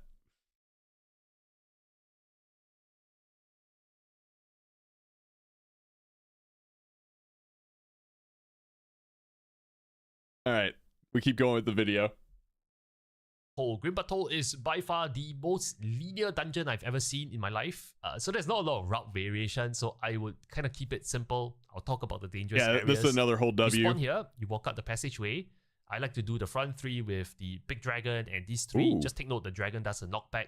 If you position yourself to the open side of the map, you'll get knocked into the abyss and die. So position yourself against the walls over here. This pool number 2 is pretty standard. You can split it up into 2 pools over here. It's up to you if you find it difficult. And then after pool number 2, you have this RP, right? So role-playing This one's click on the pretty dragons, much the same you way, go on a bombing Galafax. run, and you drop flying bombs on all these mobs here, and you deal actual damage to them. In pucks, nobody will coordinate these, but I suggest you try and focus down the low health one so you can actually kill off some mobs without having to do them. So you do the RP event, you land, and then you head down this passageway where you have this patrol. I like to tag it into these 2 ads here. I won't cover the mechanics, that's done in the masterclass. And then you can do this pack off to the side. You proceed down this hallway, and then there's a bridge here.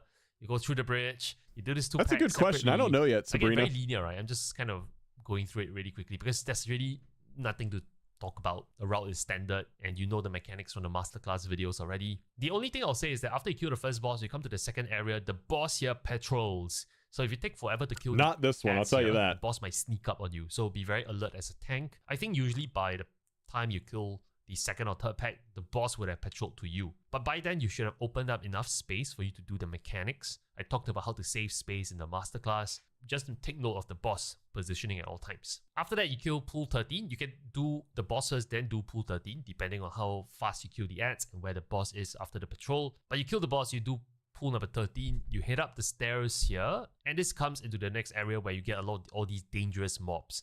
A few things to call out. The Warlock, they do this thing where they put an absorb shield. It hurts like hell. If you have a D-Curse, this will be massive. It hurts. But the reason why this thing is so dangerous is combined with the Lava Bender that does Ascension on low health, they start pulsing AoE damage. Together, the heal absorb, this is a killer combo. So you might want to pull slower here. Just take note of having D-Curse, and you want to single target the Lava Bender down when it phases into that Ascension phase. Then there's pool 16, again, more of the same dangers. I won't cover the same dangers, but just know Lava Benders, these guys are terrifying alongside the Warlocks. Kill everything, you head down the path, you won't miss it. It's a very linear path. Whoops. Down the stairs, go down this path, loop around, and then this basically frees you up to the next boss. Now, before the next boss, you have double Lava Benders. My suggestion here is you focus 1 down. Yeah, Don't do not cleave these Single down. target 1 down, it ascends, kill it, then you focus on the other, then it ascends on low health, then you kill. If you're on Fort Week and you get double ascension, you're probably dead. It. If you have both ascending at the same time, you are screwed on high keys. So make sure you focus 1 down. You do the boss, and then you loop around here into the final area. Again, very linear path. Do this pack over here, and then you have the dragon. The only thing I'll call out is these mobs here.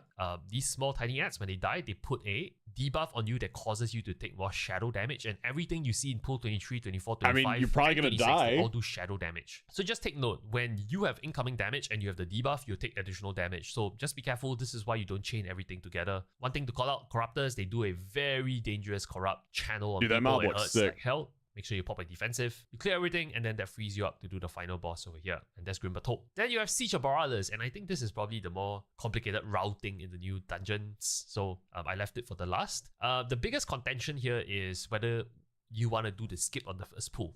And I've been thinking whether to suggest this in a part, but I thought better of it. So in BFA, the standard route you do in Siege of Borealis is you spawn here, right? And you basically do like a slow fall or levitate across the water onto the bridge. That way you skip all these first pool. But we tried it on beta, and that is actually more difficult to do now because Blizzard added like the entrance over here, which is originally there. But they also added the entrance at the bottom here because now, this entire dungeon is converted into both a Horde and Alliance eco dungeon. If you don't understand that, don't worry, it's a BFA legacy thing. But the point is, this kind of levitate trick is harder to pull off. You need to kind of stand off to the ledge here and levitate diagonally like that. If this is too much, don't stress, I covered it in the masterclass, but you don't need it. Just do it normally like a normal W route. You pull everything on the level you spawn. On the right here, you just pop Bloodlust, just kill everything. Or you can separate them into tiny pools. That's fine too. After you kill them, then you can just drop down to the plank like a normal human being.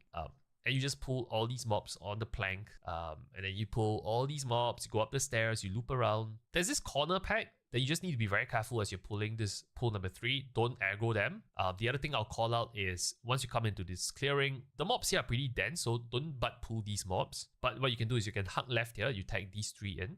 These dudes, they patrol. So when you tag these 3, they might not be around, they might be patrolling far. So the annoying thing is that this bomber, he can't be moved easily unless you line of sight. So the danger is if you pull these mobs and you go on to engage pack number 5, this dude might just continue to spam stuff over here unless you're all line of sight. And if it stands still, does range ability, these mobs, they patrol over and they will proxy aggro. So to save yourself heartache and grief when you accidentally pull the patrol, I suggest just tag these 3, do it with the patrol. It'll be way easier, save you a lot of wipes. We learned this the hard way in BFA. When you do pull 5 and 6, be very careful. Do not do them near the boss, like where they are standing. I always pull them backwards to the side of the room, or over here in the shed. The reason is there is always some random punk DPS with some AoE ability that travels and it tags the boss accidentally. What's up, Nike? The moment you tag the boss accidentally with these pulls over here, it's pretty much a wipe. It's very messy. That's a rip. So I don't recommend that. So tank them far away from the boss if you can. After you kill the boss, you head up the little tiny stairs here and you pull the opening packs here and you see 2 mobs off to the side. I suggest doing it as a double pull. Make sure you kick the Wave Shaper's watertight shell. After you kill that, you can loop around the water.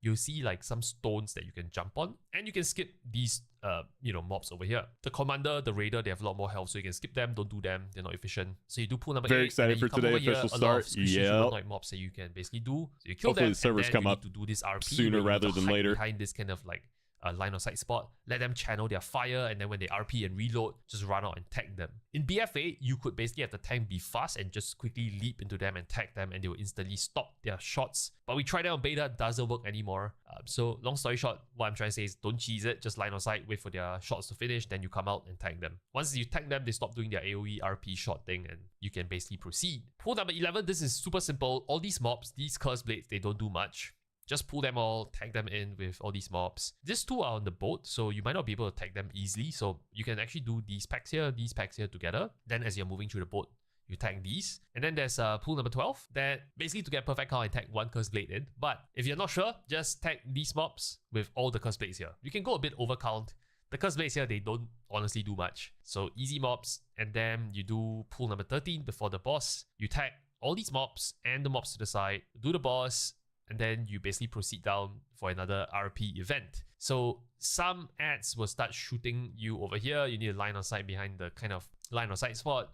Wait for them to reload, then you run out and tag them. It's kind of annoying, but it's something that you need to do now. You used to be able to do the cheese where you jump at them and just tag them instantly before they do their shot. But anyway, once you do that, it frees up this clearing, and you can split this up if you find it dangerous. I won't cover the mechanics. Just know that the demolition now does unavoidable AoE damage. So if you have multiple demolishers in a pool, like I suggested in a double pool like that, this could be spicy. You want to pop cooldowns here, but very manageable on most keys. Other than that, don't stand on the bananas on the ground. They stun you. You do this pull over here, you move up the stairs. Just take note that when you move up the stairs, all these snipers, they have random aggro tables. They randomly shoot people. So that means that it's better to pop a defensive if you're not sure, because you could have bad luck, all 4 of them target you, or you could just AoE stuns and control them. So you have this fortified cloth, he just takes 4 shots, gets unlucky, gets deleted.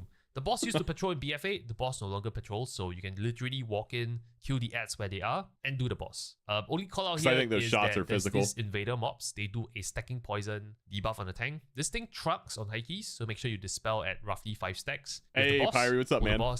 Kill the boss, and that frees you up to attempt the final boss and kill the final boss. And that sums up the park routes for the 8 dungeons. Remember, this is not optimized for high keys. It's not meant for you to do high keys on this kind of route. It's meant for you to zone in with parks that you have never met. No communication, no voice, no skips, no invis pods, no shrouds. You just press W and win. And this is the most efficient W routes. For the more advanced high key, beyond portal range kind of routes, that will be covered in depth in proper videos on this channel later on in the season. So look out for those. All the export strings for all the MDT strings for all these 8 dungeons is in the video description, so Just click on them and you can import them into your MDT add-on. If you found this These video are helpful, whole don't thank W me, thank routes. all the Patreon subscribers, all the YouTube members. Don't be the guy that's like, well, my favorite rank 1 streamer didn't do that route, so it's wrong. It's not what it's for, man. It's not what it's for.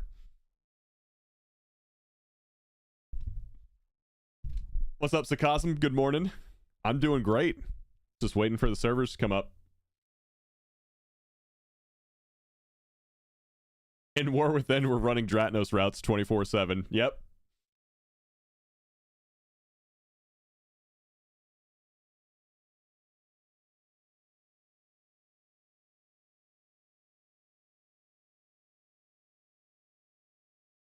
Surely maintenance won't be extended, right?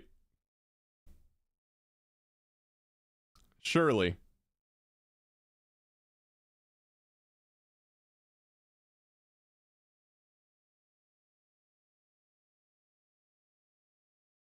I'm too jazzed. They need to come up. Yeah.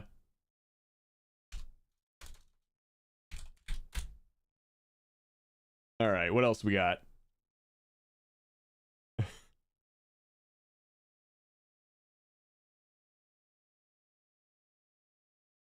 Dude, I'm going through. I was going through my YouTube feed. Bro, check out this thumbnail. Void mommy betrays Ansrek. Look at look at that fucking thumbnail, man.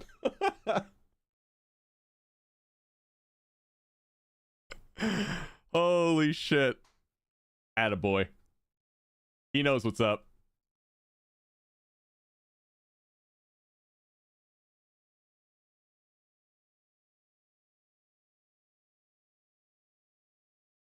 Let's see. Any new WoW stuff? We're looking for WoW stuff. Wow.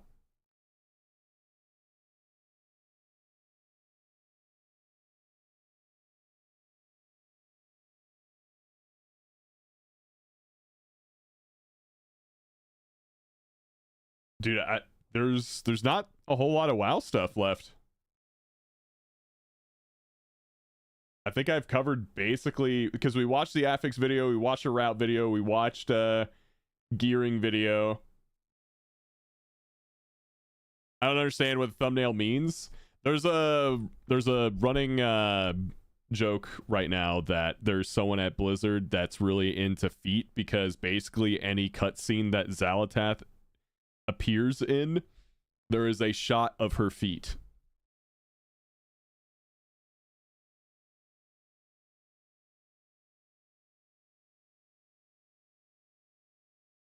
Look at them fucking grippers. Jesus. It's important to the lore.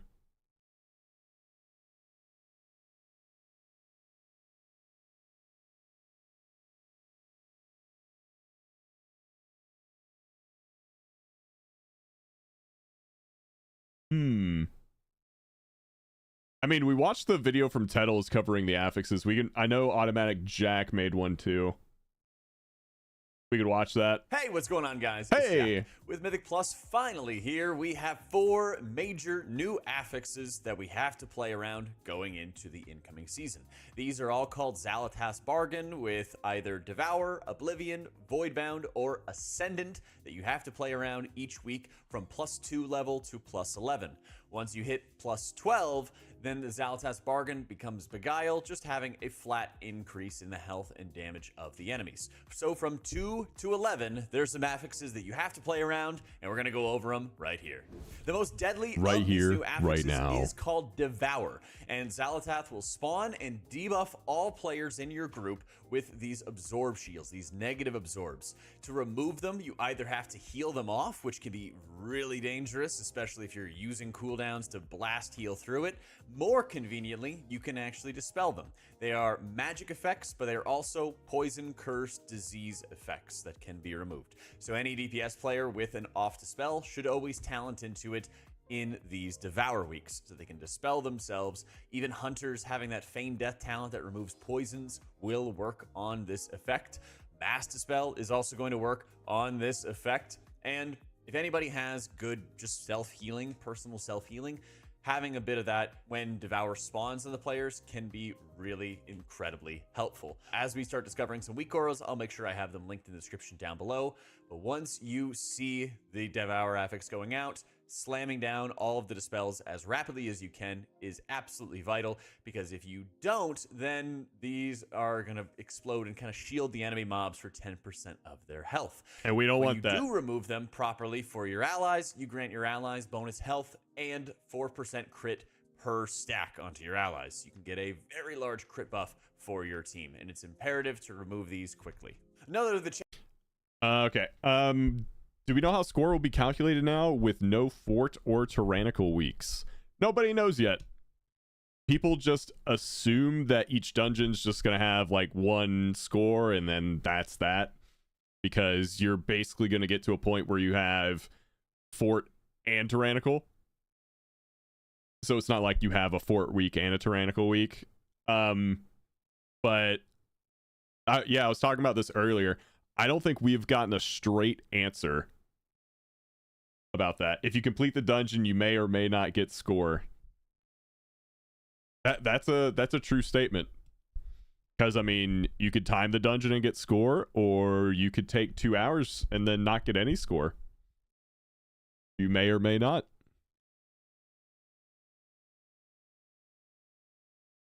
challenging affixes is called Oblivion, where crystal orbs are going to rain down from the sky and then seek to merge and hit enemy mobs. Now, the thing that makes this more difficult is that they will adjust their position and their route to try to reach those mobs and absorb into them, giving the enemy mobs 10% damage reduction per orb.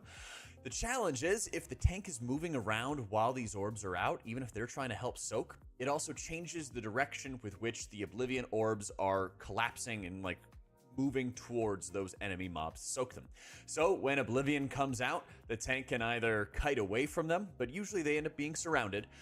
They can either kite away from them, or they need to make sure they're standing still, and both the melee, DPS, healer, ranged DPS need to start running around the room and soaking as many of these Void Essence crystals as they can, as they give the entire party the room and soaking. Both the melee, DPS, healer, ranged DPS need to start running around the room and soaking. Oh man, he said melee DPS have to do it. As they can, as they give the I was gonna entire jokingly say healer mechanic.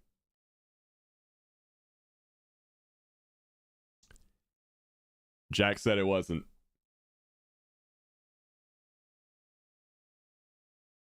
Unfortunate. And leech. More that the tank wants to help, the more it can sometimes be a negative. If you're sort of surrounded on all ends, the orbs can just choose all these crazy directions and kind of juke players out. So tanks, make sure you're standing still if possible. Otherwise, make sure you're kiting away. Kiting away can be very good. If I have to get balls, then that means range, especially, downtime. need to be on their toes and soak Not necessarily. very quickly for the incoming buff. As you can see, these affixes have Kiss Curse effects onto them, so we love that. You resolve them faster, you get your reward. If you don't, you have some severe downsides. Voidbound has some of the most extreme buffs onto this one, netting players 20% cooldown reduction and bonus critical strike for 20 seconds when you resolve it. Voidbound is going to spawn this 1 health mob with a massive shield onto it, so you can use a lot of your executes onto them. Even Dispriest gets bonus damage when they hit Shadow Word Death on a target that has a shield on them. And it starts on the tank. The Voidbound Emissary will start on the tank. Let me pause it for a second. He said there was a massive shield, right? Does anyone know if it would be worth for me to take something like Shattering Throw on those weeks, or is it like that a bit overkill?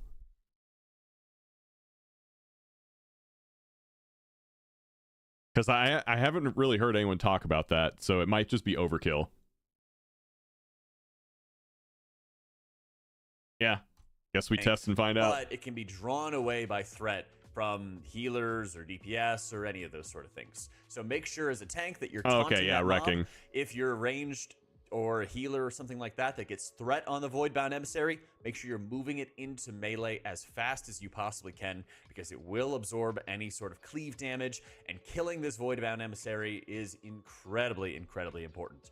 The extra damage reduction it applies to mobs makes trash packs go so much longer than they need to, and it can very quickly lead into like sort of snowball events where if it takes another round to kill off a mob or a boss or something like that, the fights can last considerably longer and get considerably more dangerous. The last of the affixes is called Ascendant, where Xal'atath will rain down these enemy mob orbs from the sky all around your party, and they go in like 3 or 4 waves of orbs dropping down for a total of 10.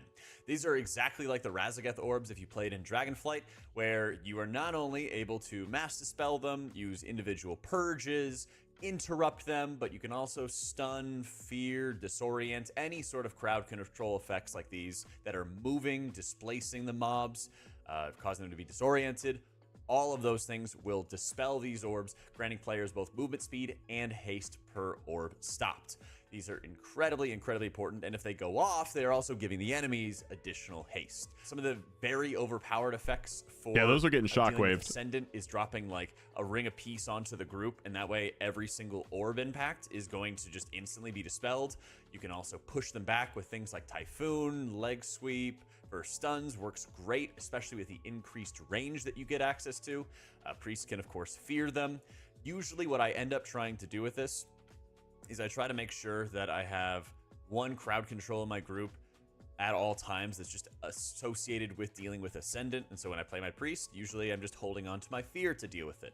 And I'm waiting for almost all of the orbs to already be down before I end up hitting my AoE, since you'll have like 3 or 4 that drop very quickly, and then the other 6 or 7 are going to take a little bit more time to fall down to earth, meaning that you need to hold on to that one individual crowd control for just a little bit longer. Biggest thing that you want to avoid doing with this affix is actually avoiding direct kicking them, since the dungeons themselves have so many casts like volleys that need to be directly interrupted to make those casts go on cooldown for 15, 20, 30 seconds. Directly interrupting these Ascendant orbs will dispel them and can be used in a pinch, but most of the time you want to make sure you're using overall Same crowd control Brandorkian effects or purges to I just dispel want to play. these, so that you can then have any direct interrupts used on mobs in the dungeon themselves. Keep in mind, for the incoming season, the best loot you can get at the end of the dungeon Thank you for the 9 months Prime, man. Welcome back. Thank you, thank you, thank you. is capped at a level 9, but the best loot that you're going to get for your Great Vault is going to be at a level 10. That's going to be dropping Mythic track loot, and so if possible, you want to make sure you're maxing out your vault for Mythic Plus. Get those with 10s done. Couple bonus tips ASAP. for this incoming season. Keep in mind that Necrotic Wake has no more interactions with any of the Goliaths anymore. It's just picking up the orbs, javelins, and discarded shields that you see forgot around about the hammer. arena. If you want to open any of the doors for like the shortcuts or the checkpoints in mists, keep in mind that you need to be a Tauren, High Mountain Tauren, a Druid, an Herbalist, or a Night Elf in order to open any of those gates or click on the seeds. Hey, Brenna. There's also buffs for Warriors, Dwarves, and Blacksmiths in the Stone Vault with the Imbued Iron Bar, which grants versatility for your team. City of Threads has the projections of Queen Anzarek that rogues, priests, and engineers can click on to be able to get a DPS and HPS buff. But keep in mind, you have to stand near that Anzarek sort of Actually, I have image engineering until you receive the buff in order to on actually Warrior. get it. And in Arakara, the dead discordant attendants that are kind of like laying around the room, you get tailors are able to click on these and get like a 10-second stun, which would be kind of useful for the mini bosses, especially the one in the dead center of the first boss arena where Avanax is going to spawn. That guy does like a crazy amount of AoE. But happy dungeoning going into season 1. Let me know if you have any questions. Happy or looking dungeoning, for any guys. sort of incoming tips for this season. Huge thank you to our patrons who make all this content possible. If you'd like to support the channel and get early access to new videos, be sure to check it out in the description down below. Thanks so much for watching, guys. Hope y'all enjoyed it, and I'll catch y'all next time. Quick and easy video, man. Good video.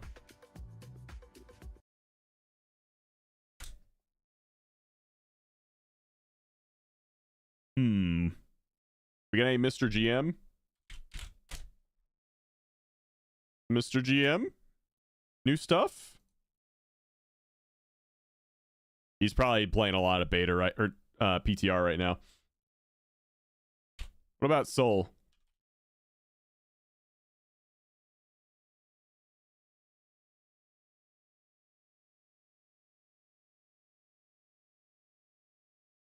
That easy to delve video looked interesting.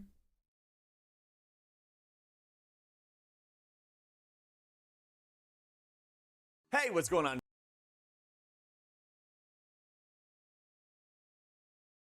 Which one? Oh, the this is the easiest way to do tier 8 delves even after the changes.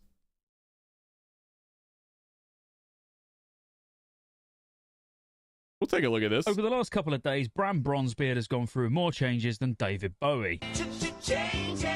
And last night, Blizzard put some more hot fixes out that many of you were instantly like, yes, big win, Blizzard. This is actually going to be a good test for my YouTube, because that part of the song playing for like 2 seconds might get my YouTube stream flagged. And then very quickly realized, oh no, it's got worse. I'm going to give you some hope, though, because I went in a tier 8 Bountiful Delve today, used no personal cooldowns, no CC, so no stuns, no leg sweep, Ring of Peace, nothing like that. I didn't heal myself a single time with Vivify. Obviously, I've got some passive healing, and it was easy. I'm going to tell you exactly what you should be doing to make it equally as easy for you. But firstly, what did Blizzard say? So over the past several days, we've heard player reports of such variance in Bran's performance and contribution in delves. They've been investigating the data along those lines and recently identified a serious bug that could, under specific circumstances, cause Bran to inherit the damage and health bonuses that the enemies are meant to be getting. I can see why that would be a problem. So when this bug took effect, the higher the tier of delve you were running, the stronger Bran would get. They obviously then went on to say that they've fixed this bug. They've deployed a hotfix, which I can confirm is live, having run multiple tier 8 delves. Specifically, that's where the testing's been. And now Bran has a consistent baseline of power that will progressively get higher with your gear, which is interesting, and of course the level of Bran. Now, firstly, I've done a lot of delves, and I'm sure most of you have done a lot of delves as well, because let's face it, it's the best way to get geared before Mythic Plus, really. You can get champion track gear and you can get hero track gear. Of course, to get the hero track gear, you need to get a little bit lucky, because you need one of those pesky maps that we don't see anywhere near enough of. But everybody wants to be able to use all their coffer keys on tier 8 plus delves and get through them successfully to get the loot at the end. Now, this is where you're probably going to have to change the way you're doing things a little bit, because up until this point, all we've used is damage Bran, whereas now healing Bran is actually incredibly powerful. And this comes from another part of this post where they said they'd also seen feedback that unbugged Bran felt much less impactful than they'd hoped. They hotfixed Bran to increase his damage by 125% across all tiers. Ooh. The thing is, Bran is still doing garbage damage since the change, like significantly garbage damage. So 125% of garbage is still going to be pretty crappy. So having done a tier 8 delve last night after the hotfixes with Bran as damage and seeing him basically contribute nothing. Sometimes he literally just stood there and done nothing. Other times he kind of tried to help out, but still it was pretty poor. I genuinely felt like I was just soloing it and just really had him along for the buffs. I switched him to healer and he was doing about 500,000 HPS. I interrupted nothing. I was letting every cast of fireball go through from Mystics. Damn. I was running in and pulling 3, 4, 5, whatever there was really, and relying on Bran to keep me alive. I used no leg sweeps, no diffuse magics, no touch of karmas, no vivifies. Literally the only thing I had is my small amount of passive healing and 100% reliance on Bran, knowing he weren't going to let me down. And he did not let me down. Literally, I was playing Bran never lets me purposefully down. Quite bad, just to see how easy it actually would be. And the only one thing you need to be able to do is look at your feet. If you can see where the healing potions are, I'd have max heals of Dwarven Medicine from Bran for like 1.9 million, like you can see. I'd had his bag of snacks healing for about 300k each. He's also got an idol that goes down with a max heal that I saw of 1.3 million, and even the Relic of Oldham that you do need to actually stand in. But I think you get the picture. He actually does really, really significant healing, and when he puts those healing potions down, he's a gamer. There's normally 2, 3, maybe 4 on the floor at a time. So if you just wait until you take a big hit and then step in one, look where the next one is, wait till you take a big hit, step in one. That was what I was doing and never needed to interrupt anything. That's what I was telling you guys. Like, and sometimes I was pulling packs of 2 or even 3 Mystics, all casting Fireball at the same time, using no cooldowns, just relying on my man Bran. Now, what Blizzard also said is some specs whose gameplay tended towards hanging back and letting Bran take the lead, which I'm guilty of that, and so should everyone else be really, because it made life a lot easier, were much likely to trigger the bug than others. So for those players, we understand that this could make Bran feel significantly weaker than he has been, especially in the highest tier delves. Now, that is why, because of that, they increased his damage by 125%. But like I say, his damage is so much significantly lower, you don't even notice that extra 125% damage, quite honestly. Like, not at all. Because just looking when I was doing this tier 8 delve with him as DPS, honestly, it was much more dangerous and a lot more stressful than when I was just doing it as a healer. I mean, side by side, there's just no comparison. Now, while this is not exactly a guide on how best to do delves, I will just tell you what I'm using with him as a healer, just in case you wondered, because I do think they make a big difference. First of all, I use Idol of the Earth Mother, where Bran's spells and abilities has a high chance to awaken the idol, which shields injured players for 70% of their missing health, which, again, as he's a healer, it just makes sense that he's doing more absorbs and heals. And then for the utility curio, I use Relic Blood of Zekvir. Now, the reason I use this is because losing max health doesn't really matter, in my opinion, because as long as you're not getting hit by anything that can one-shot you, which, even if you had that max health, if you're standing in a frontal or an AoE explosion or something like that that you're meant to move out of, you're probably going to get one shot whether you've got that max health or not. But having all that extra damage and healing is just amazing. Because randomly while in combat, a blood beast will attach itself to healing is just amazing. Hold up. This has nothing to do with WoW. I have a Go XLR. It's exactly like this. I need whatever he has to, like, prop it up. Mine just mostly lays flat. I don't know what he has that kind of props it at an angle, but I want that. If anyone knows what that is, let me know.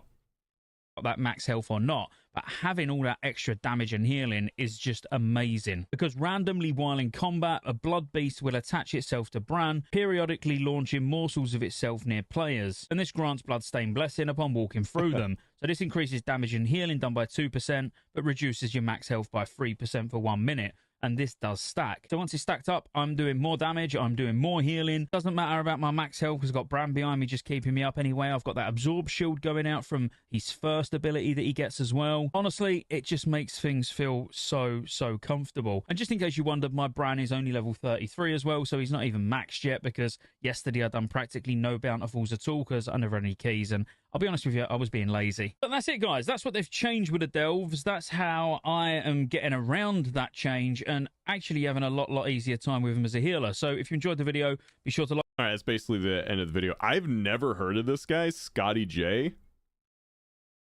If you like World of... What's he all about?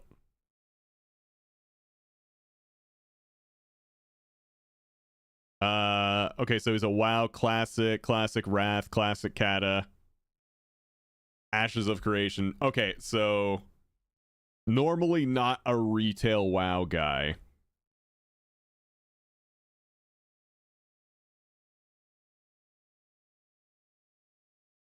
But he seems like he's kinda into it right now.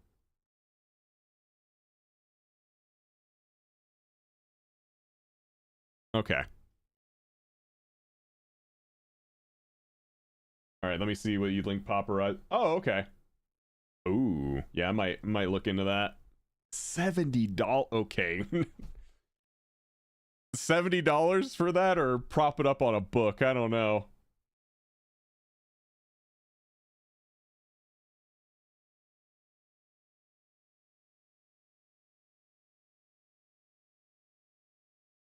People go where money flow.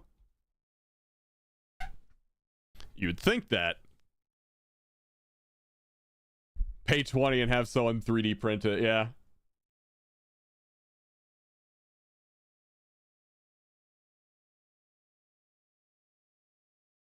All right, let's see. I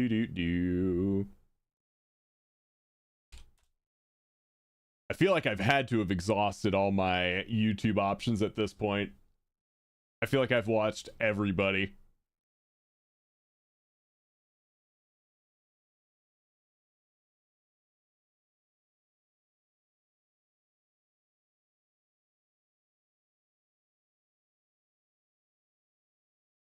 Also, if you guys got videos you want me to watch, we can do that. BDO vid. Go ahead and link it again. Let me see how long that video is. Is it 10 a.m. yet? It is not. We're about an hour away from 10 a.m. Pacific time. Let's watch Lord of the Rings Extended Edition. Yeah, let me stream that and totally get banned. Black Desert in 2024. Let's talk all about Black Desert. If it's worth Black Desert in 2024. Okay. Let me go use the bathroom real quick, and then I'll start this video. Give me 2 minutes.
All right.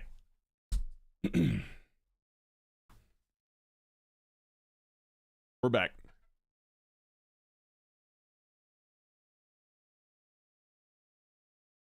Beep.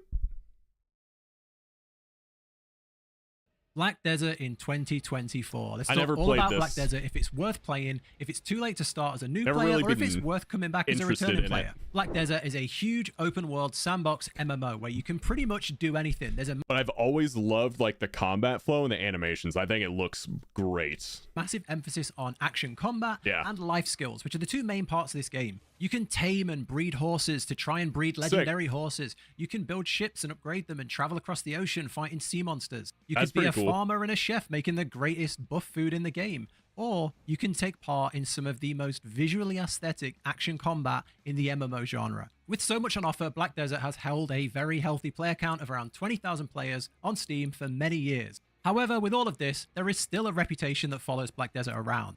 And people are put off from playing the game because they believe they're too far behind, it's too grindy to catch up, and it's pay to win. So I want to go over all that today, talk about if that's really the case, and if it's worth playing in 2024. I have heard this game is pay to First win. up, let's talk about the new player experience. As you join this as a new player, what do? First up, there are 27 characters to choose from classic, well-known characters like archers, witches, wizards, warriors, that kind of thing, to really unique creations like Corsair, the pirate, that can turn into a mermaid and summon like whales and stuff, or the sage The that characters can look open portals and awesome. throw lightning bolts.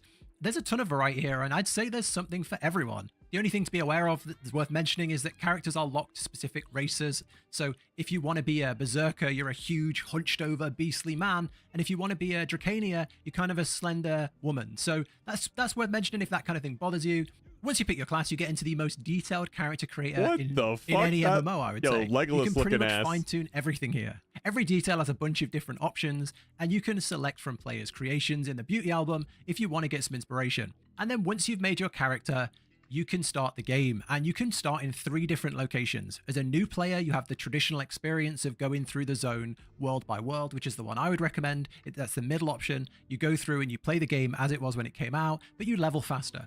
Or if you're returning, you can play through one of the newer expansions. And while you do all of this, you play on something called the Eternal Seasonal Realm, or the Eternal Seasonal Server, which is like a fast track. Every time you hit a milestone, like level 5, level 10, you're given a bunch of rewards, like items, upgrade materials, you're given mounts, you're given pretty much everything you need pretty to standard progress MMO through the stuff. game. And by the time you've played this for a couple of days with these new seasonal rewards, you'll be around level 60, you'll hit the soft cap on the levels, you'll have pretty decent gear to start getting into the end game grind and the end game progression. You'll have a bunch of upgrade materials, decent mounts. You'll be really set to start playing the game your way. Nuts. Okay, so let's talk about why you should play Black Desert. What are its selling points? Why should you get into this game? First up, one of the main reasons is the combat. This has the most graphically beautiful and aesthetic action combat of any game on the market. Whether you're charging in as a warrior or a berserker, or you're throwing out fireballs on a wizard, the combat looks and feels incredible. And most of the gameplay will be like this, moving from pack to pack, leveling up, getting items, grinding the end game. Everything involves this kind of combat. The combat works with a combo system. So as you level up, you unlock new skills and you can put skill points into them, and they get more and more complex. So some have combos or like evolutions of the skill. So maybe you jump in with one skill and then you do like a big burst with its combo. And then as you hit, I think it's level 56, you can awaken your class, letting you use a new weapon and have a completely different playstyle and a completely new set of skills. So the skill ceiling on combat is really high and much higher than I thought when I came in. I thought, you know, this seems very simple, but it's not. The skill ceiling is huge and some classes are very hard to play. Players pride themselves on how much gold they can make at certain grind spots because they can play their class so well. They can have so much uptime on their buffs, they can move around from pack to pack so fast, and they can just perform better than other people. The enhancement system can lick a nut, though. So I would say combat is the one thing that always brings me back to Black Desert. As soon as they announce a new class, no matter how burned out I am, I'm back. So definitely worth trying if you like action combat. Okay, the next thing to talk about is the life skilling system. If you like crafting, gathering, professions, there's a lot to Black Desert that you might really enjoy. The life skills in this game are like gathering and crafting professions. So hunting, cooking, sailing, farming, training horses. All these things are called life skills, and you can do everything. I do like that it seems like their professions or life skills, whatever they're called, is more involved than just like gather material, hit craft. That's one thing I wish WoW would have moved beyond, is gather X, Y, and Z materials, hit craft button. Yeah, you did it. This is really cool. I like this. On one account. So you can do them all. There's no limit, there's no cap, and they're really fun. You can go and get ships. You can upgrade the ship from like a small sailboat trailing along the ocean to a huge frigate with sails and cannons, and you can go hunt bosses and sea monsters. You can go get a wagon and train horses and breed them. That's and sick, dude. Try and evolve them into tier 9 horses like Pegasuses that can fly, or Doom horses like fiery horses that can fight. There's so many different life skills here, and you can keep progressing these forever. There is so much progression. You go through a skill system from like beginner, was it the vault tweet, to skilled, to artisan, master, guru. There's like a levels as you go up, and they unlock different things, make you better at certain things. So if you're a cook, I believe as you get better at cooking and your cooking gear gets better, you can make the meals faster. There's a chance to make double meals or better quality meals. Being a really good trainer means there's a higher chance for your horse to learn new skills that levels up. If I ever get bored of the end game grind, or I just want a little break from the constant grinding, I'll just fall back onto professions for a while, and you can just do these life skills for a long time and have a lot of fun. Connected to this is the like the empire system, the node system. So every single area of the map is classed as a node. So all the different cities, all the little villages and towns and points of interest are called nodes. And all of these nodes you can invest into. So as you play the game more, you'll get more and more contribution, and you can use this to invest into these different nodes. Yeah, I can Once you invest into a node, you could put a worker there. So you can get a worker, you can train a worker, and you can have it work at these different nodes. On top of this, you can invest into the cities, and you can buy buildings in the cities. So say you wanted to get into blacksmithing or creating horse armor, you can have workers that go and hit trees and gather lumber, or go to mines and gather metal, and then you can invest in a smith that can make horse armor. And then that can be your thing. You can be the person who makes really good horse armor for the market.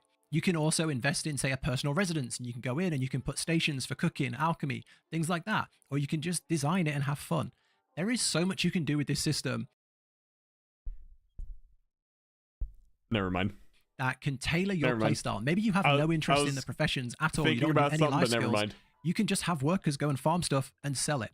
I personally have, I really like the cooking in this game, so I have people that go and They go and fish in Velia. They go. I was and thinking about possible work on ways the to farms exploit and these gather like systems. potatoes and crops and wheat, and then I'll cook those all up into meals when I get on, which is just a really nice way to tailor your gameplay and complement the style of play that you enjoy. Okay, so we've talked about some amazing parts of the game and some really good reasons to play, but there are some problems. So let's talk about them. What are the big issues with this game? Why are the reasons that this doesn't have 100 million players? You know, why isn't this the best game in the world? First up, the RNG. Almost every single thing in this game leads to some sort of random chance of rolling. I'm done. I'm out. I'm out. Everything's RNG. Oof. Where you put in items and have a chance of success. So when you're upgrading a piece of gear, you have to use certain stones or crystals or some sort of in-game currency, and then you have a % chance for that item to upgrade. Now, as a newer player, you might be trying to upgrade a piece of gear and have a 90% chance of success. Maybe if you're upgrading it at the high end, it'd be like a 70% chance of success.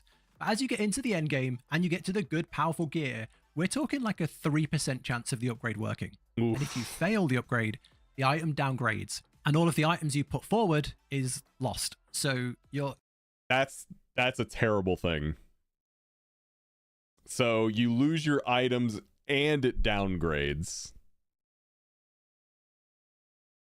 I could be okay with one or the other, but both happen? Ooh.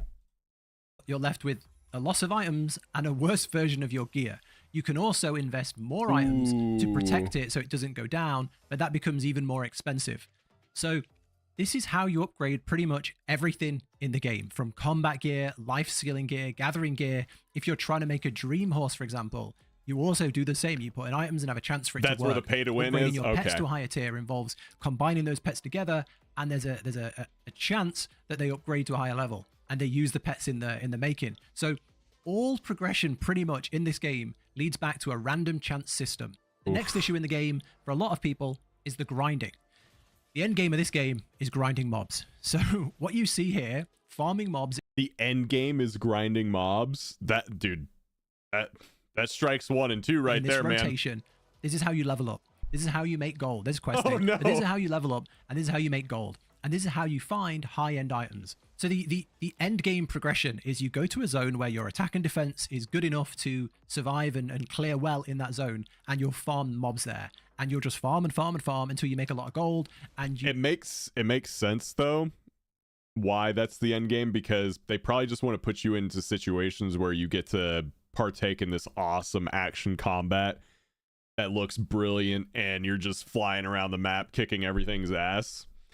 I get why. And it's probably really hard to design like World of Warcraft type encounters with that action combat system in mind. But still, just mob grinding, oof. You can progress your gear. You level up, you get lots of gold, and you can progress your gear into a stronger version, or you can find better gear and upgrade it and replace your gear. Once you're stronger, you can then go to a higher level zone and farm those mobs, and they might drop more gold and better items. And that's the end game. That's the end game progression. So if you're looking for more of a theme park MMO, you know, you're looking for dungeons and raids where you team up with 8 people. This ain't it if you're looking for that. You clear a raid and you go, oh, I just got my mythic chess piece. I'm done now. I've got Biss. This might not be for you. This is pretty much like a forever grind. You're constantly grinding and there's always something to progress. I personally love it. I do like you that. You never feel like you're always done. Something to you progress. Never feel like if you take 3 months off the game, you've missed a raid tier or you've missed a season. There's always progression. It doesn't go anywhere, and you can always leave it and come back. I really enjoy the solo progression of just chilling out and grinding, but it turns a lot of people away. A lot of people finish the season, they kind of get to this open sandbox experience and go, what now? I just grind mobs? Then what? Then you grind more mobs. That's the end game. So if that's not for you, and that just sounds terrible, then that's a problem. A lot of people love it. I do, but I get why you wouldn't.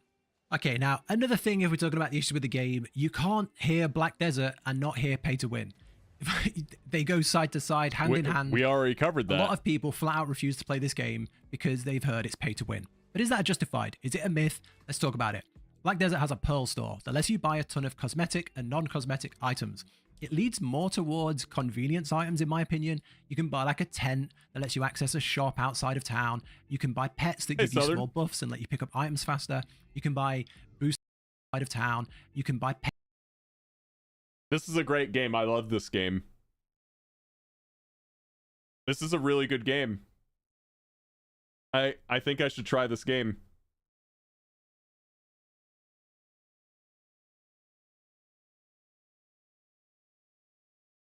Pets that give you small buffs and let you pick up items faster. You can buy boost scrolls to give you like more experience per hour kind of thing, and tons of other items that make things Jokes more aside, convenient. like the If you take two cosmetics look people, really good. one who dropped a ton of money in the Pearl store has tier 4 pets, upgraded items, and one who doesn't, the cash shop Andy will progress faster. That's just how it is. Now, most things that are available to buy in the store also make it to the market. So people buy outfits, they buy pets, and they sell them in the market for gold. So not everything is exclusive to the store, and with enough time grinding, you can get that kind of stuff, but you can also buy it. So can you pay to progress faster? Absolutely, 100%, and it turns people away. When we say pay to win, though, what are you winning in this game? That's not so clear. These mounts look the sick. end game, as I say, is grinding. It's grinding in these different grind spots, and if you've dropped a ton of money in the cash shop, you can probably get to these end game grind spots faster. You could probably upgrade your gear faster. You could probably make more gold an hour and progress faster, and you can have a higher gear score faster. So you're paying to have a higher gear score, but you still got to grind. There's no escape from the grind. However, this is a PvP game too, and if someone has better gear than you, they can PvP you and you're gonna get got. Probably beat you. So is this game pay to win? It is. You can pay to, if winning in PvP is how you win, it's pay to win. And if getting to an end game spot as fast as possible is winning, then this is again pay to win. I've played this game a lot, and I think the progression that you can achieve in the game and the items they give you from if there's PvP in this game and paying money makes me lose less, it's pay to win. From events, from the seasonal rewards, just from leveling and from grinding the grind spots, I think the progression is well paced. I think it's perfectly fine, and I feel like I'm progressing at a decent pace without ever opening the cash store. However, if you're trying to compare yourself to others and you're trying to be the best of the best and you're trying to compete with people, the game is pay to win. Okay, the next thing I want to talk about is some huge changes that they've made to the game. Whether you're a new player worried that it's too late to start, or you've been away for a few years and you're thinking, is it worth coming back? I want to talk about some huge changes that might change your mind. 1, they've given out a free Dream Horse to new players. Dream Horses are powerful tier 9 horses. There's a Pegasus that can fly, a Doom Horse that can dash fast and deal fire damage, and a Unicorn that can buff you and can travel through the desert at normal speed. These Dream Horses are hard and expensive to get. As a new player, you get one for free, and having one makes traveling the map incredibly fast. It doesn't ruin the game because, there's 3 and you only get 1, and there's still tier 10 that you can work towards. So you're not getting the best in the game. Woo! But from crawling around as a new player when I joined on a tier 5 horse, going really slow up these mountains, to just zooming around on a Pegasus and flying around, your new player experience will be drastically more fun than mine was. Next up, teleporting. Black Desert has a huge map with tons of different cities. There's the aesthetic elf town of Grana to the west. There's the human towns and the capital in the middle. And then there's the massive deserts with their own cities in the east. So if there's a boss on the other side of the map, or you want to go to a quest somewhere, I want a Dream travel Horse. was incredibly slow. But if you jump into a teleport well now, you can just go to another major city instantly, and your horse goes with you. This is an absolute game changer. There are no cooldowns or restrictions on this, and it opens up the entire world. Combined with this, they've changed the storage systems, so every storage chest in the game is now connected. So when I played, warehouses were locked to their region. So if you had items in Grana and you wanted to process them or use them in the city of Calpheon, you had to go and fetch them or go and put them on a wagon and bring them up. Now you can freely move everything from all your warehouses at will, making the entire map just feel accessible. Dino, that's how it usually it's a huge goes. quality of life change. I've now got like gear in one place, upgrade materials in another, event items in another, and you can just manage your items all from one place, transport them freely, and it just feels so much easier. This week alone, they added a new pity system, so this just got added for upgrading gear. So if you fail to upgrade gear a number of times, it will auto upgrade. So say you're doing something that's say it's got like a 70% chance, and you fail it 6 or 7 times, it will auto upgrade. If you've got a really hard piece of gear that has like a 3% chance, and you fail it, I don't know what the number is, maybe like 30, 40 times, it will auto upgrade. So it's kind of a permanent auto progression underlying the RNG that exists. It's a nice change. The RNG system still exists, but it's nice to have. So that's huge. And then the last thing is, this is coming out in this or next month. This month, I think it's coming out this month. There's a life skill overhaul coming in the next update, I believe, which turns life skilling into a family system. Overall, Black Desert is moving to a more and more new player friendly and convenient game. The game is still one of the most grindy MMOs on the market. It still has insane RNG and progression, but you can start a little further up the ladder, and your time playing, you can spend more time doing what you want to do and less time traveling and tied down by restrictions. So overall, should you play Black Desert in 2024? That's kind of the whole topic. I would say this game appeals to two types of people. One is people who like in-depth and intricate profession and crafting systems. The life skill system in this game is one of the best in the MMO genre. There is months to years of content here in all of the different life skill systems and all of the different ways to progress the life skill systems, combined with the node and worker system that complements it. You can easily play this both actively and AFK. There is so much you can invest your time into here that feels rewarding.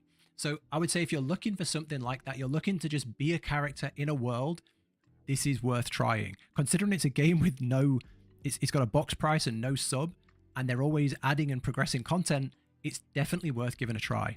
The next type of person I'd say this appeals to is someone who likes grindy endgame content. As I get older, I'm less and less interested in sitting in a Discord call with 10, 20 other people grinding an endgame raid and progressing it 3 nights a week.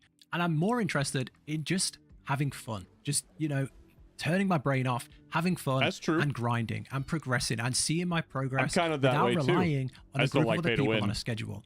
And if you can relate to that in any way, this game is really rewarding. On top of this, the combat is some of the most fun and visually stunning combat in any game. It's hard not to enjoy this combat. It's so fun, it's so fluid, and every character feels different. It feels so much different going around as a corsair, riding on waves and throwing mermaids, than playing on something like a berserker where you charge in and just smash things. So if the combat interests you, that's another reason to play this game. I would say this is a niche game. It has a niche audience, but if you think you would enjoy it, I think you would. This is one of my favorite games. I always come back to it, and every time I do, I have so much fun. I would highly recommend the game, but it's not for everyone. It's a niche game, and it has its... So, Mirthu, to your point, that you like the enhanced system, the problem with it, from what I can tell anyway, new player here, actually I haven't even played it, I feel like with the enhanced system, I'm going to lose a lot more than I win, which will make me hate it. That's the problem for me with it. If I same thing with rating, you are going to wipe a lot more than you succeed. Can't stand it. It gets boring failing a lot. Problems. If you've got issues with the pay to win and the cash store, if you've got issues with the grinding at endgame, if you've got issues with the sandbox element and you want more of a direct linear progression where the game tells you where to go and the game tells you what to do and there's one path for your character, this isn't for you. There's a sandbox where you have to find your path. That's the review. The game is still good in 2024. It's still got as healthy player base as it has when I covered it a few years ago, and I'll be honest, it's better than then. It's got so much new quality of life changes that it's probably in the best state I've ever seen it. But yeah, that's it for the review. If this has helped, or if you looks like it's heading in a better direction, at least, consider subscribing for more. I make reviews on RPGs, MMOs, and guides for them too. So if you've enjoyed it, subscribe for more. And if you've got anything to add, if you tried it, you're thinking about coming back, you have any questions, or you want to add to this from someone who's maybe played more than me, or you want to add to anything I've talked about here, let people know in the comments. With the launch of WoW's War Within, we got... Oh, he made a Dell video. You guys basically already seen every video like this, though.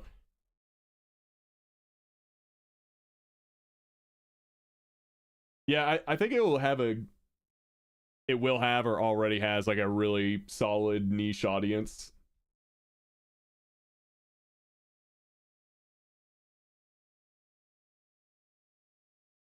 All right, let's see. What do we got? Anything new come out?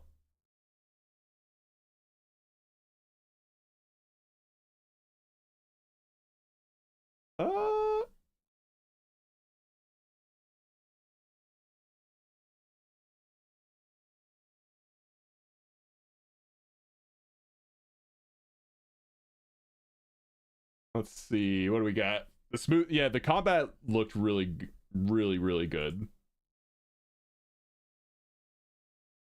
Like, I would have a lot of fun with that.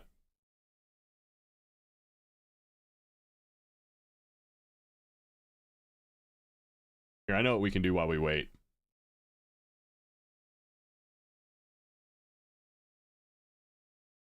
I haven't watched Daily Dose in a bit. Over under on them extending maintenance by 2 hours. I hope they don't, man.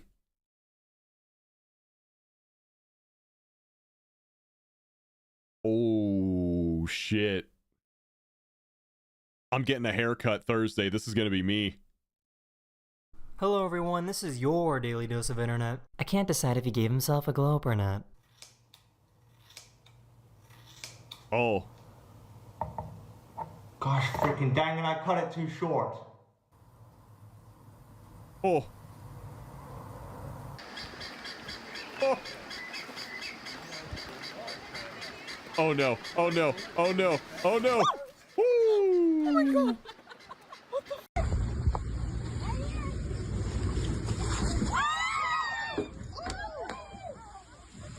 He fell on the boat. Oh, eccolo Tony. Ciao bestia. Come stai? Molto bene, te? Nice. Grazie.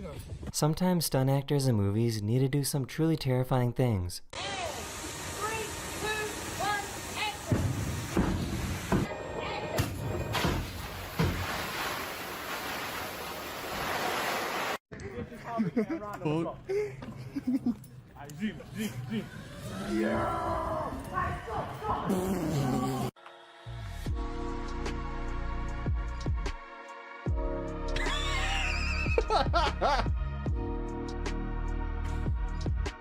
He's gonna hit the water and his face is gonna go right into his friend's butt.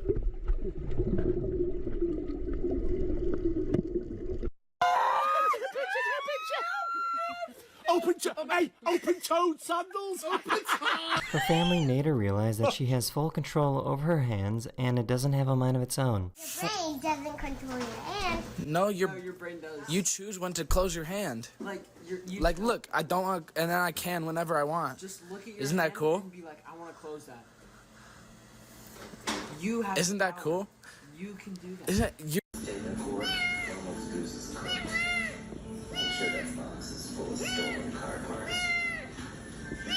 A monkey sarcasm, not broke into really. this guy's hotel room.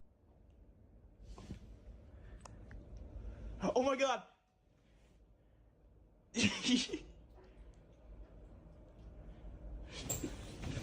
Oh my god! Thief! Oh, prima!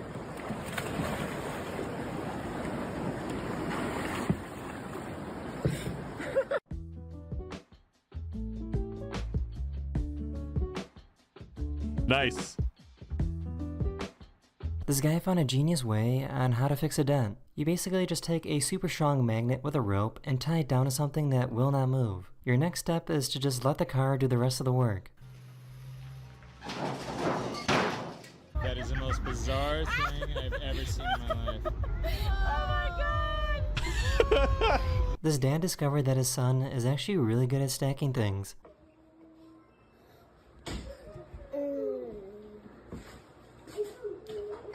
What a god. What? This child has difficulty saying words, so his dad got a tattoo of the alphabet so he can spell it out. M, A, I, S. Que mais? Não mais. Switzerland uses a really cool bridge so that workers can do road work without slowing down traffic.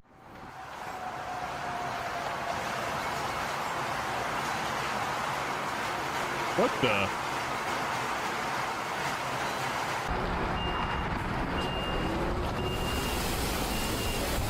Imagine having a jet engine in your bedroom. Big fan. And it's hitting right now too. Yes, sir. This is what the space program in Norway looks like.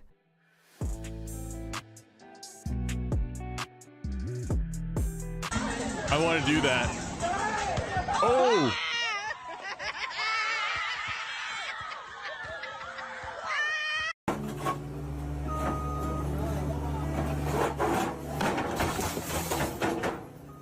A fox decided to Well, show he's up to fired. this graduation ceremony.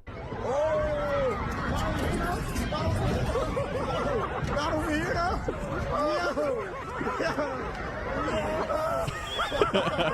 The downside of living in a skyscraper is that your building farts when it gets really windy. On the 42nd floor in a New York City building during a windstorm. The walls are just screaming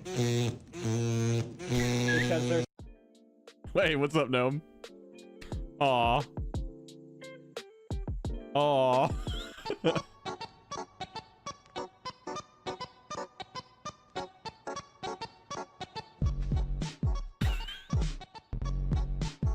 These people found a hotel with an amazing view. Are you ready for this?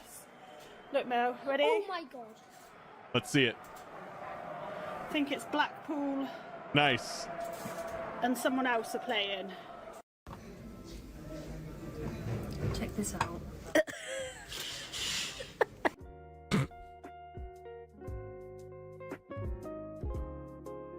Or we'll put the This lumberjack potholes was in the back. middle of trimming this tree when a bunch of baby squirrels jumped on him. Aww. For some reason, this bumblebee loves to get thrown around.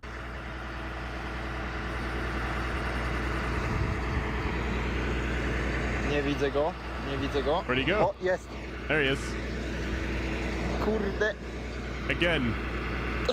I had no idea it was possible to hire someone to make hibachi in your own home.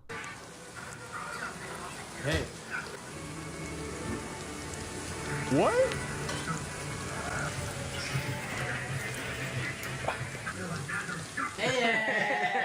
This poor Joey can't figure out how the pouch works. How much does that cost? I'm down, dude.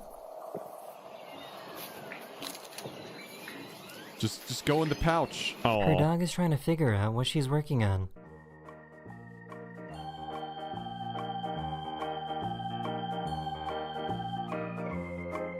That's my favorite thing that dogs do, by the way. These firefighters I could helped out watch this dogs baby do deer that that all got day. stuck.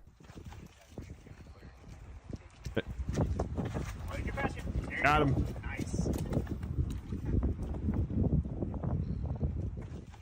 If you see this guy at the pool, just run away.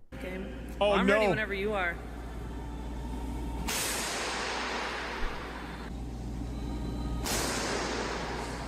That is the end of this video. I really hope you enjoyed.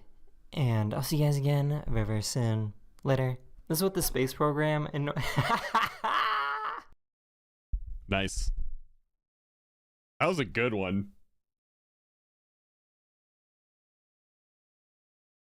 Dumbest criminals of the decade. Let's see it. These are the dumbest criminals from the past 10 years. This guy's car was involved in a hit and run. I got into an accident. Somebody did a hit and run. They left the scene.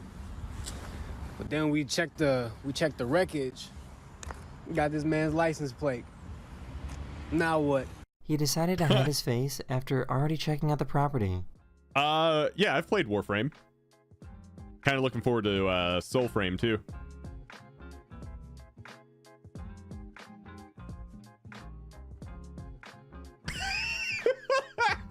This guy walked in and started demanding money from everyone, but everyone just kind of ignored him. Everybody get down! Give me all your money! It's got the boxes! Give me all your money! I've seen this before. Where's the money? Everyone's like, no. No, not gonna do it. A thief broke in but got just scared walks after out. seeing their Oh, owner man. function in a mirror.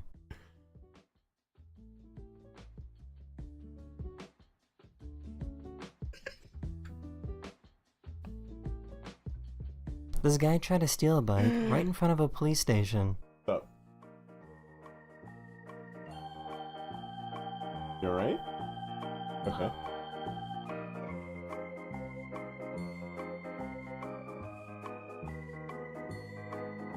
He didn't realize that someone was in the car. Yep.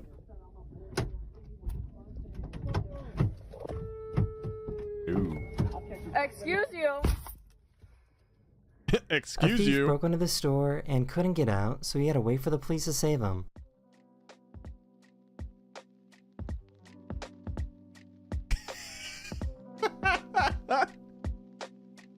You'll never guess what this guy did after realizing that he was on camera. Oh. He left and came back, but this time he was wearing a disguise. No. This guy thought he had a good excuse when looking at these packages. I was just coming. I'm with UPS. I'm with UPS. I was gonna. I'm with UPS. We go around every place and make sure that you're not home. Oh my your neighbors or whatever. I'm an auditor for UPS. Swear to God, even if it's look it up. This guy thought he did a pretty good job of breaking the security camera, so he walked in later without a disguise, thinking he wouldn't get caught.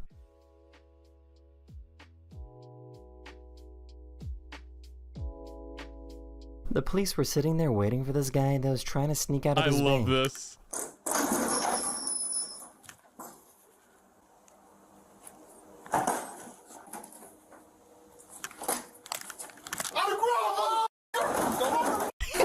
To the trash can. Get out. Get out. I don't think this package thief and his getaway driver are friends anymore. Holy shit.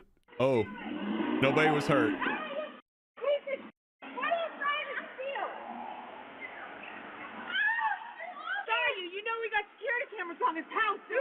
They tried tailgating the slow car that was in front of them. Tim, not yet.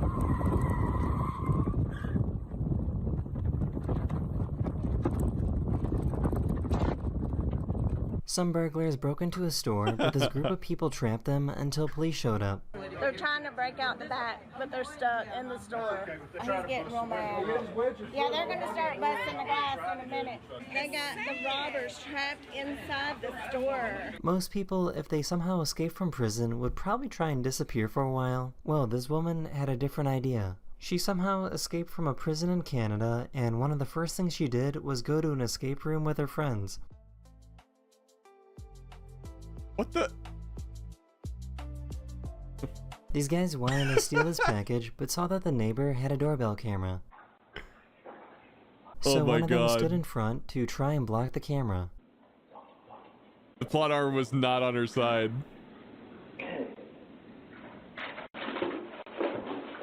This guy broke into a cell phone store, but got some karma while trying to leave.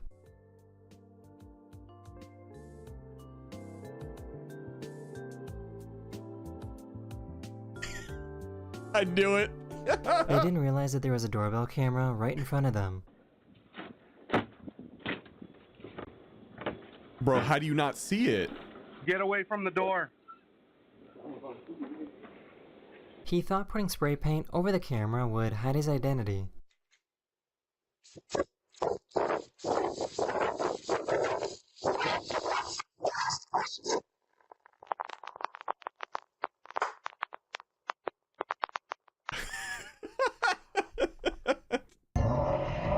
Oh my god, dude, just get some like electrician's tape or something. Oh shit. She tried to steal a chainsaw by putting it in her pants.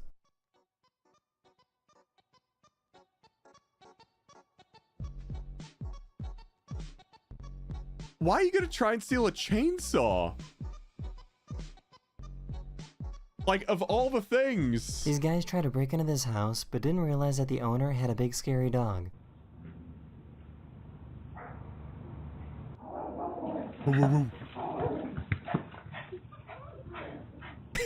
They're running away from a that police little officer guy. walked in at the same time this guy was robbing a store.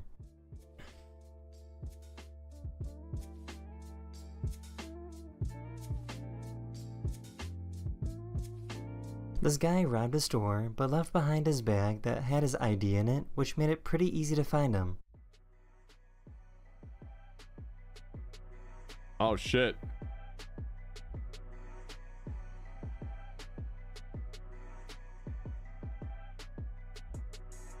This guy was doing donuts in the street and then immediately drove right towards a giant group of police officers.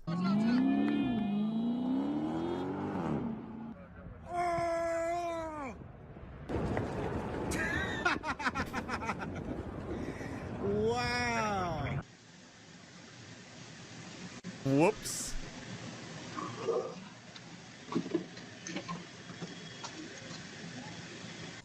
Nice. Camera recording. Hi. I was just joking. I was just This car joking. kept slowing down to try and get these people to crash into them. They kept it up until the passenger went over and told them Not that yet, they have anyway. a dash camera. I have a dash cam.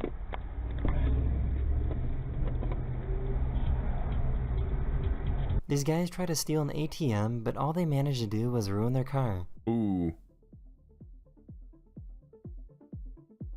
Yeah. Yeah, you're not gonna break into that with just a... Yeah, that This ain't guy gonna really work. thought he made the greatest escape from this police van.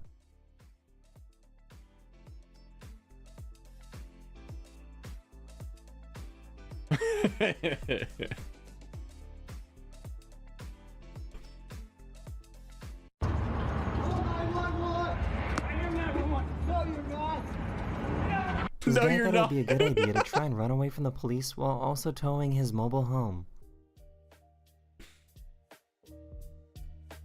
Oh. Oh. Oh, that's gonna hurt a little bit. This guy got tired of thieves stealing from his truck, so he set up an automatic sprinkler.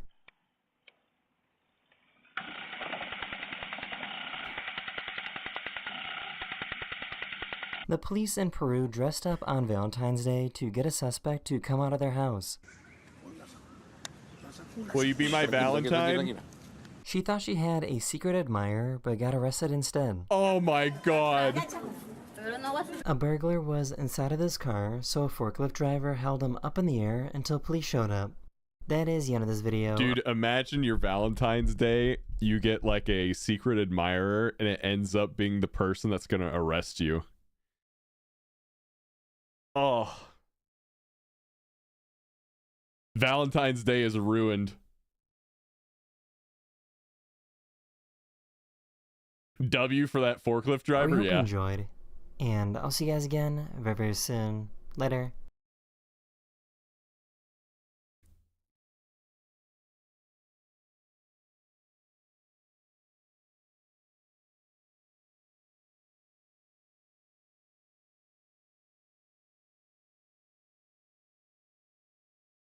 All right, I gotta see the burger one. Hello everyone, this is your daily dose of internet.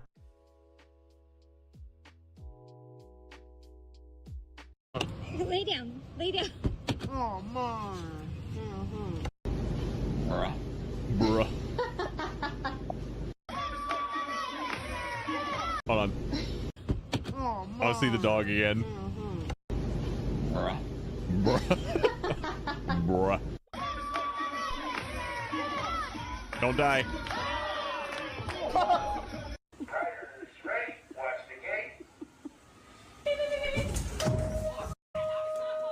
They were trying to harass the self-driving taxi. Excuse me. Roll down the window. Roll down your window. Hello. Oh. Hi. So this is pretty crazy. This guy missed his flight and started begging anyone on board to open the plane door.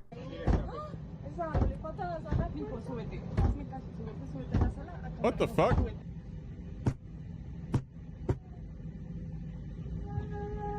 He was eventually arrested. Yeah.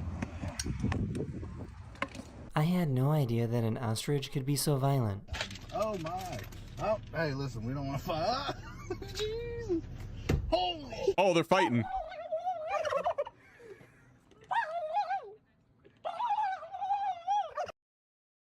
Why is she doing the Mamma Mia thing? She forgot how to use sunscreen. Be sure when you roll it on, you roll it everywhere.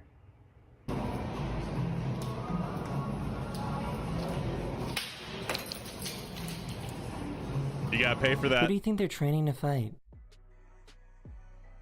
Dude, these grandmas will beat you up.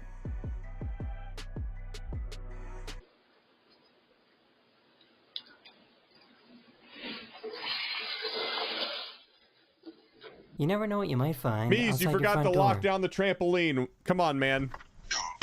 Holy, no, holy, oh my god, no. Today I learned that some toucans can have some really cool hairdos. Do you want to tell everybody why you lost privileges? He's right there. He ain't going there. Oh, Mom, he's trying to lick you. Yo, you're gonna get eaten. Oh, he's trying to lick you. Oh, he got French there. Nice. Il y avait un spectacle ce soir à 20h45. C'est...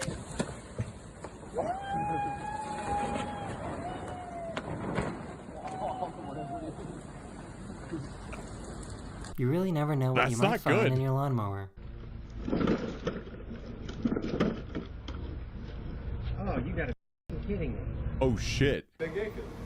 Oh fuck. Manny, who's the most handsome cow in the whole world? Is it you? What the? Are you the most handsome cow in the whole world? People were noticing that this wall Huh? was starting to collapse. Are you?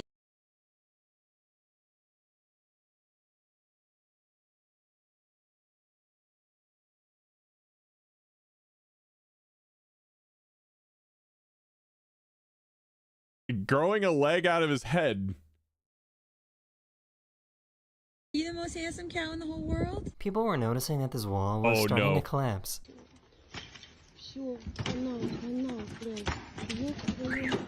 It's over. I don't know how someone so small can be so brave. Yeah, I would die.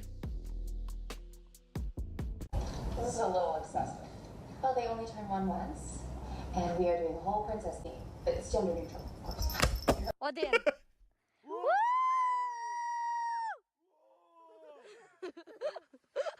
Oh, no, he's going down. So I guess the subways in Japan are really quiet. Wow. It just sounds like marching. Big metal thing that I don't know what it is. Bye bye.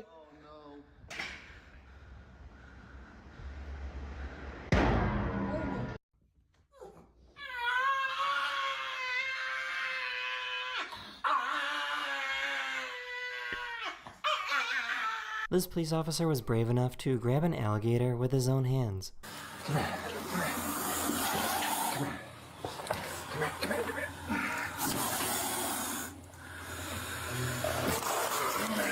This is Florida.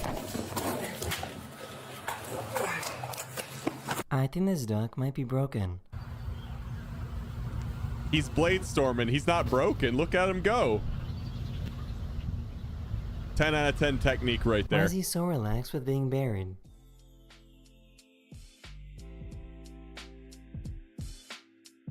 Wait, hold on. Me says maintenance extended? Was it tweeted? On my launcher. It's on your launcher, okay.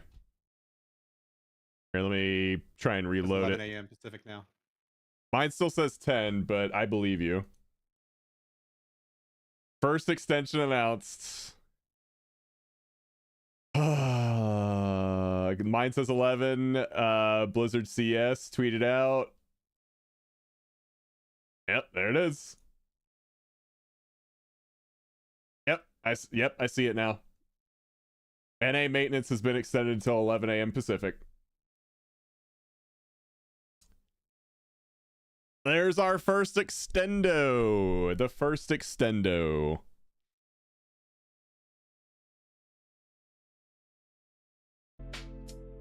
This is why it's always a good idea to have a spare drumstick.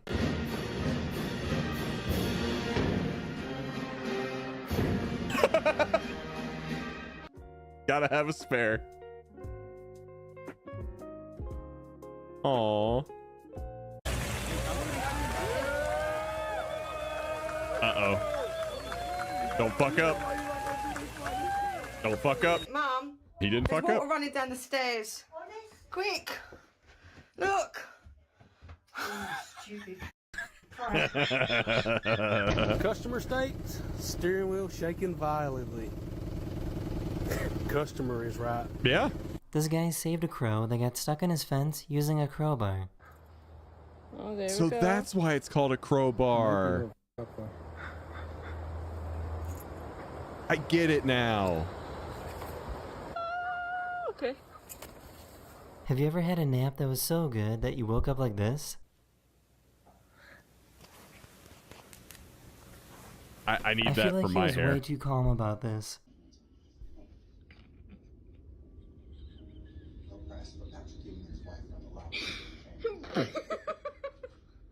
He's gonna be like, yo, what up? Oh. This video is for people that might still be on the fence about owning a bike. Imagine getting dragged away by your mom like this. Videos for people that might still be Every streamer on Twitch that doesn't want to rock the boat, including me. on the fence about owning a bike. That's right. Imagine getting dragged away by your mom like this. Ooh, you're in trouble.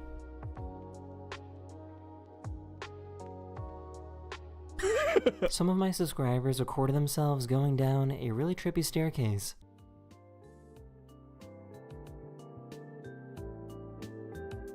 This is why you shouldn't cut your own hair.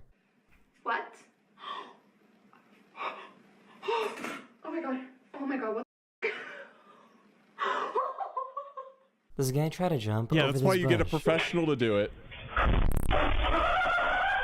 This little guy tried Baja Blast for the very first time. Oh my goodness. You okay?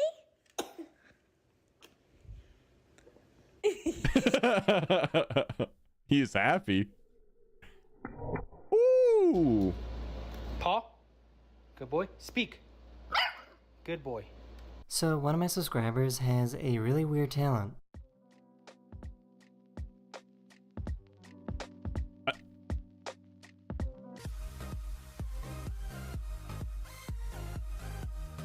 Part frog, yeah. You go through, mate.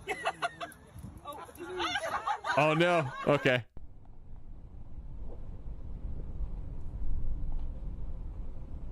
Hi, I'm Chucky. Wanna play? The skydiver lost his hat and tried to get it back. Go back and get it. I can get this. No. Ah. That is the end of this video, or we hope you enjoyed. And I'll see you guys again very, very soon. Later.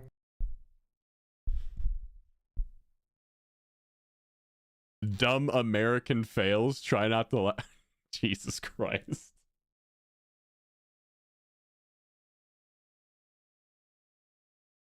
All right.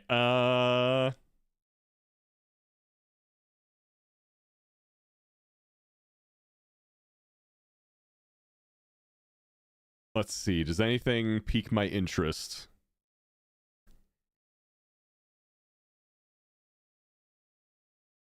Never going to the dentist again. Hello everyone, Hi, this is Mirthu. your daily dose of internet. They went to the dentist to have their wisdom teeth removed. Why are you crying? Oh no. I didn't get anything like that when I had my wisdom teeth removed, but mine got pulled. They weren't in like really bad shape to where they had to like cut it open and dig in there to pull them out. Like they literally just popped it right out, man. So I didn't have anything like this. All I had was just numbing. Have their wisdom teeth removed.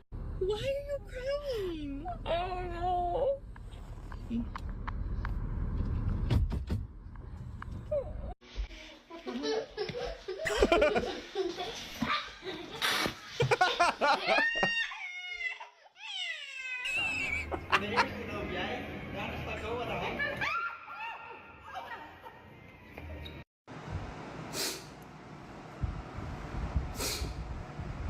You feeling better now? This dog is overly protective of this watermelon. This is where we're at. This is where we're at, bro. Pick him up instead of the watermelon, see what happens. Uh-oh.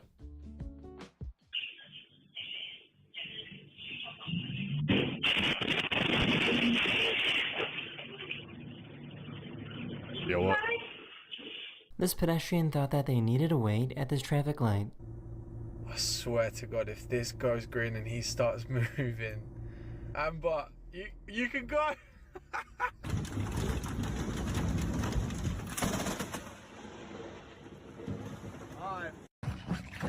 Holy shit.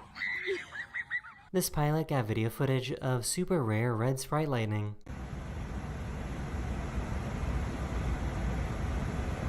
I didn't even know that was a thing. I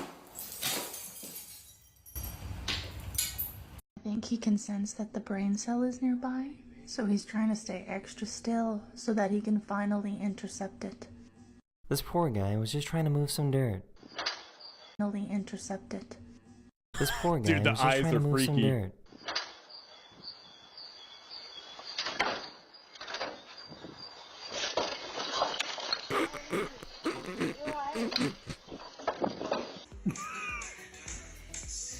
You're going to start over.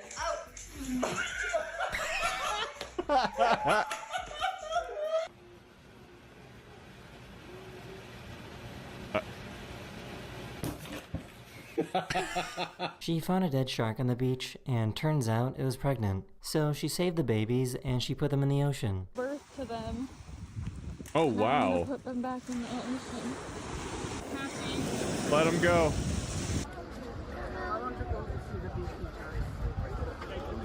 Where are they? I found a uniform at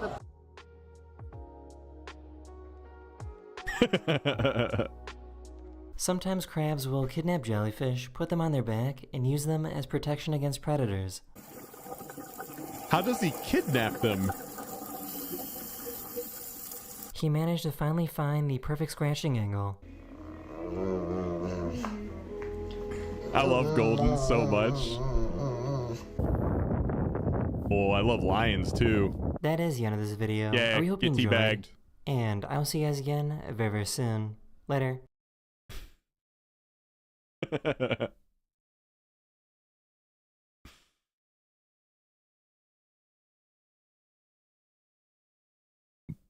Best influencer apology video. Hello everyone, this is your Daily Dose of Internet. This might be the best influencer apology video of all time. I just want to make myself clear. Yeah.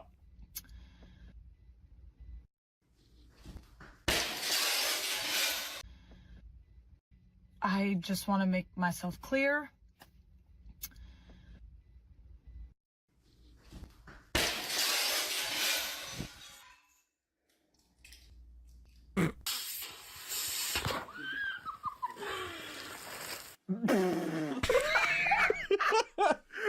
I found perm. This is the new perm right here. What is that?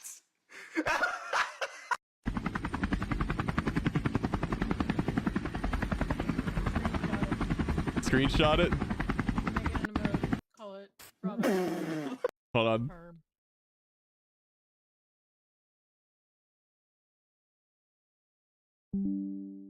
Let me put that on Discord.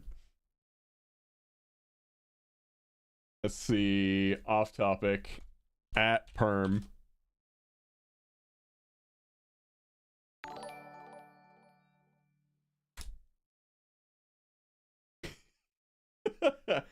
Let's see. Cisco, thank you for the gifted sub, man.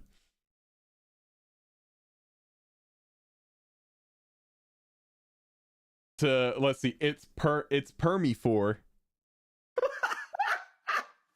What is that?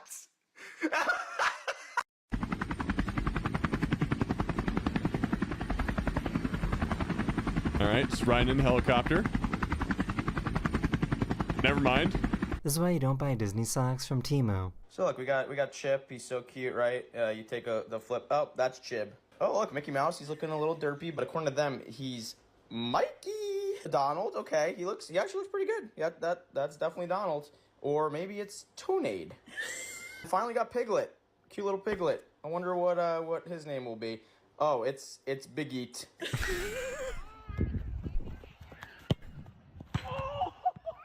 Imagine getting slapped by this guy. Yo, but that went in though.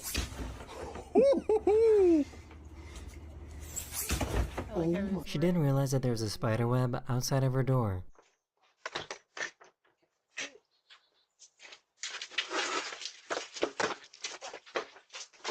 These people got a little too close to a humpback whale. Yeah, they extended it.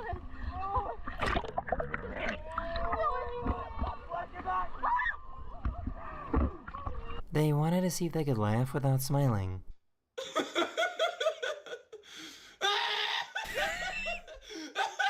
He just looks like a crazy person.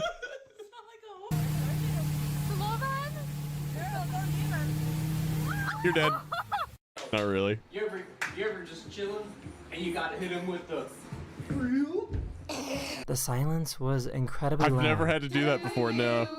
Happy birthday to you. Happy birthday. This goat didn't like that this cop was on their farm. He's spending the rest of his birthday in his room. He's done. Based off the reaction, I doubt he. Yeah.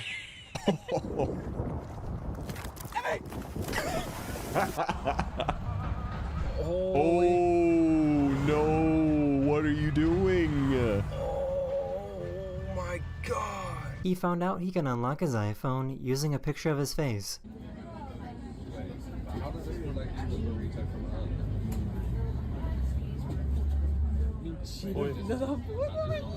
Wow. Why are cats so awkward?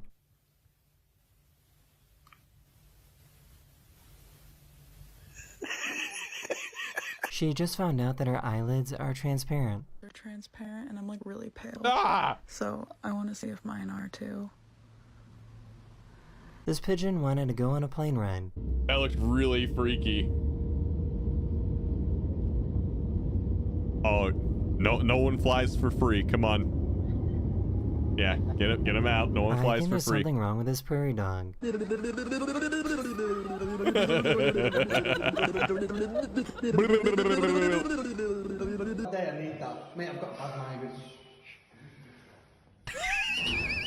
It's perm. For some reason, this parked car started slowly rolling away. Nah, he's too tall to be permanent. Oh man. Can we pin/unpin streamers on a browser? If you're using Chrome, you can just right click the tab itself, and then there should be a pin option.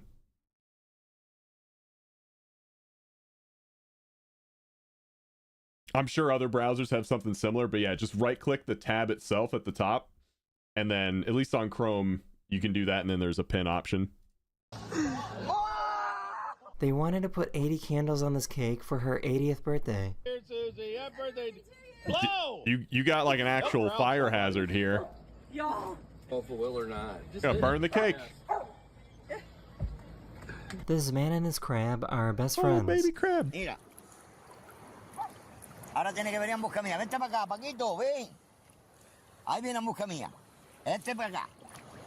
Made a friend. Ahí está. Uh-oh. Oh, A he waitress nailed walked it. in at the worst time for this surprise party. This chimp wanted to use his hands to drink some water.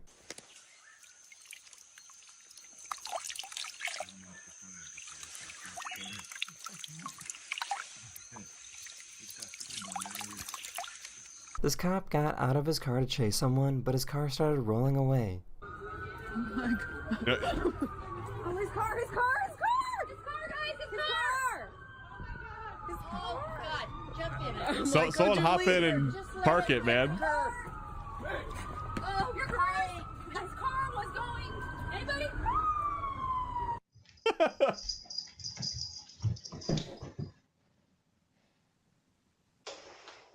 Wait, huh? Anybody? I missed it.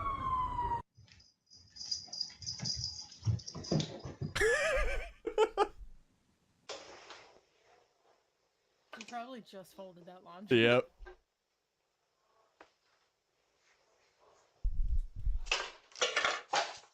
I can't wait to eat these tacos. Oh. Nice. Here we go. Get you baited. She's frustrated now. Yep. What? So this looks super annoying. What? Did someone like hack the traffic lights or something? What the hell?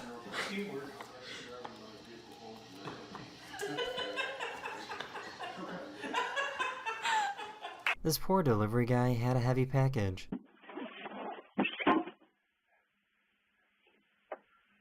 Whew. Take it easy, man. That pipe, Bracey. Oh. Oh, go, baby, go!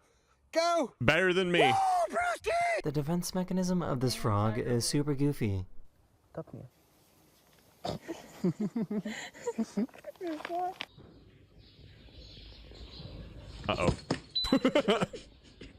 A 3-year-old was lost Had a in rough this day. giant 100-acre cornfield, so the police used a drone with a thermal camera to find him.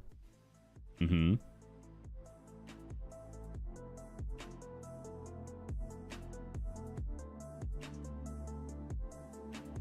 They were trying to catch a mouse that was in their house. A mouse in the house? Did you get it? Oh! Where is he? Just walk outside. Talk to me.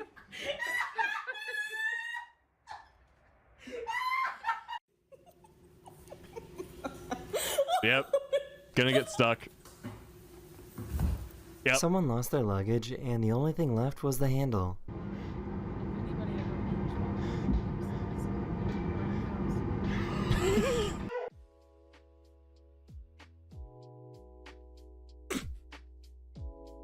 Wait, can you go back? To the balloon one? Luggage, and airport the only one? thing left was the handle. It's just a handle of a bag. Oh. Like somehow the handle got separated from the actual bag. They're gonna have that. Like, here's your luggage. Uh-oh. Uh-oh. Is it empty? Yep. Norman, get up. Let's go. Let's go. Let's go. Let's go. Come on. Get up. We gotta go. Come on. Hey, Let's folks. go. Come on. We're This gonna go. Got it. I went for a walk. Okay. Okay. Let me go.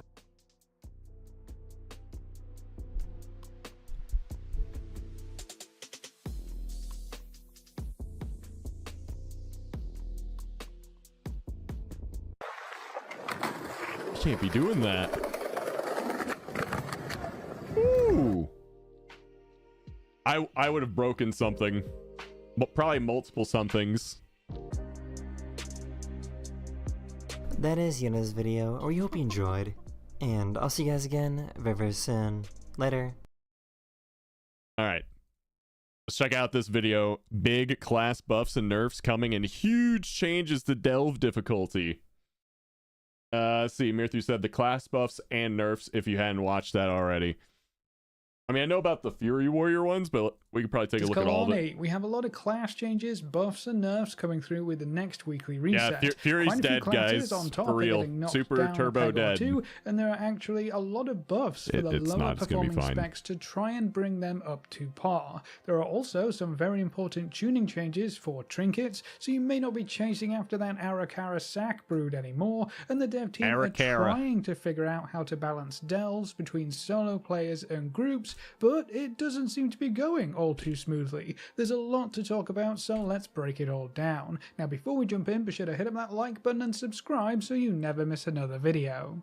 Let's kick things off with those class changes, starting with the Death Knights. The Sand Lane hero talent tree has quite a few buffs. Vampiric Strike chance to trigger was buffed up to 25%, Frenzied Bloodthirst damage of Death Coil and Death Strike increased by 5% per stack, up from 4% per stack, Visceral Strength grants 8% strength, up from 6%, and for Blood specifically, Vampiric Strike damage was increased by 20%, and Infliction of Sorrow deals 15% of remaining damage over time, up from 10%.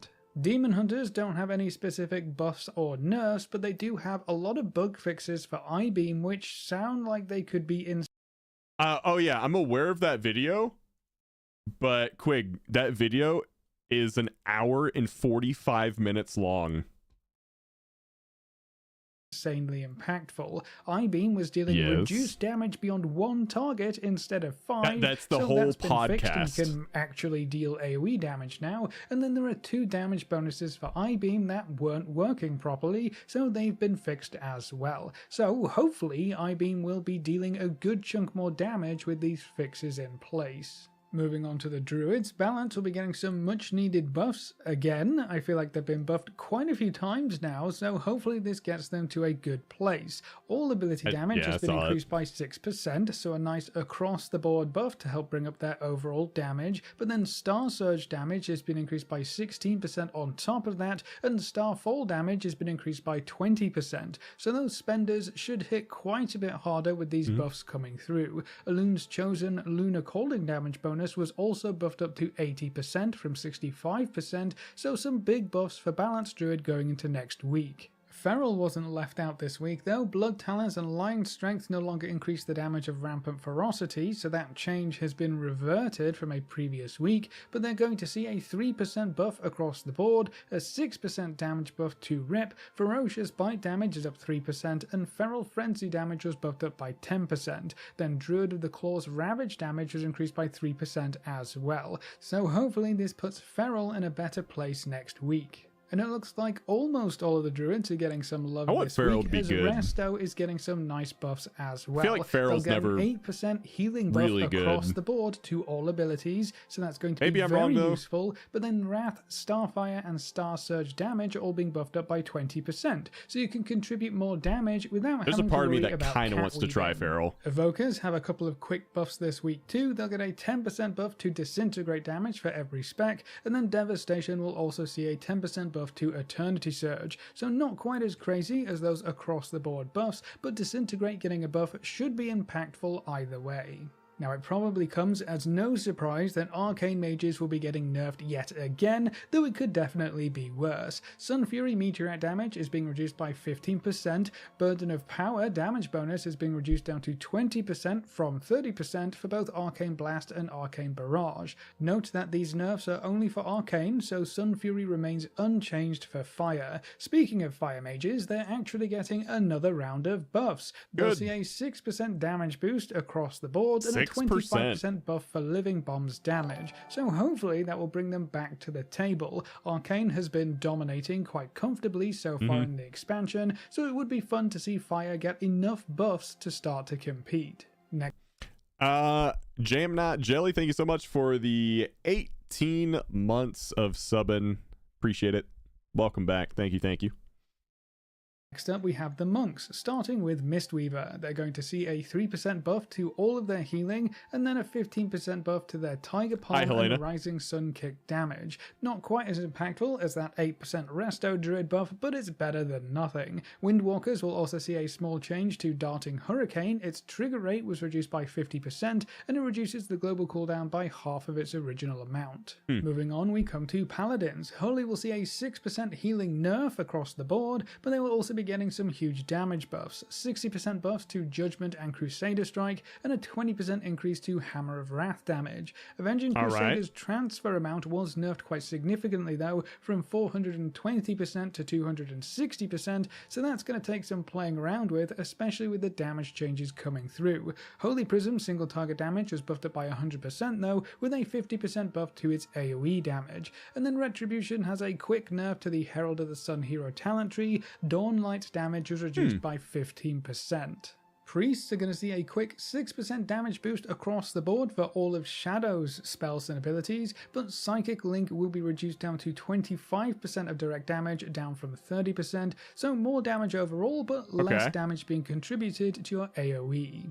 Rogues will be joining the nerf back crew this week, though it is only for Outlaw. They'll see a 4% damage nerf across the board, a further 10% damage reduction for dispatch damage, and melee auto attack damage will also be nerfed by 8%. There is some good news though, both their 2-set and 4-set bonuses were buffed up by quite a bit, so you're going to have less passive general power, but when you get your set bonuses equipped, you should start to feel a little bit stronger. Good. Enhancement Shamans will be seeing some buffs heading into next week with an across-the-board 4% buff, so everything should be doing at least a little bit more damage. Enhancement buffs. I want to try enhancement at some point. Will reduce the cooldown of Feral Spirit by 1 second instead of 2, and then the 2-set bonus was buffed up to 10% damage increases from 6%. Restoration will also see some buffs, but maybe not the kind you think. Lava Burst damage, Lightning Bolt damage, and Chain Lightning damage are all up by 12%, so at least you'll be doing a bit more damage while playing your healing shaman. Warlocks haven't been left out of the fun either. For Demonology, Demon Bolt damage is up 20%,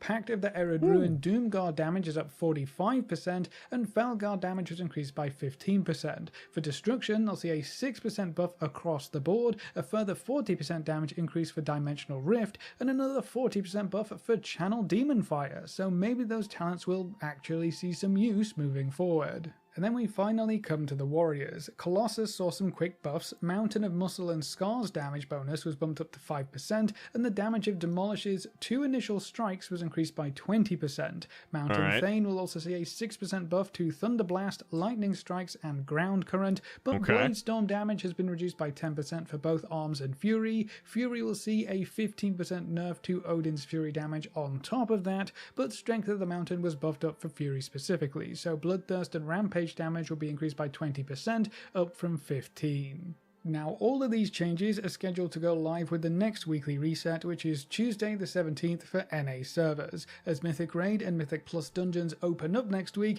I imagine we will see many more changes next week, so if your class didn't receive any attention in this round of changes, don't worry, it's not too late. Balance tuning will be ongoing for a little while at the very least. But what do you think of these buffs and nerfs? Are there any classes that you think really need to see some big changes either way to bring them in line? Let me know what you think in the comment section below. Now, we're also going to see quite a lot of buffs and nerfs to various trinkets in the current season, and a lot of these probably won't surprise you. A lot of popular trinkets like the Arakara Sack Brood and the Shadow Binding Ritual Knife or the Spymaster's Web, they've all been nerfed, while a lot of other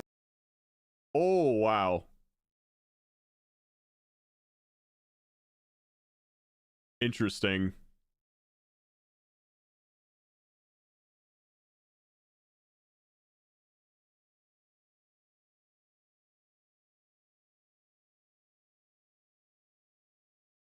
That's a lot of trinket changes.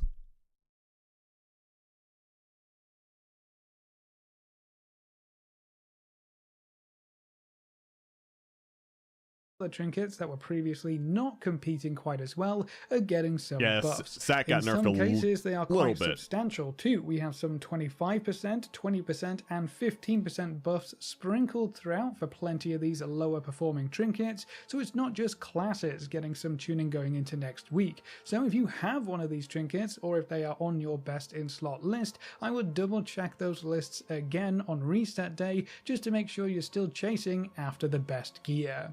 Moving on, something else that's been getting a lot of tuning changes are delves, and this has been a bit of a mess so far. If you played through some higher tiers of delves earlier in the week, you may have noticed that they were pretty difficult if you played through them solo, but if you were playing with other people, you may have found them incredibly easy, perhaps too easy. It seems like something was wrong with the group scaling, and delves were actually being made easier as you added more players instead of harder. Mobs would have less delves health are a meme because everyone who doesn't realize that delves are not made for them memes on it. Like, delves are not made for people who, you know, get KSM, KSH, get ahead of the curve. It's not who it's made for, which is probably most people who watch Twitch streams. You gotta remember, the people who are like locked in on WoW content on YouTube and Twitch are the minority by a pretty hefty amount. So this is for, like, you know, the dad gamer who's got like 1 hour to play like a couple nights a week. And there's a lot of those people.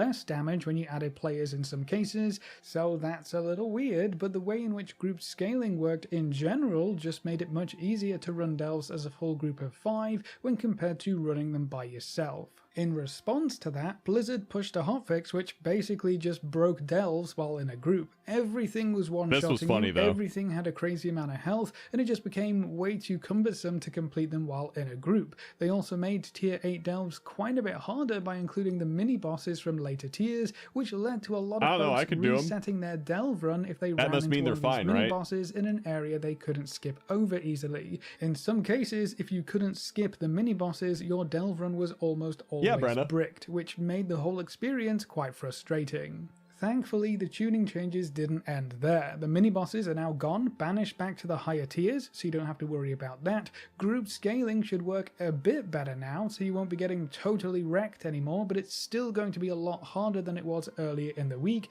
and monsters are going to have a lot more health, making everything take much longer. Bran also seems to now kind of just pull whatever he wants sometimes and run off when he gets aggro, and I've seen a lot of... Hold on, I'm pausing the video. Ellie Nim, I haven't seen you in forever. I hope you're doing okay.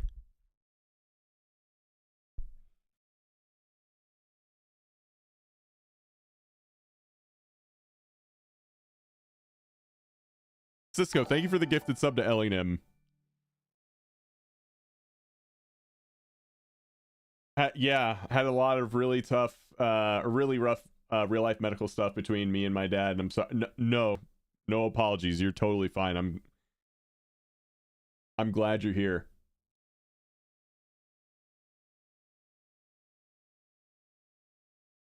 Talk about him dealing significantly less damage when compared to before, and while I haven't seen any specific update notes, I definitely feel like that might be the case. He also seems to take more damage and generally just die faster. There were times when Bran could carry your entire delve, and even some boss fights almost single-handedly, but that doesn't seem likely anymore. He just kinda dies too fast. Again, I haven't seen any official notes on this, so maybe it's the other scaling changes working in weird ways, but Bran feels less effective now as well. But there the War were also Within's some bringing a lot of people back to specific delves or bosses, so those should hopefully be a bit easier or more forgiving when you next venture into them. But this does leave us in a place where delves are quite a bit harder to progress through and complete when compared to the start of the season, and if you're trying to do these in a group, it's going to take quite a bit longer when compared to before. Solo players may have a little bit of an easier time now thanks to some of the delve specific nerfs, but that's about it. Bran being a bit less effective is also going to impact the solo players even more, so keep that in mind. I'm curious to see where they go from here. It feels like delves were scaled in the wrong kind of way. If going up tiers just increases the damage of spells, unavoidable AoEs, and auto attacks from mobs, it's going to punish different classes and specs at distinctly different rates. I would have loved to see delves be more skill-based, where most spells and abilities were either skill shots or swirls on the floor that you could dodge. Yeah, I think some of the information here is incomplete or out of date, but they've been making changes to it like every day, every other day, so it's kind of hard to stay on top of it. From dodging stuff, not cheesing and kiting the entire delve. The Plunderstorm combat would actually have worked perfectly here if monsters had those kinds of skill shots and abilities instead of web blasts that don't seem to have a cooldown and ignore line of sight and can be cast through walls. I feel like we wouldn't be running into these same kind of scaling problems. But what do you think of the delve changes from what you've experienced so far? Were you having more fun with delves before these changes or after them, and how difficult do you think delves should be? Leave all your thoughts in the comment section below. A big thank you to all of our supporters over on Patreon. I don't think delves should be that, like, I'm not really concerned about delve difficulty unless we're talking about the Zekvir like final boss encounter of delves, because that's supposed to feel reminiscent of like the Mage Tower type of challenge. Like, everything tier 8 and below needs to be doable by pretty casual players, I would say, because that's who it's for.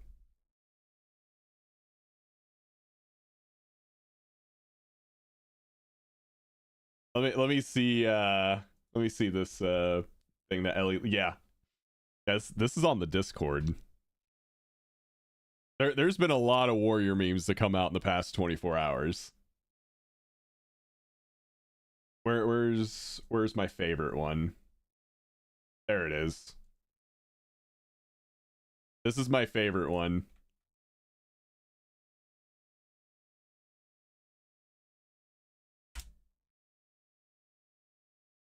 I think it gives you too good a gear in the vault if they make it too easy. I think, I don't know, maybe I'm in the minority here, but are we gonna really care about that kind of gear in a couple weeks?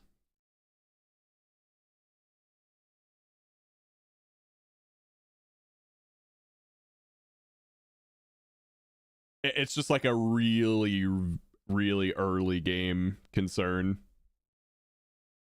To all of our members here on YouTube, you can see yes, the names Rat floating by Alts. on screen. Yeah, I mean, If I'll be you're doing that interested for in Rat supporting Alts. the channel, But again, you can find links in the description. I or would click the say join most people who are locked in on WoW content on YouTube and Twitch and like look up things for WoW, like on Wowhead and stuff, probably aren't the casual audience that delves are designed for. Like, let's see, BlizzCon 2024 delves. Ian. Yeah, this one. So structuring this really is to dabble in, but if you wanted progress. So what is a delve? As you heard yesterday, delves are these quick bite-sized epic adventures for flexible size groups. Nice. So either solo or with up to 5 players. They are role agnostic, so it doesn't matter if you're a couple DPS, if you're a healer and a tank, if you're a solo healer, we're gonna make it work. I'm trying to find the quote. You are how you want to play. Delves are a new endgame pillar. This is a permanent addition to World of Warcraft going forward and represents kind of a capstone to the outdoor world experience. We've had dungeons, we've had raids, we've had organized PvP, and I think we've had some stuff for outdoor. Remember, dungeons, raids, PvP. Those are there if you want to be sweaty. Raids, we've had organized PvP, and I think we've had some stuff for outdoor world players to dabble in. But Some stuff. if you wanted progression, if you wanted goals, if you wanted a deeper, more structured experience, frankly, we were letting you down. And that's who delves are for. That player. We want to change that. That's what delves represent in World of Warcraft. So with that in mind, thinking about those things that he just said, like, it's for the outdoor world player, the guy that's not doing Mythic Plus. He's not raiding. He's not playing arenas. You know what I mean? And you hear what he said? We want to change that. That's what delves represent in World of Warcraft. Maybe I need to go further back. It's a permanent addition to World of Warcraft going forward and represents kind of a capstone to the outdoor world experience. We've had dungeons, we've had raids, we've had organized PvP, and I think we've had some stuff for outdoor world players to dabble in. But if you wanted progression, if you wanted goals, if you wanted a deeper, more structured experience, frankly, we were letting you down. We want to change that. That's what delves represent in World of Warcraft. So, like, I remember that. I was there. I remember this very clearly. Like, and I think maybe people forgot. Like, that's who it's for. It's not meant to be like, unless you're talking about like the Zekvir stuff, like just like tier 8s and whatnot. Like, it's not meant to be challenging. At least I don't think so. That was my takeaway from this. Like, the design intent is not for like, people who are raiding and doing, portal keys, like their weekly keys. People who are, getting their elite sets in PvP. Like, it's not meant to be turbo challenging content for them. It's like a step above world quests. Yeah, exactly, Nike. So I think a lot of people have kind of like forgotten the design intent of delves, and I mean, it's in the first 2 minutes of his BlizzCon presentation. Like that's what it's supposed to be for.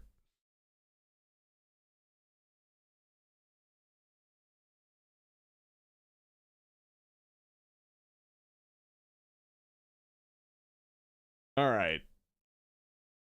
Delves are great for all my non-rating alts, dude. Any class I even have like a little bit of interest in, now I can just like spin it up, play it, make it into delves. Don't have to worry about forming a group. Super easy. Did you see the Maddie Matheson video I sent you? I have not. No, let me see. Waffle breakfast sando.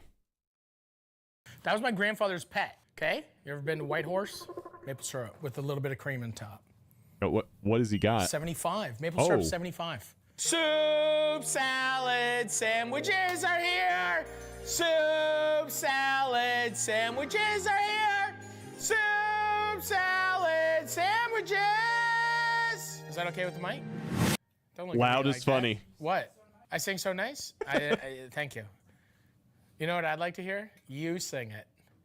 That Grover ass voice. Hey everybody, what's up? I'll I'm sing Matt it. Matheson, and we got soup salad sandwiches. Oh, Mr. We got Sunshine. pre-orders all day. We got, I don't know, books out October 22nd. Shout out to all the independent bookstores that are gonna have it. Shout out to all the bookstores that are gonna have it. People gonna get it. What a book. Are you kidding me? Get out of town. I grew up with a lot of people who look like this. Lots of tattoos, like cigarette burns in the shirts. Yep. Stop it. Just like waffle breakfast just like sandwich home with back in mascarpone, Florida. freezer, strawberry jam, fried egg, and bacon? Are you fucking kidding me? Straight up, this fucking rocks. Also, just so everyone knows, our kids don't eat this shit at all. It's insane to even think they would. Cheapers, kids don't eat anything. They just eat chicken fingers. I don't know, my kids live in a delusional world because it's just like every day they have pancakes, waffles, fresh biscuits. I don't think they've ever had a cold breakfast in their life, literally. I have no idea, Mirthu. Trish is a saint. She makes a hot breakfast every morning. Have you guys ever met Trish? 10 out of 10. Okay, good. Good talk. Soup, salad, sandwiches, Maddie Matheson. Soups, salads, sandwiches. I love soups. I love Everyone some likes to prep salads, the shit out of and I love everything, except sandwiches. I gotta cut all these stupid fucking strawberries. Ooh. Ow. We're about to macerate them. We're gonna macerate them. I love We're strawberries. gonna take them and put sugar on them, and we're gonna leach out liquid from them, and they're gonna macerate. I love macerated strawberries. I love macerated fruit. You could even do this. We could, you know, you could just macerate them.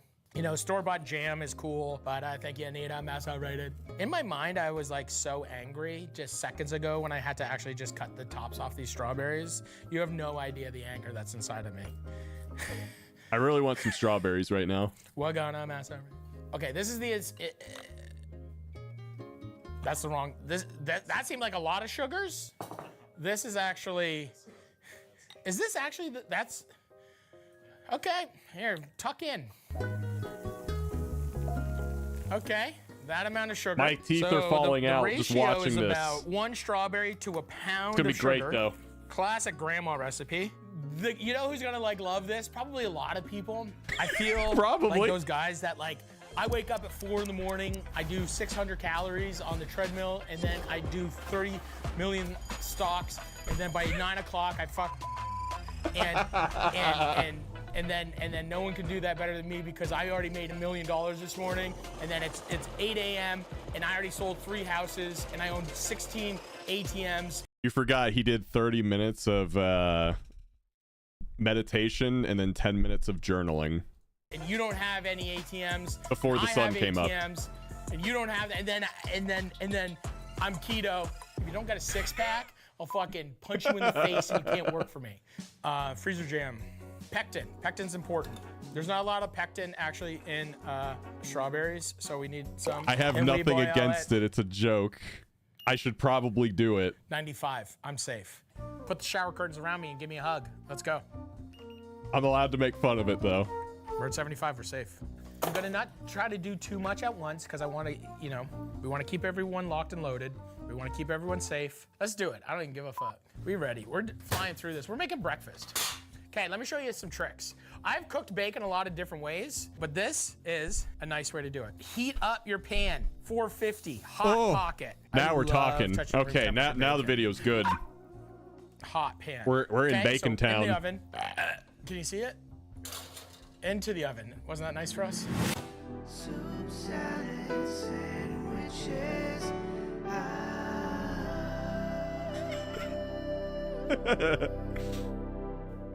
Thanks to DoorDash for sponsoring this episode. We live in a world where we can literally have anything delivered right to your door wherever you need it. You're at home flipping through your new cookbook, Soup, Salad, Sandwich. Bacon in the oven, it's really good. Okay, our pectin. That's how I cook my bacon. It's very good. Our macerated strawberries. Look at this. You can cook a lot more that way too. You need so much sugar to make jam. Look at this. I'm sure I could use a spatula. And then we just literally take our pectin, hot, pour it in there. That's fine. Give it a stir. We got the jam. It's so easy. I love a freezer jam. I don't know. I grew up on this shit. Literally, I'm a freezer jam kid. What do you want from me? A couple jars, probably? Oh. He just went in a circle. We got some jars. We got that freezer jam.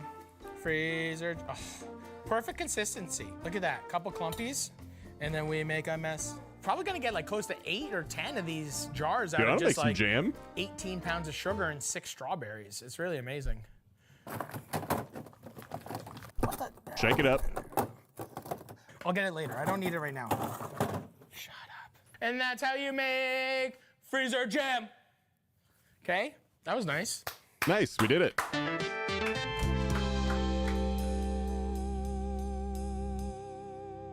So far we haven't made a sandwich, a soup, or a salad yet. All right. Oh, isn't there?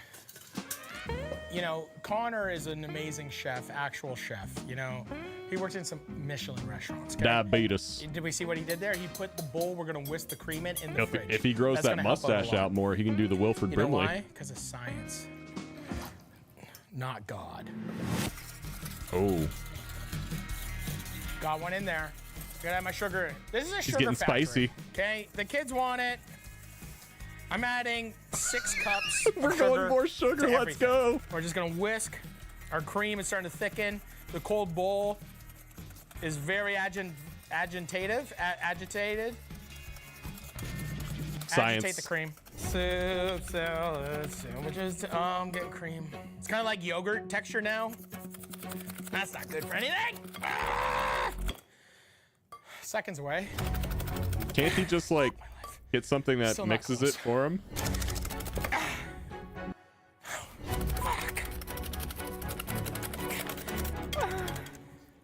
Yeah, we had an extension, Eki. Actual chef. Nice. You got some on your shirt, bud. Tastes like sugar? Tastes like sugar. Okay, I'm gonna fold in some mascarpone now. Just buy fucking Cool Whip. All right, so there you go. That's like our Just buy mayonnaise. Cool You know, Whip. we're gonna put that on top. We're gonna fuck you up. Okay, this is gonna be a good thing. Okay, where's my sugar for my cinnamon? I'm gonna drop these fucks. Cinnamon and sugar take looks like 3 tablespoons of cinnamon and 18 cups of sugar. Take our Eggos. I don't even know how hot it is. Jesus fuck. It dropped half the fucking temperature. Fuck you. Just grab it out of the fryer with your hands. Stupid ass. Okay, let's crack some eggs. So crack 3 eggs on top of these fucking things. Oh, okay. No, now we're in business. We'll get there. Now we're in business. Bacon and eggs, let's go. That's why I eat boiled eggs. This is what I feed on all day. These are my little jubes. Oh, disgusting. 57. Yeah, this Just egg water. if this was in our kitchen, it would just be a disaster area. And frying them is that these motherfuckers taste like a fucking like. Use what your are words, those bud. dudes at the festivals with the big wheels that you go on? Like the little guys that are throwing the balls and they're like, "Hey, come play!" And they got the big teddy bears. What are they? The carny? People. Carnies? I don't know. Yeah, nailed it. See, everyone in the room said I didn't. It smells like a carny's close. frying up these waffles. I have no idea, Quinn. Yeah, our eggs are done. Don't you worry your little hearts. We're gonna make this pretty. Oh. Ba, ba, ba, ba, ba. This is the best breakfast you could, if you're gonna go for like a triathlon or like just swim for a long period of time, I think you wanna kinda get this one going. First off, we got some oil coming off. It's nice just and get a little bit golden. of oil off. Then, Sugar Town. Ba, ba, ba. This is Fucktown. Look at this. Are you fucking kidding me right now? Look at this. So you want to close up with that fucking Cinnamon sugar waffles? Okay. I'm gonna just do one. Check this out. We got like a chaud-froid, a hot, cold, a little Frenchies over here. Okay? We got the egg yolk, we got the bacon, we got the mascarpone, the whipped cream. It's all melting in there. Zoom in on this fucker. Did it come out? Now that's a breakfast sandwich. You never seen this shit at a fucking fast food restaurant? Do you think a carny laid in bed as a child thinking they were gonna be a carny? Look at that. This is just like magic soup under there. Or do you just think that's a lot of left turns? A lot of wrong decision making? A lot of, this is going really bad, I'm gonna keep going? What? I'm going to the jail? What? What are you whispering? Maybe there are people out there that believed that they wanted to be a carnival employee out there. Come on! Soup salad sandwich is available October 22nd. That's how you make a breakfast sandwich. Be yourself. I feel I'm gonna get shanked. Fair enough, be Next time yourself. I take my kids to a little fucking rip around 3000 Gravitron. When was the last time I you went need on a him to Gravitron? slap Like his 3 gut and grams say, of hell mushrooms, yeah, brother, belly full after of eating it. fucking deep fried dough, trying to meet the love of your life. Just like, hell yeah, brother.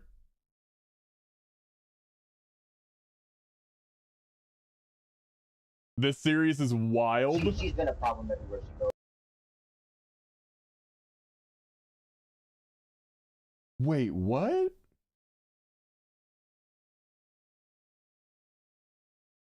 It hurt my soul to watch that. Dude, there was so much sugar.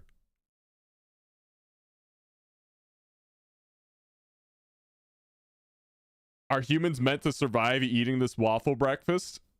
Hey, listen here, brother. We're not supposed to survive in the vacuum of space, but we go there.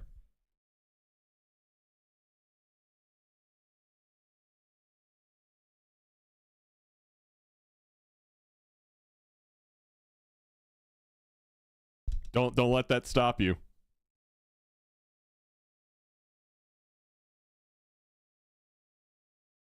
When I saw him in the Bear TV series, I was nudging my girlfriend and being like, oi, the janitor is the actual real chef. What is Last Meals? Last Meals is a show.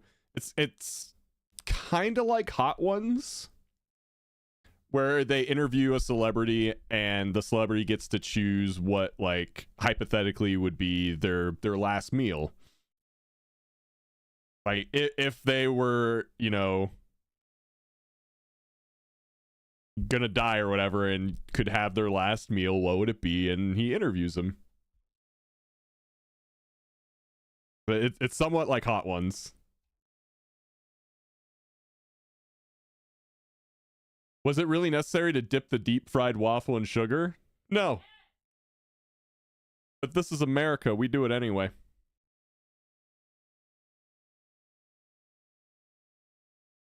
What would be your last meal? It would involve steak. I don't know the details, but it would involve a lot of steak. Hi, I'm Terry Crews, and this is... Jesus, it's 50 minutes. What the fuck? Okay, we're not watching 50 minutes of That that. was my grandfather's pet. Okay. Steak and eggs. Ooh, that's a good start.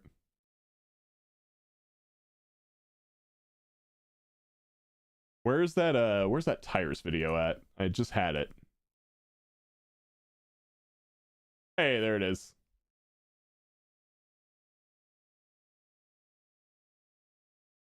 Stranger illegally moved in, so I made her life a living hell. Oh, great. You're assuming the servers will be up in 20 minutes. Yeah, I don't know when it's going to be up. All right. I'm going to start this video for you guys. I'll be back in 2 minutes. I got to use the bathroom real quick. Is this a toxic video? I have no idea. Tyrus linked it to me, so I assume it's okay.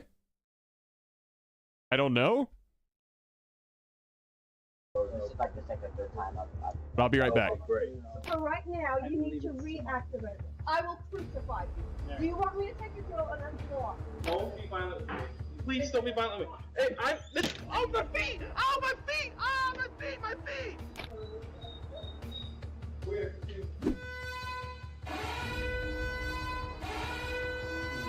Love you.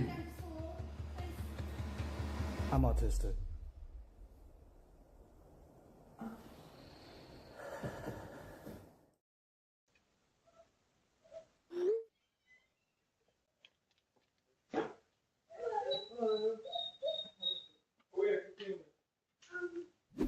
Anyways, I'm gonna clear off the table. Yeah, no problem. We just gonna chill, watch some TV. Oh yeah, that's fine. I mean, yeah. I'm gonna look for any psycho in here. Extra mom, is that ugly bitch still there? Golly, honey, I know you're fat, but you don't need to stoop that big. Love you. I'm autistic.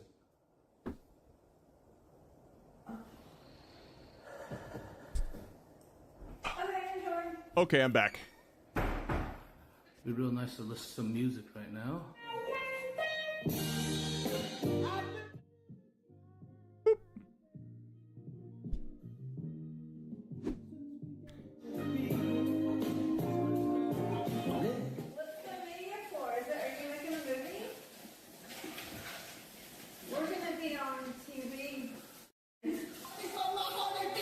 Awkward thing is there's one squatter and there's one not squatter, and I feel really bad for the girl that's not squatting. She's a really nice Asian girl, so we're gonna refund her. It's really a f***ed up situation.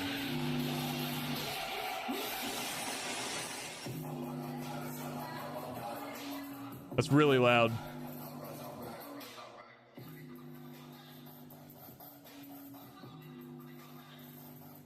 So someone's just straight up squatting here?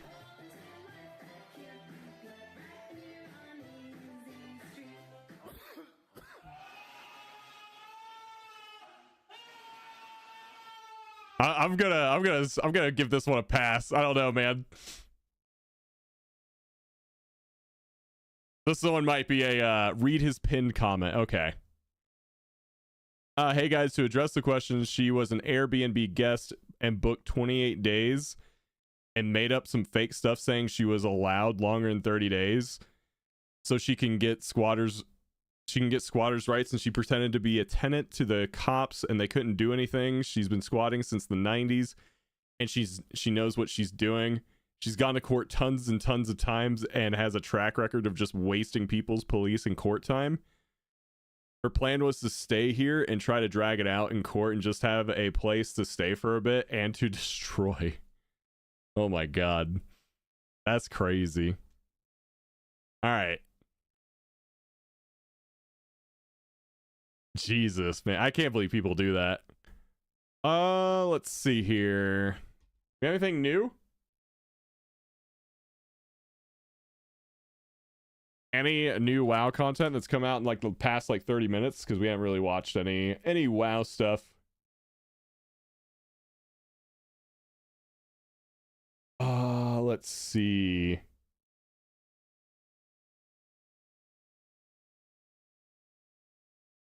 There's another Taliesin and Evitel video. We could watch that actually. Let's do some T&E. Yes, another. Wait, it got extended again?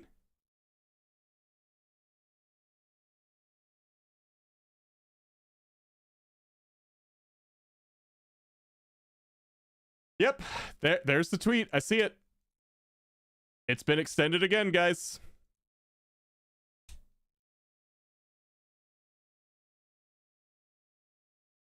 Current maintenance has been extended until 12 p.m. Pacific time. That's 3 Eastern, ladies and gentlemen.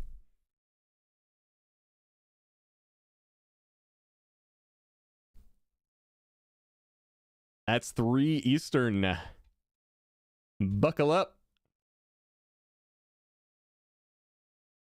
Can't say I'm surprised, but I'm still fucking mad nonetheless. Yeah, I'm not surprised at all. Anyone who wasn't expecting this is maybe not been around. long enough. I don't know.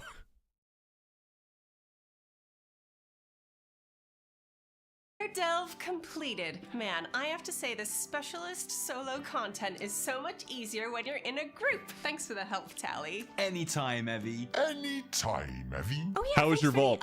I don't want to say. Haven't gotten to open it yet. Seems like a strong word. Thanks for the support, Bran. You were very supportive. Anyway, Good job, cares? Bran. It's time to collect all our sweet, sweet loot. My favorite bit. Here's your share of the spoils. Oh wow, some gloves Some and shitty-ass 15 gloves. gold. Ooh, wrists with the wrong stats and 24 golds. See you next time, champions. Hang on, Bran, are you sure this is our entire cut? It's just, this rewards room seems to be like, I'm not being funny, but there's a shit ton of treasure in here. Yeah, like what's gonna happen to these literal mountains of gold? I saw diamonds and precious gems over there. There's gotta be like millions worth here. What will happen to it all? Time to leave, champion. Can we just take Champion. some? I've got loads of space in my bags. Yeah, unless you plan on keeping it all for yourself. I really think you should leave, champion. Okay. And don't touch any of my gold, you understand? Okay.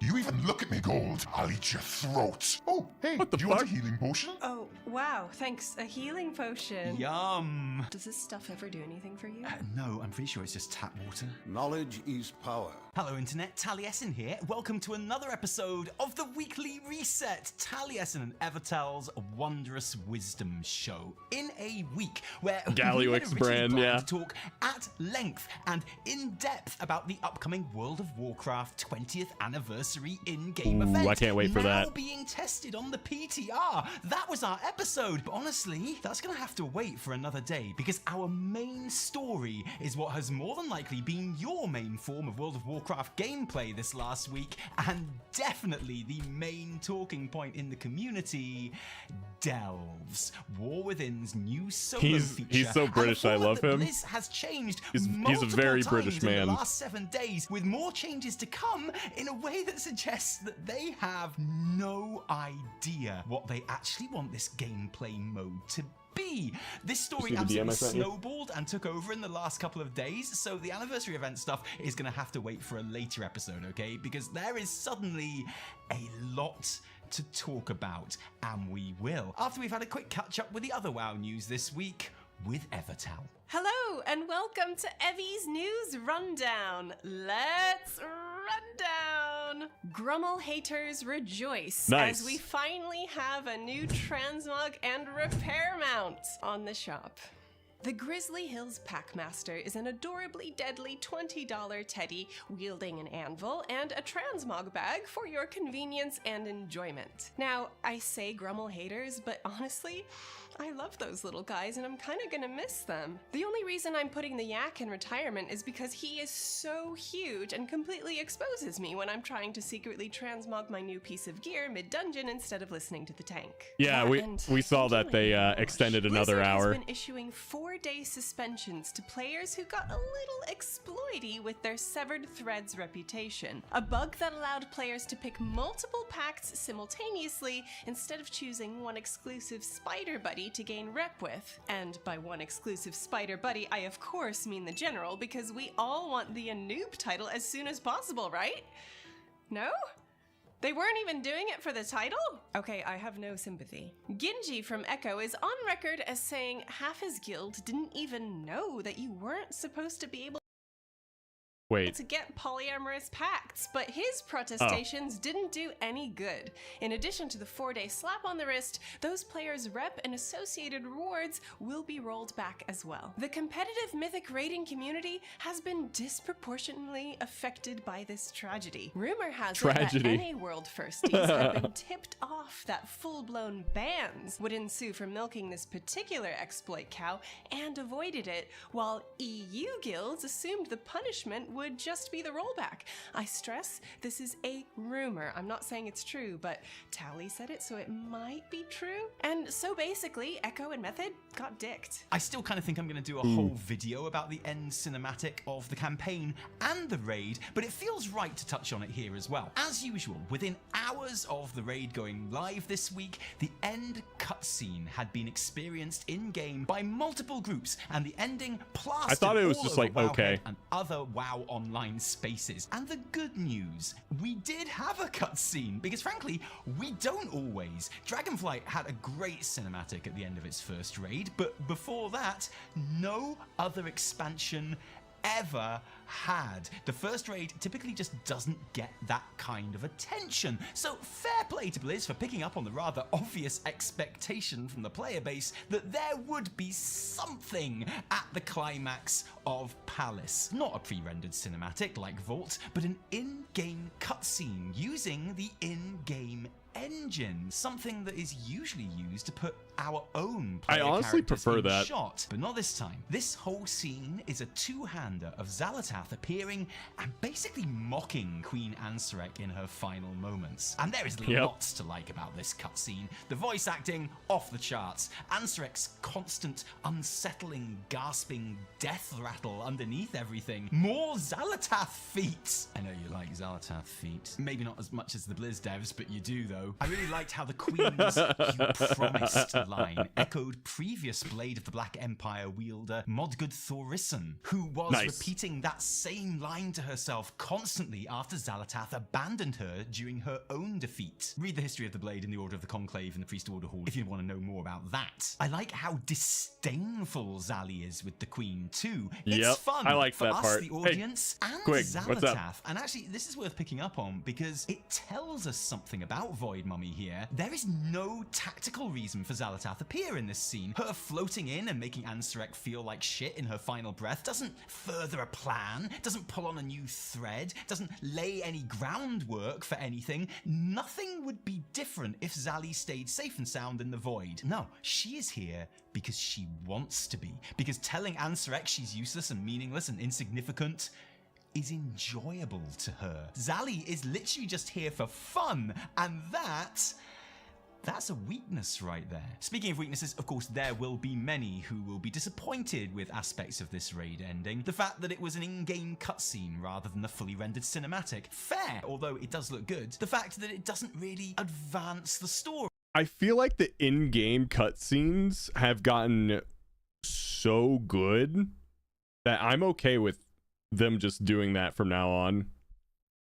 Like, if you look at in-game cutscenes from, like, I don't know, like fucking Shadowlands, and compare it to like late Dragonflight and now War Within, they're way, way better.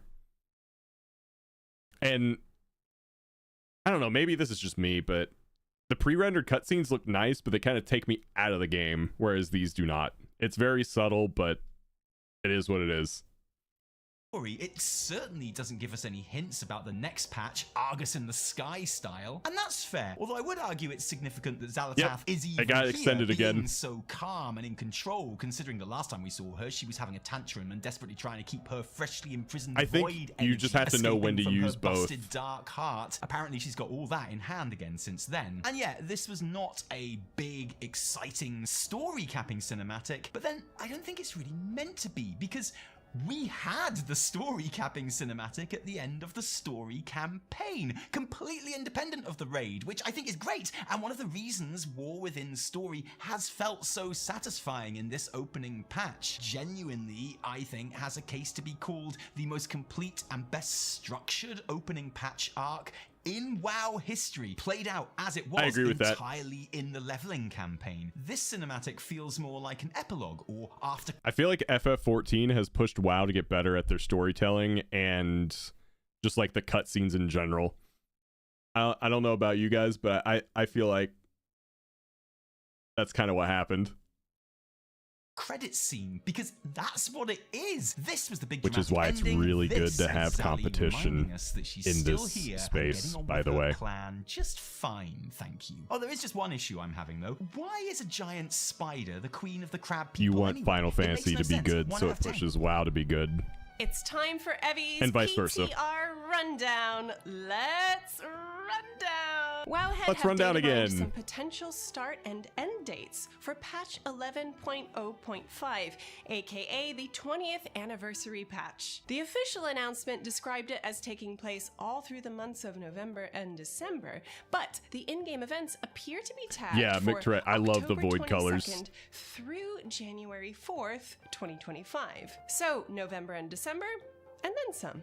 Nice. With the much anticipated upscaled Tier 2 gear coming in 11.0.5 as well, we're delighted to see that those continue to see some tweaks along the way. For the skirt averse, several sets have been given an additional trouser option, or as Wowhead calls If I played those classes, I would like that. them, pantsuits.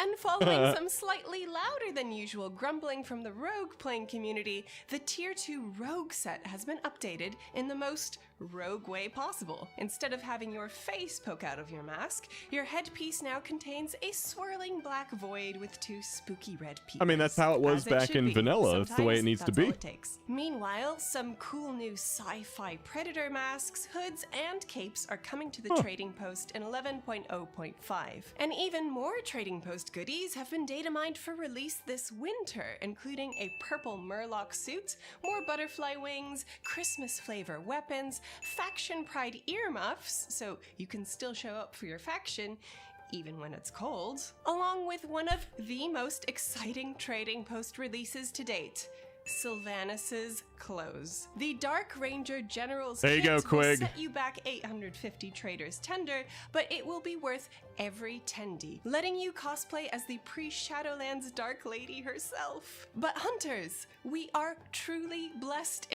Shadowlands Dark Lady herself. But hunters,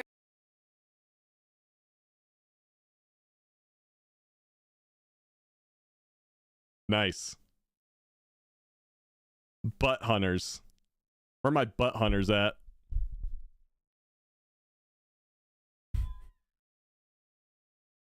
we are truly blessed in this patch. The devs have heard our cries and wails and sighs of resignation and have given us a complete rework of Dark Ranger. Not only does Black Arrow now replace Killshot, even more importantly, the hero talent has seen a complete visual overhaul, with Dark Banshee Queen energy absolutely oozing from every ability, with Withering Fire even replicating the freaky shadow tentacle thing she does in the BFA cinematic. I'm not crying. No. I'm crying. I'm crying.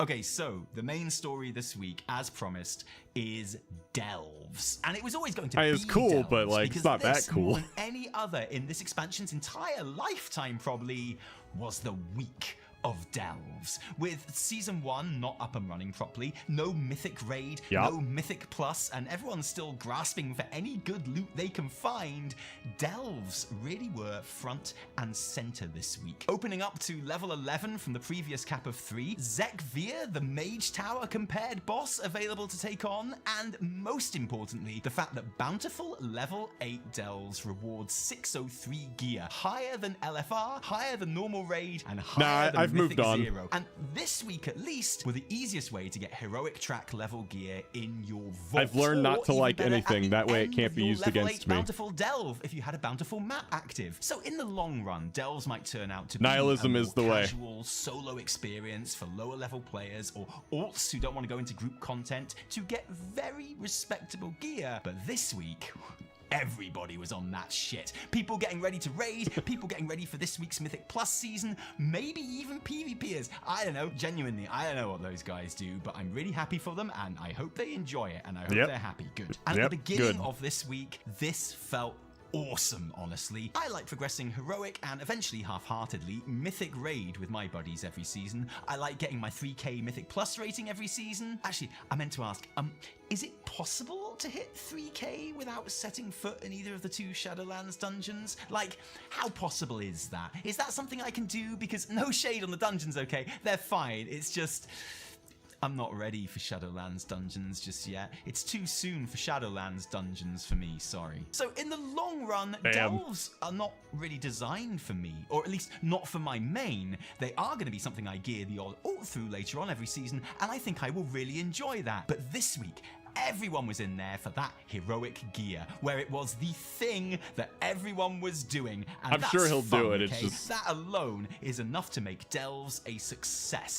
I'm sure he'll do it. It's just like hating on Nickelback, like hating on Shadowlands is just like an easy slam dunk. Easy slam dunk. Gonna get a round of applause. Always do it. Yeah, Leon, they're still down. As far as I'm concerned, I hasten to add, this was at the beginning of the reset, where I ran up to level 5 solo, 6 and 7 in a pair with Evertel, and then a bunch of 8s in a full dungeon party of 5 with a tank and heals. Dude, that void ball looks so cool. I did have some niggles. Just 1 or 2 complaints. Firstly, Bran.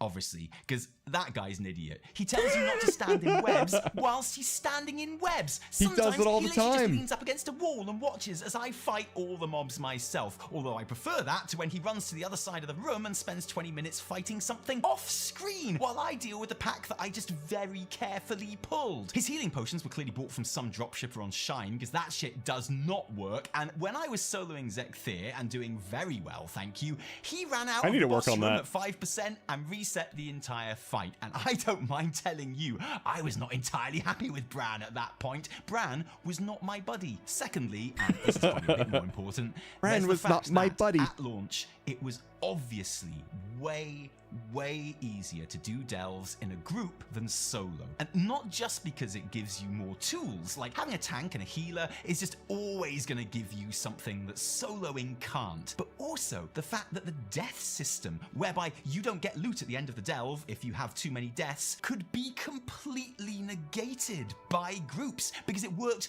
by release rather than actual deaths. So as long as you didn't release when you died and waited for one of your party to res you, it wouldn't count against your tally. We had multiple group wipes in one delve, which by any logic should have meant no loot for us. We sucked, okay? We got absolutely kicked in this delve, but because only I released each time and mass res the party, we could keep on going and get our lovely loot at the end, and that's just clearly unfair. It was like a cheat code for groups that they just did not need. So basically what I'm saying is, we all knew there were going to be changes to delves very early on, because as it stood, you were absolutely gimping yourself if you went into this grand new bastion of WoW solo content solo. And so when the changes came, how dare you, very quickly, it was no surprise that they fixed the death counter to actually work with deaths and gave you an extra life at the halfway checkpoint to compensate. Now that in itself made group delves much harder, but not as hard as the other changes though. Health pools were made higher and lethality, like one-shots, reduced, which actually made your everyday mobs in group delves easier, because frankly, it doesn't matter how much health they've got if they're doing you less damage. But that wasn't the only change.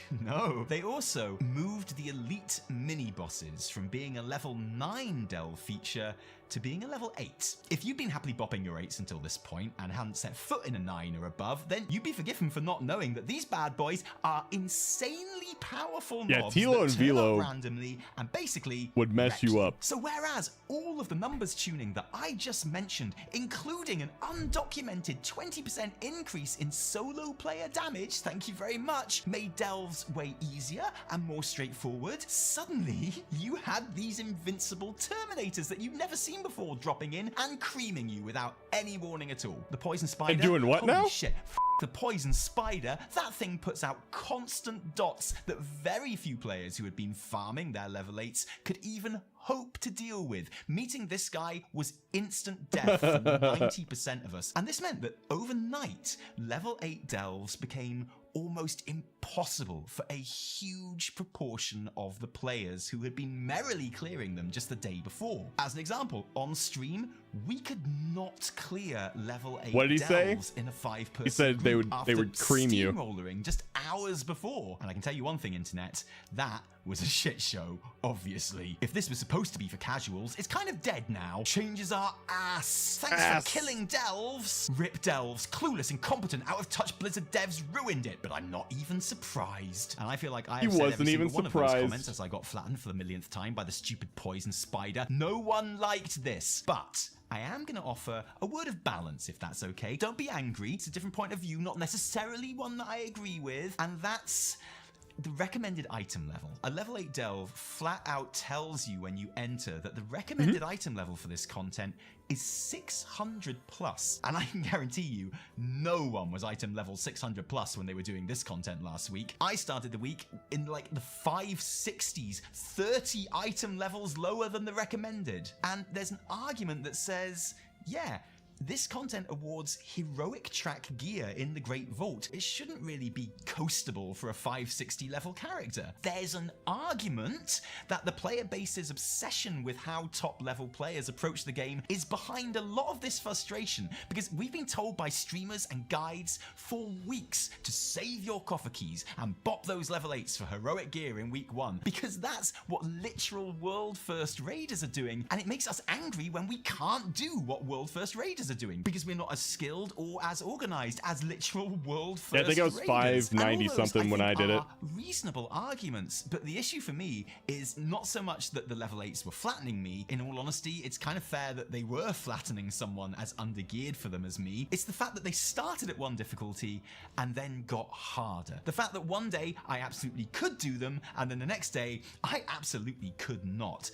That doesn't feel good, even if there's an argument that the changes have put them at a more correct level. And again, very quickly, Blizzard made even more changes, removing the elite mini-bosses from level 8s again, so you no longer have to see we did some delves like right before the servers went down, super easy again. Those assholes are back to being a feature for people who want to push 9s and above just for fun and achieves. And it was those elites, really, that were the things that made 8s so hard. It was kind of baffling that they changed it there in the first place.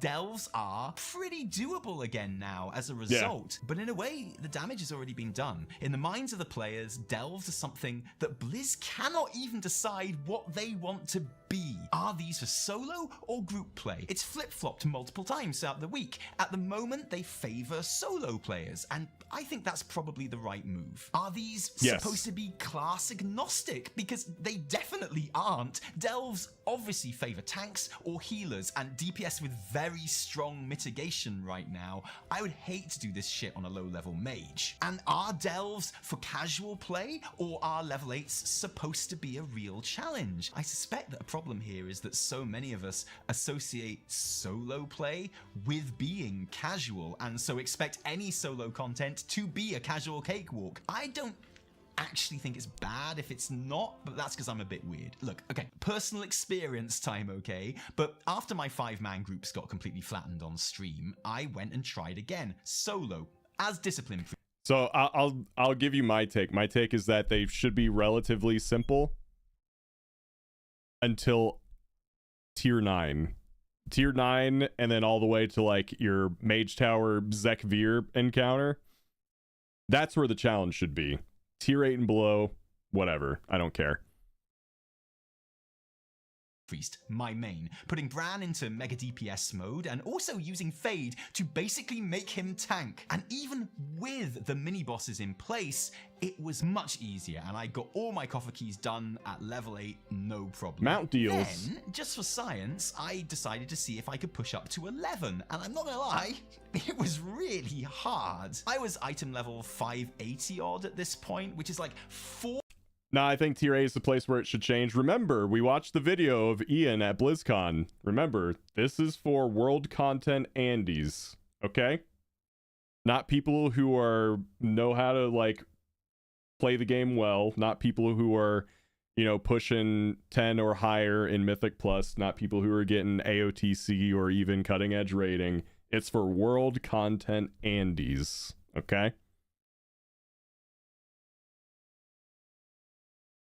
Now, remember, if you're making content for them, which, you know, he specifically said that that's an underserved part of the community, and delves were for them,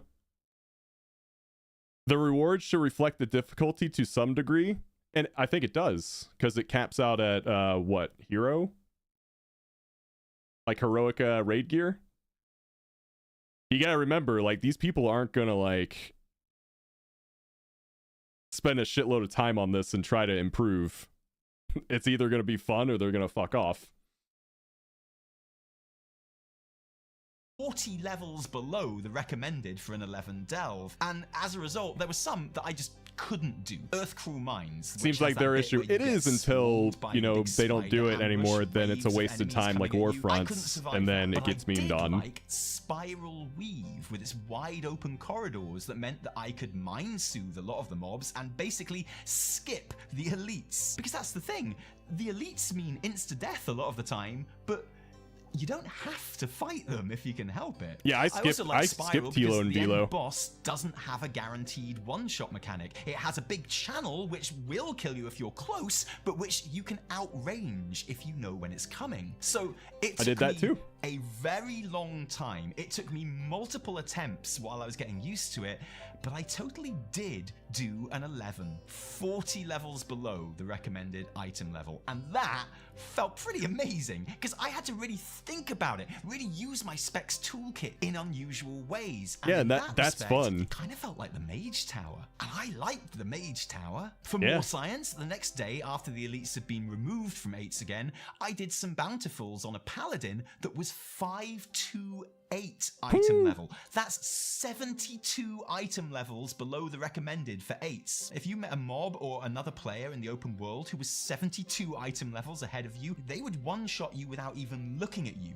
And again, it was very hard. Harder than I care to admit, honestly. But if I was clever with my pulls and which delves I chose to do, I could do it. Some questions I bet you're thinking right now. Did I do it in Retribution or Protection spec? Both. This isn't Mythic Plus. You can switch specs and gear at any point you like. I didn't even think about switching specs. I just did everything as Fury. Part of the challenge for me. The result is that my Paladin, who was 528 when he did his first bountiful level 8 delve, now has a full 3 slots of heroic track gear to choose from in his Great Vault. I think that's awesome. I don't care what anyone says. That is a very easy way to get heroic gear. Still by far the easiest way in the game. And I just want to reiterate, okay? I am simply telling you my personal experience here. I'm not saying you should find it easy. I'm not saying you need to get good or that you shouldn't be annoyed if your class is one that absolutely sucks in delves. I get it. This week has been very, very strange. But I do want to say that this whole thing has felt more than a little bit like the first week of Mage Tower back in Legion for me, where people were extremely annoyed that they were getting reamed. All the talk was on how some specs had it much easier than others, some legendaries made it so much easier than others. It wasn't fair, and it wasn't. But after a couple of weeks, separate, Nike. As people geared up, it became less and less a problem, and that's what's going to happen here too. Granted, very important difference, Mage Tower was not a main... I think a lot of people who take issue with the gear out of delves right now won't care come Tuesday. They're not going to care because they'll have their Mythic Plus, they'll have their raid, they'll have the real gear, and they're just not going to care. This will not be a problem next week. Source of gear, but honestly, beyond this week, for most of us, neither will delves be. And for those for whom it is, gear from other sources is going to help sand off the rough edges. And, psychic tally here, but I imagine there probably will be a fair few more tuning changes this week as well, all of which are bound to just make this game mode easier. Blizz might not know what delves are supposed to be, and neither do I at this point, honestly, but I've managed to have a lot of fun with them this week nonetheless. I hope you have too. I'm sorry if you haven't, I do understand. Thanks for joining us today. If you like this video, don't thank us, thank our patrons who give their actual real life money to make all of our work happen. And seriously, patrons, and I really mean this, thank you, because without you there would be a whole lot less Taliesin and Nevertell. If you didn't like it, downvote the shit out. I mean, I think at least when I did my 8s, we did it on stream when it was like turbo difficult. Like I mean, I could do it, but I know that most players at that time could not, and that was bad. Like, should you be able to just like do one ability and hold W and kill everything? Probably not. And I mean, you can't, but I think, yeah, it's close to where it should probably be for the reward that it gives. Oh yeah. Yeah, good video, Rosine. I meant to watch this. So this is the Overwatch 2 crossover with World of Warcraft for those of you who play Overwatch. I think these look really cool. Payload's ready to move.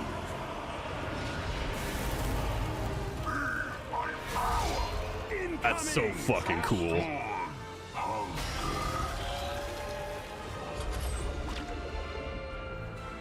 Is that a Sylvanas Widowmaker? Fall back. What do we have here? Yep. Get this hunk of junk moving.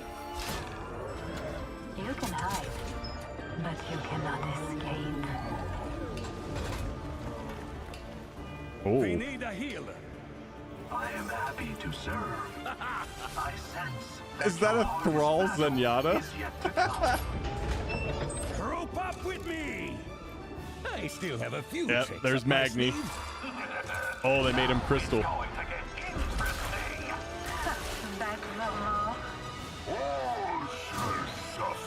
Reinhardt's so cool, man. Will triumph. We'll have to force our way through. This is not over. Oh. Got it. Package secured. I foresee great things for you. Any more? Ah. Yeah, it looked pretty cool.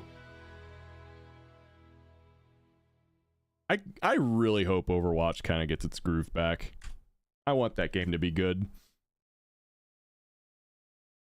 But that looked really cool.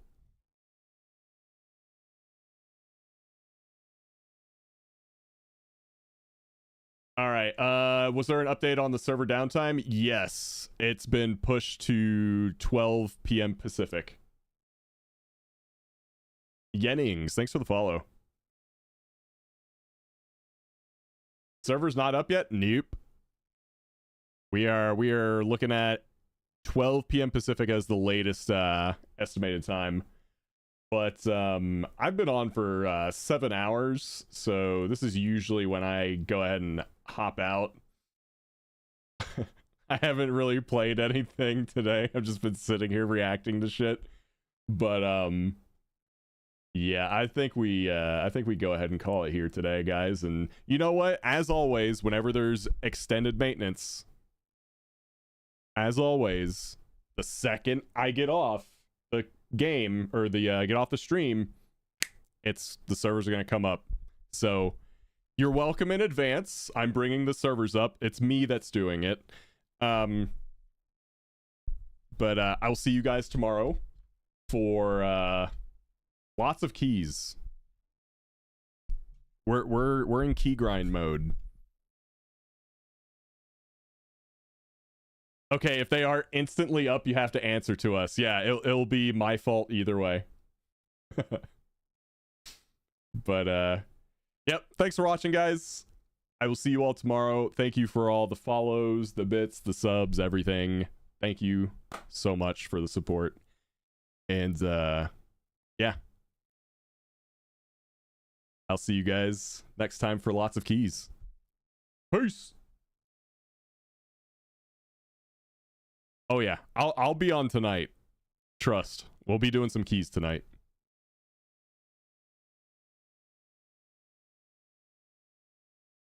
Bye-bye.